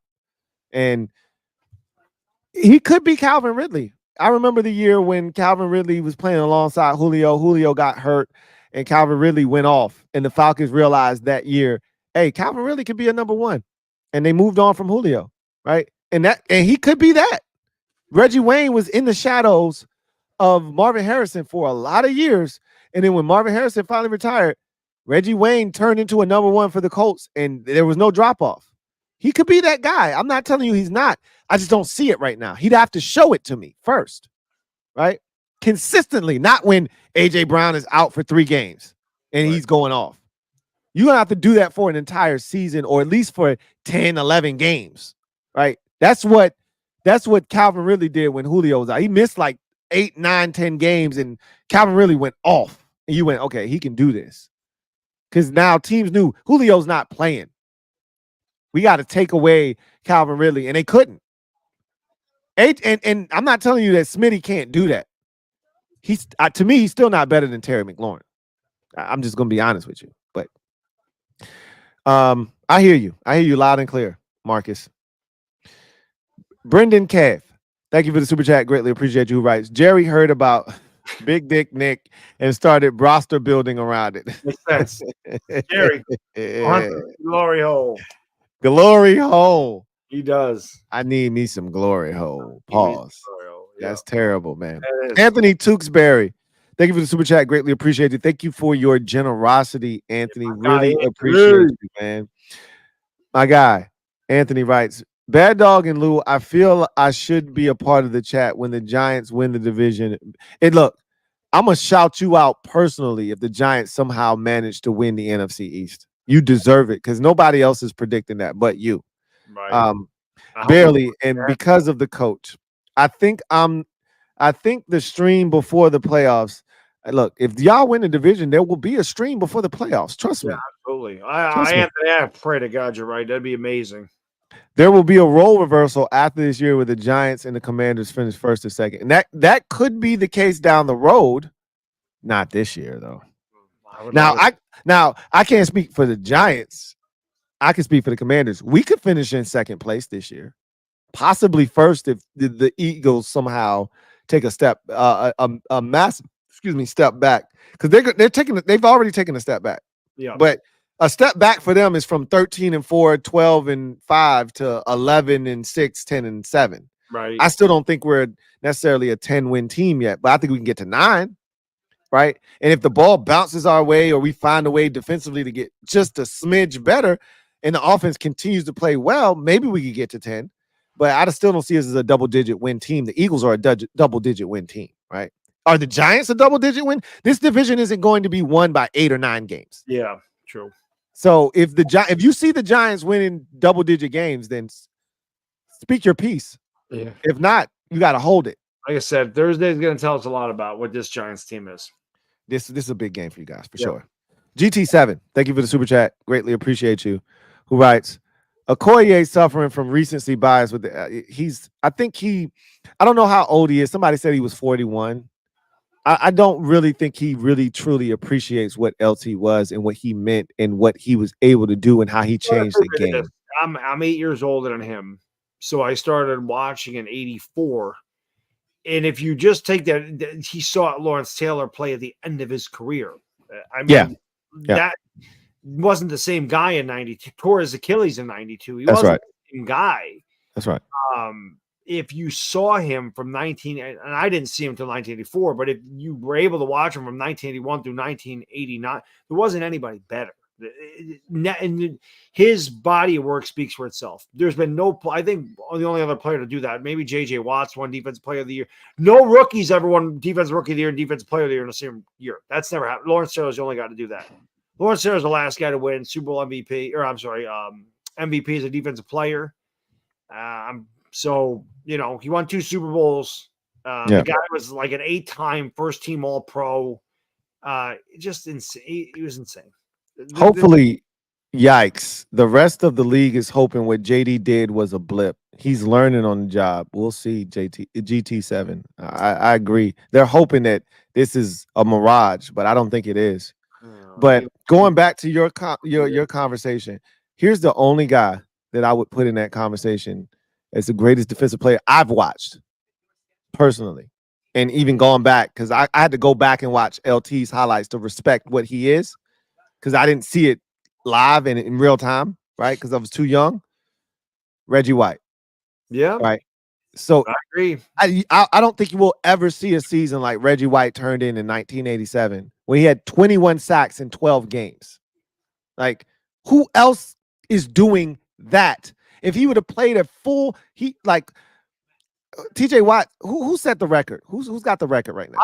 I think Strahan still has it. Still has it, right? I think Watt tied him, but I think Watt broke it. I don't know if he broke it. 22 and a half sacks. It's 22 and a half. I think. Right. I think Watt might have been like 22 or something like that. Yeah. I think Strahan might be still in the lead with 22 and a half, right?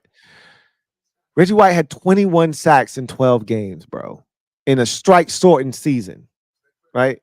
If they would have played a full 16-game season, the man might have had 30 sacks that year. The ironic thing is the receiving record for most receiving touchdowns in a year was Jerry Rice. Randy Moss broke that in 2007. Rice had 22 receiving touchdowns in 12 games. In 12 games. And so you got to respect what some of these guys were able. That's why people call Jerry Rice the greatest, the GOAT, right? Yeah. He wasn't faster than Randy Moss or some of these guys that we see today, but nobody's ever going to be put ahead of Jerry Rice at receiver. I don't care what you do. Nobody worked harder than Rice. Nobody's ever going to go ahead of Jerry Rice, right? And there's certain running backs. Like, I don't care who you are. You're probably not going to go ahead of Jim Brown, right? Barry Sanders. There's certain guys, like, I don't care what you do. You can't eclipse that guy, right? Right. And for me, Reggie White is one of those dudes. LT is one of those dudes. Like, there's a move named after Reggie White called the hump move. Yeah. You know what I mean? Like, And you not everybody can do that. You got to be some type of strong to be able to take a 300-pound man and toss him aside against his will. And there's an art to that. Right? Yep. You got to get him off balance, and then technique involved in it and strength. Man, Reggie was a different dude. Man. You know what's scary? The Giants almost got Reggie White out of the USFL. I forgot why they didn't. Mm-hmm. But can you imagine LT and Reggie on the same defense? That defense. Oh my God. Leonard Marshall, Carl Banks, Harry Carson. What in the hell would that have been like? Imagine that. No way. Yeah. That would have been why it didn't happen, but legitimately the Giants almost got Reggie White to go on that team. That would have been insane. With the way how dominant Reggie was coming out of the USFL. Yeah, him on one side, LT on the other. You forget about it. It would have been cheat. That would have been a cheat code. That would have been a cheat code. That would have been a cheat code. Brandon J, thank you for the super chat. Greatly appreciate you. Brandon writes, Micah's not better than LT, but Tiki isn't better than Emmitt Smith either. He better. Both of y'all are talking crazy. Dallas wins tomorrow, 31-17. I can see that happening. I can see that. Because this is the thing. As Bad Dog said, it's got to be like they got to muck up the game, right? Yeah, we got to make it. In order for the Giants to win, this thing has to be 23-20, 23-17, 20-16. Like it's got to be some shit like that. It can't be where if this thing gets up into the high 20s, the Giants can't keep pace with that. Yeah, I agree. So it's got if you score 31, then you win. You win. I agree. Right? I think we'll score 31. All right. So if you can get to 31, good luck. You're gonna need it, but if you can get to 31, you're gonna win the game for sure. And I agree. Bad Dog was tripping, and so was Akoye. So I agree with you. I know Bad Dog is. But Game Bomber TV 1 TV2. Thank you for the super chat. Greatly appreciate you. Game Bomber 1 TV2 writes, Cowboys fan here. Thank you for identifying yourself. Kind of terrified for the fallout if we lose Thursday. It's the sky's. It's falling now. The sky would have hit the ground if you lose to the Giants. Yeah. There's no coming back from that. Collapse on your head. Absolutely. I mean, first of all, they talk about you guys no matter what you do. Win, lose, draw. The Cowboys are the first thing they're going to talk about. You lose to the Giants? And after we've had a full slate of games on Sunday, the first thing they're going to talk about on Monday is going to be the Cowboys losing to the Giants on Thursday. You know what I'm saying? Like, you're not going to be able to escape this until you play another game. And no matter what happens, you're 1-3, and that third loss was to the Giants. You're cooked. Yeah. You're cooked. Yeah. He says Giants haven't beat a healthy Cowboys team since like 2016. If there's a time for them to do it again, it's now. Feels like New York has the momentum entering this game. I will say this. I agree. What about you, Bad Dog? No, I completely agree. If we're going to beat them, this is the time. Short week. They're not playing well. They're both at their line of scrimmages suck right now. Mm-hmm. You know, they can't stop the run and they can't run the ball. And every time they've dominated us, it's because they have dominated both sides of the line of scrimmage. That's right. With a better offensive line this year and a threat that can actually catch the football and do damage. I know it's not Barkley, but I made a point to say Singletary probably won't have the year Barkley does, but I don't think it'll be terrible because teams aren't going to stuff the box to stop Singletary. So you're going to have a better opportunity to run the balls. With Barkley, they're going to put 7 people in the box. You're not doing that with Singletary. And you can't now because you have a receiver that can catch the ball. You also have Wan'Dale Robinson who's pretty damn good too. Yep. So I feel like the Giants can run the ball. And if we're going to beat Dallas, we're going to have to run the ball. I agree. And if you can establish the run, I think the key is going to be staying in manageable third down situations. Third, right? Third, can't be in obvious passing situations. That's right. We do that. That's right. And if you can do that, Malik Neighbors is going to run a slant, a stop. You know, he's going to be able to get 5, 6, 7 yards. You know, it's the 3rd and 11s that could be problematic for you. 3rd and 10, 3rd and 9, that type of thing. Yep. Brandon J, thank you for the super chat. Greatly appreciate you. See, this is what I'm talking about right here. Yeah. Louis, you're my guy. This means some disrespect is coming, or he's something negative is coming. Yeah, nothing but love. But here's the but. After the but, here's it. Watch what happens here. I can't wait to crush your commanders. You see what happened there? Yeah, right? I see it. All right, you're talking slick. I am, because I'm confident because I got a QB for the first time in 25 years. Right. Hopefully this rivalry means something again. I agree. I think it's better when you guys aren't just trampling over us. And I mean, we got to get back to a point where we're respected in the division. First of all, Kayvon Thibodeau's an idiot. So I don't really pay attention to much that he has to say. But he hadn't lost to the Commanders since he got in the league. So I didn't fault him for that. Like, it's hard for me to respect the team and call them a rival when all we've done is either beat them or tie them. Since I got in the league, I haven't lost to them. So I don't respect them. But you can't then, out of the other side of your mouth, say, well, we're a rival of the Cowboys. You haven't been close to them. They don't see you as a rival, right?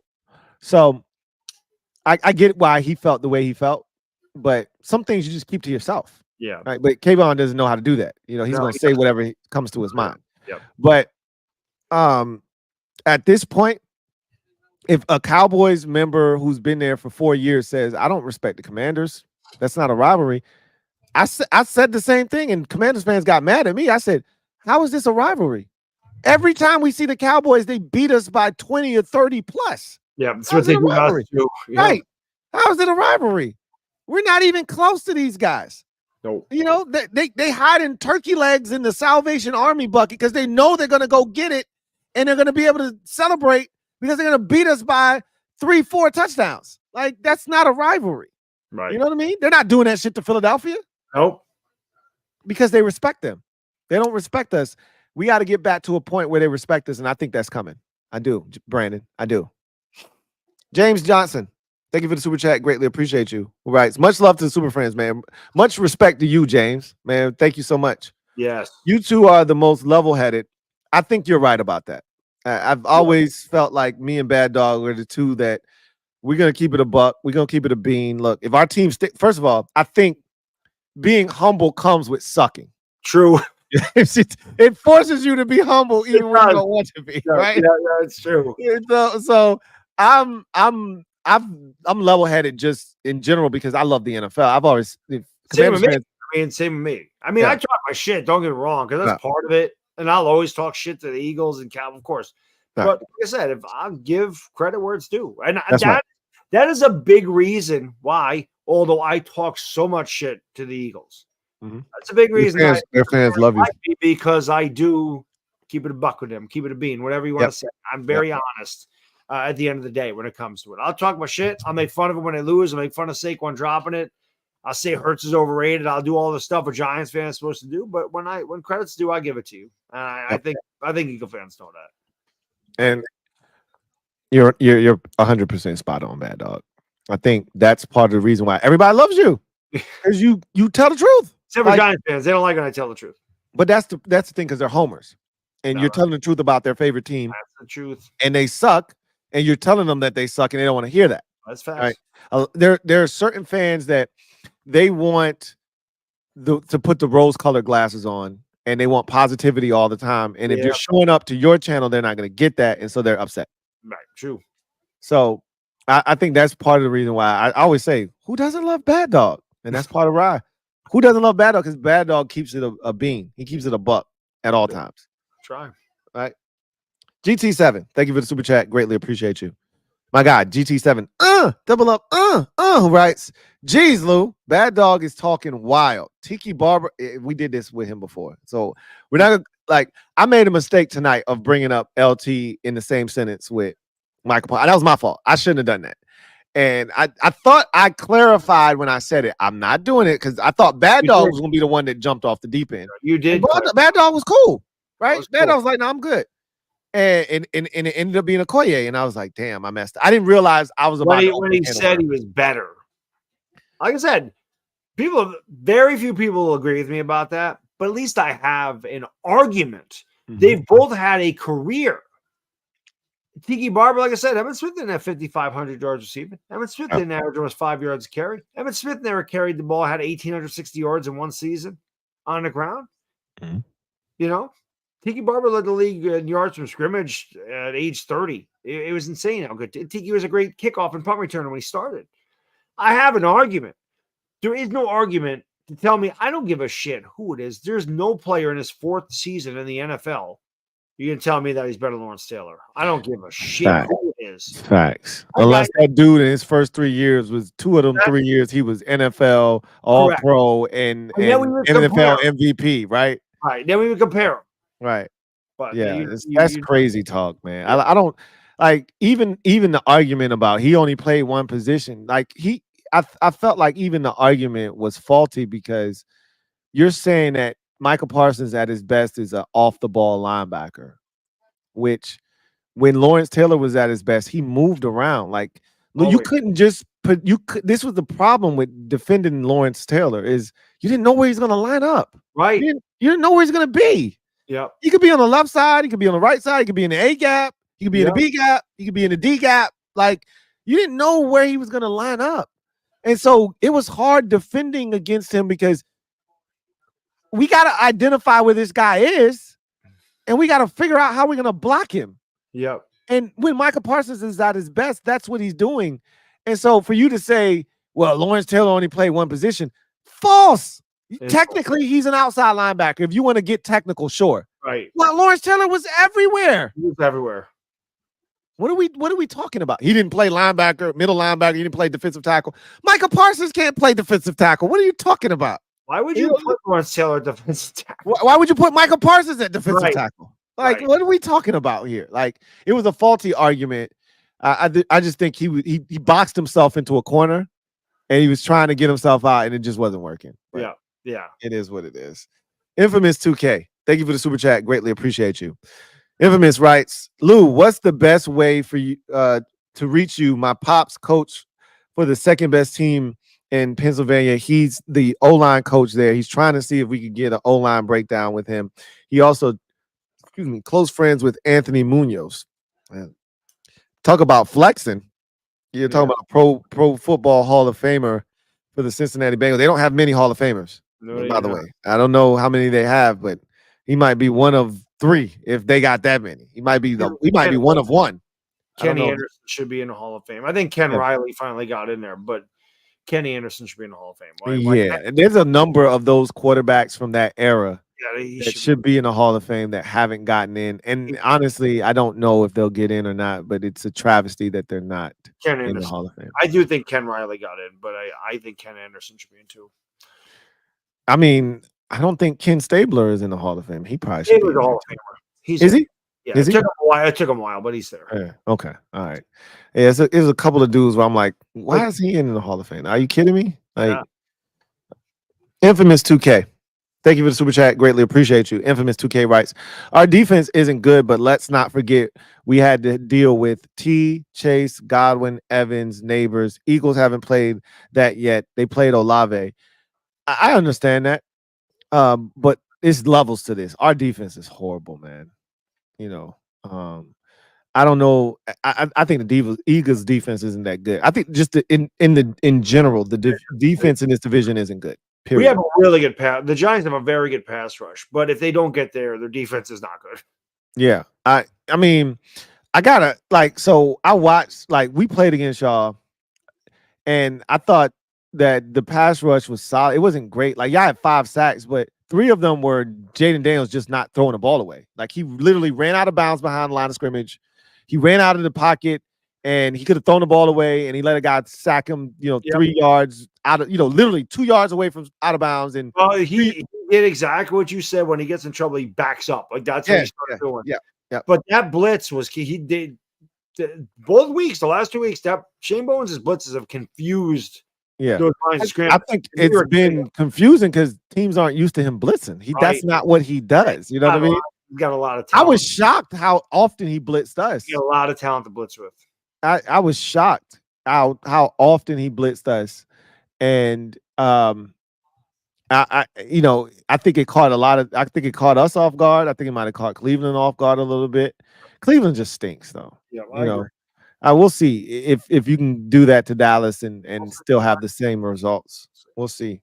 I'm looking forward to seeing it. But you're not wrong. They haven't played don't underestimate Atlanta's offense. That's a good offense. And they got talent, man. And the Packers, they don't have a star receiver, but that's a talented offense, right? So don't discredit the teams that they've played. I just don't think they're very good on defense. Just like the rest of the division isn't very good, right? We're the worst, though. I can tell you that right now. We're the worst defense in this division. Yeah.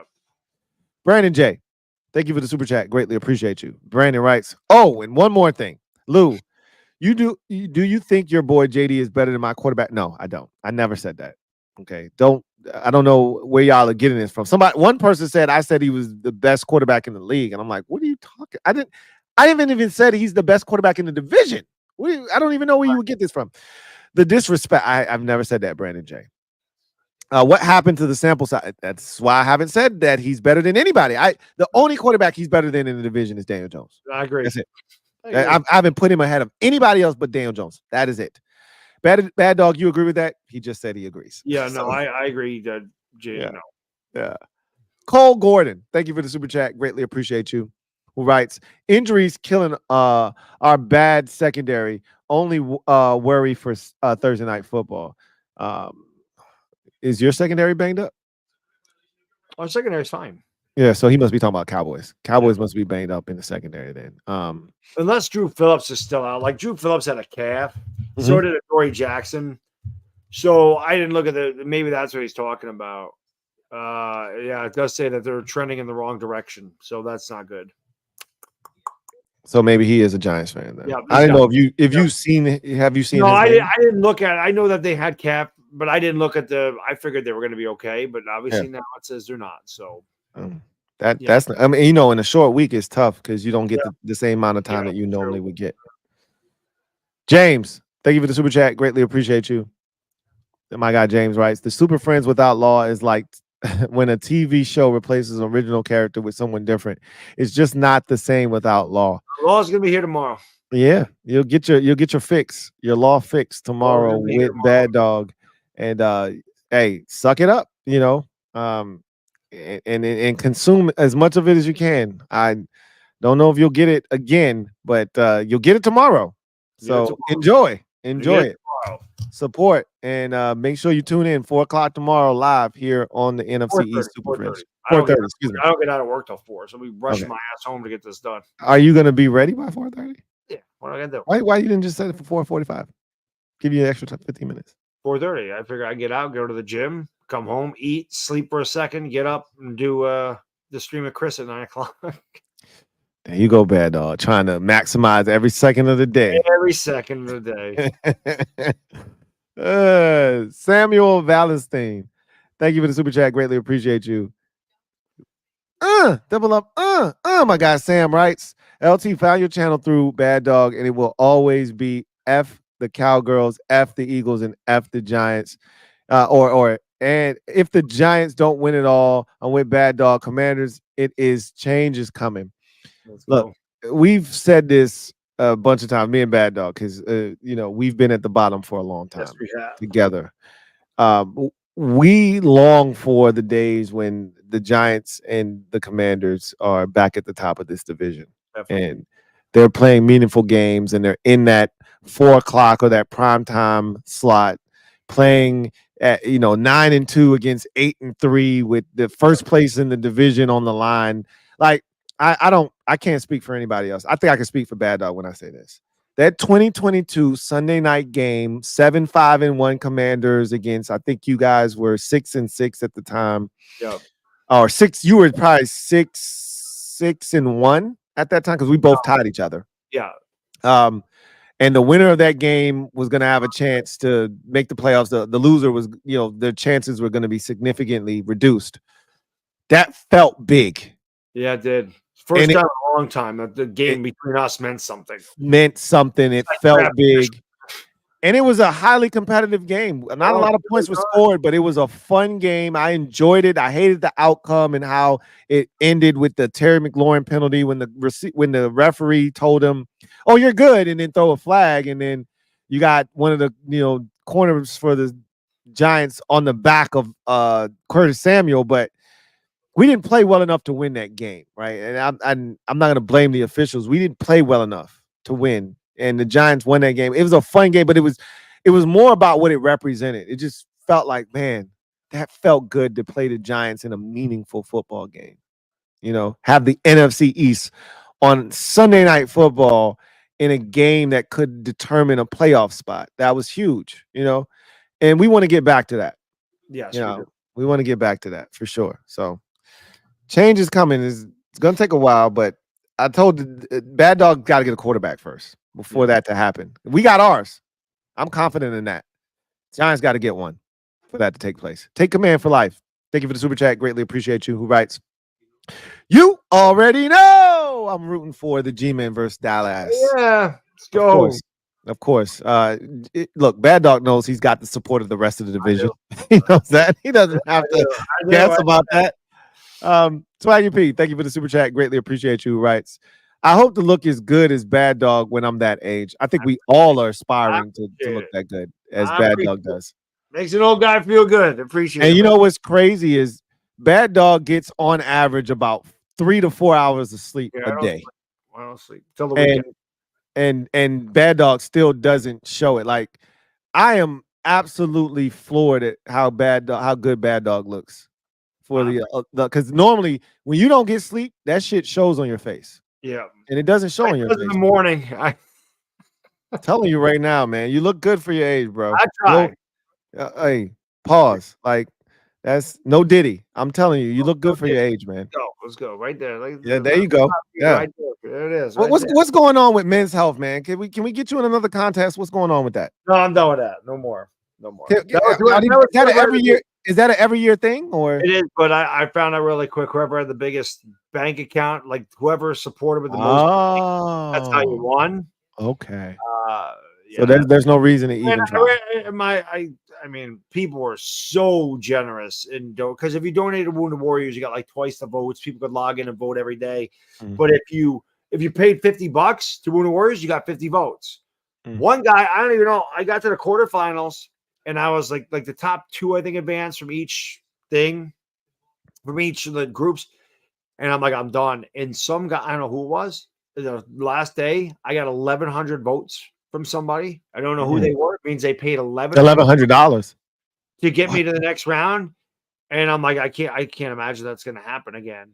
And I was like, I can't do that. I can't be asking people. I never asked people to do that anyway. Right. But I'm like, I'm not going to be like, oh, dude, I need, $100,000 to win a magazine. Stupid. Right. So I'm like, I'm not doing that again. But it was fun outlast. I like to say I outlasted like 5,000 people and got to the final 64. Right. But I didn't like the way it was run. So I didn't know was like that. I didn't know either when I joined. I had no clue. I didn't know.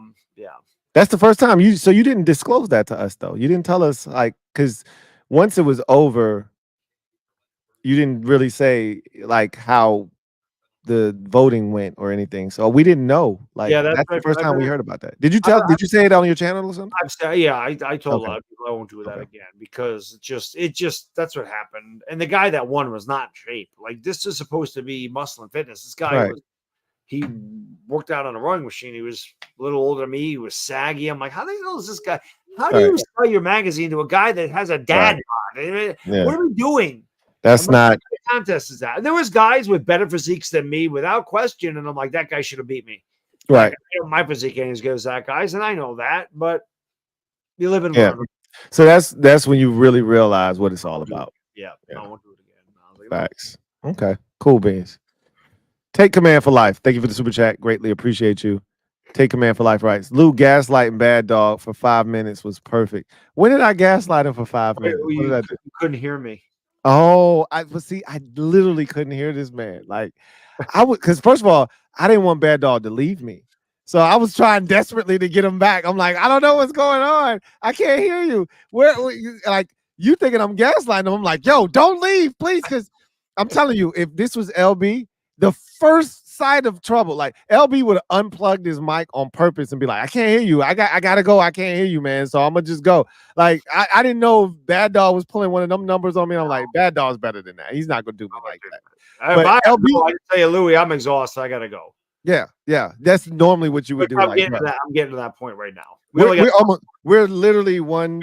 I see him. I see him. We're literally at the end. So, because if I was about to tell you, if you got to go, get out of here. Because I know you still got to get up in the morning and go to work.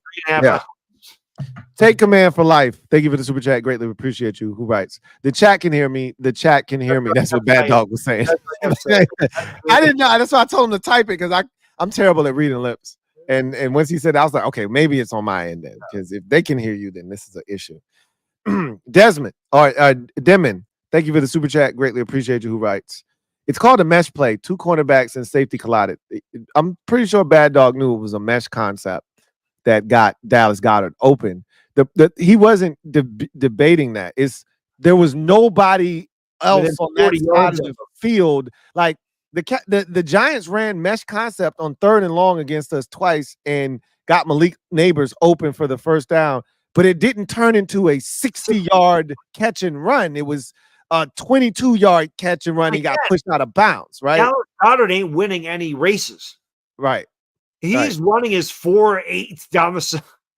And nobody's within 10 yards of this guy. Like, that's what Bad Dog was saying. Like, they only rushed, I think, 3 and dropped 8 on that play. Right. There's no excuse for no one to be within this guy. That's what he was talking about, not the fact that it was a mesh concept. We know how it happened. Right. That's why the guys ran into each other. Right. Where's the rest of the defense? Right. Robert Dredden, thank you for the super chat. Greatly appreciate you. Robert writes, Mad Dog, give the boys a New York greeting. You know we're giving it to them. Let's go. One time. If I'm staying up till freaking 2 o'clock in the morning tonight, we got to win. That's right. That's right. Steve, thank you for the super chat. Greatly appreciate you. Who writes, Louis T and his beyond microphone. I'm a Louis T guy, but really enjoy Bad Dog on the show. Appreciate it. Yeah, y'all funny, man. I can't with y'all. Hey, we really appreciate y'all hanging in. Look, almost 1,000 of y'all here, 4.5 hours in, and still almost 1,000 of y'all, man. We really do appreciate y'all hanging tough with us. Bad Dog. Yes. Man, you guys got an opportunity on Thursday. We do. I would love to beat Dallas. We beat Dallas. We're 2-2. We're 1-1 in the division, and things look different if you're a Giants fan. If you can finally beat Dallas, if you don't, we're 1-3, and we fly to Seattle, and you're probably looking at 1-4, and who knows where the season goes from there. But the Giants have a big opportunity. The Giants are moving this way this season. The Cowboys are going this way. We're going to do it. This is the time. This is the time. This is the time. It is. Let me give a quick shout out to BetUS for sponsoring this live stream. Once again, if you'd like to sign up for BetUS, go to betus.com and use the promo code YouTube150. That's going to do it for me, your man Louis T. Bad Dog on behalf of the New York Giants. LB was here earlier on behalf of the Eagles, and we had a special guest with us here, Akoye Media, representing the Dallas Cowboys. NFC East Super Friends holding you down. Remember, tomorrow, 4:30 p.m. Eastern Standard Time, live. Bad Dog will be chopping it up with one of our old friends, Law Nation, representing the Dallas Cowboys, talking about that Thursday night game. You don't want to miss it. Make sure you tune in, like the video, subscribe for more great content, turn on that notification bell so you don't miss a thing. We can't thank you enough for all of your support. We look forward to you guys chopping it up with us the next time. And I promise you, the next time we come back, we will not be trash. But that's another discussion for another day. That's going to do it for us here on this NFC East Super Friends stream. I thank you guys for joining me. Until next time, you guys have a good one. Take care. God bless and good night. Peace. Peace.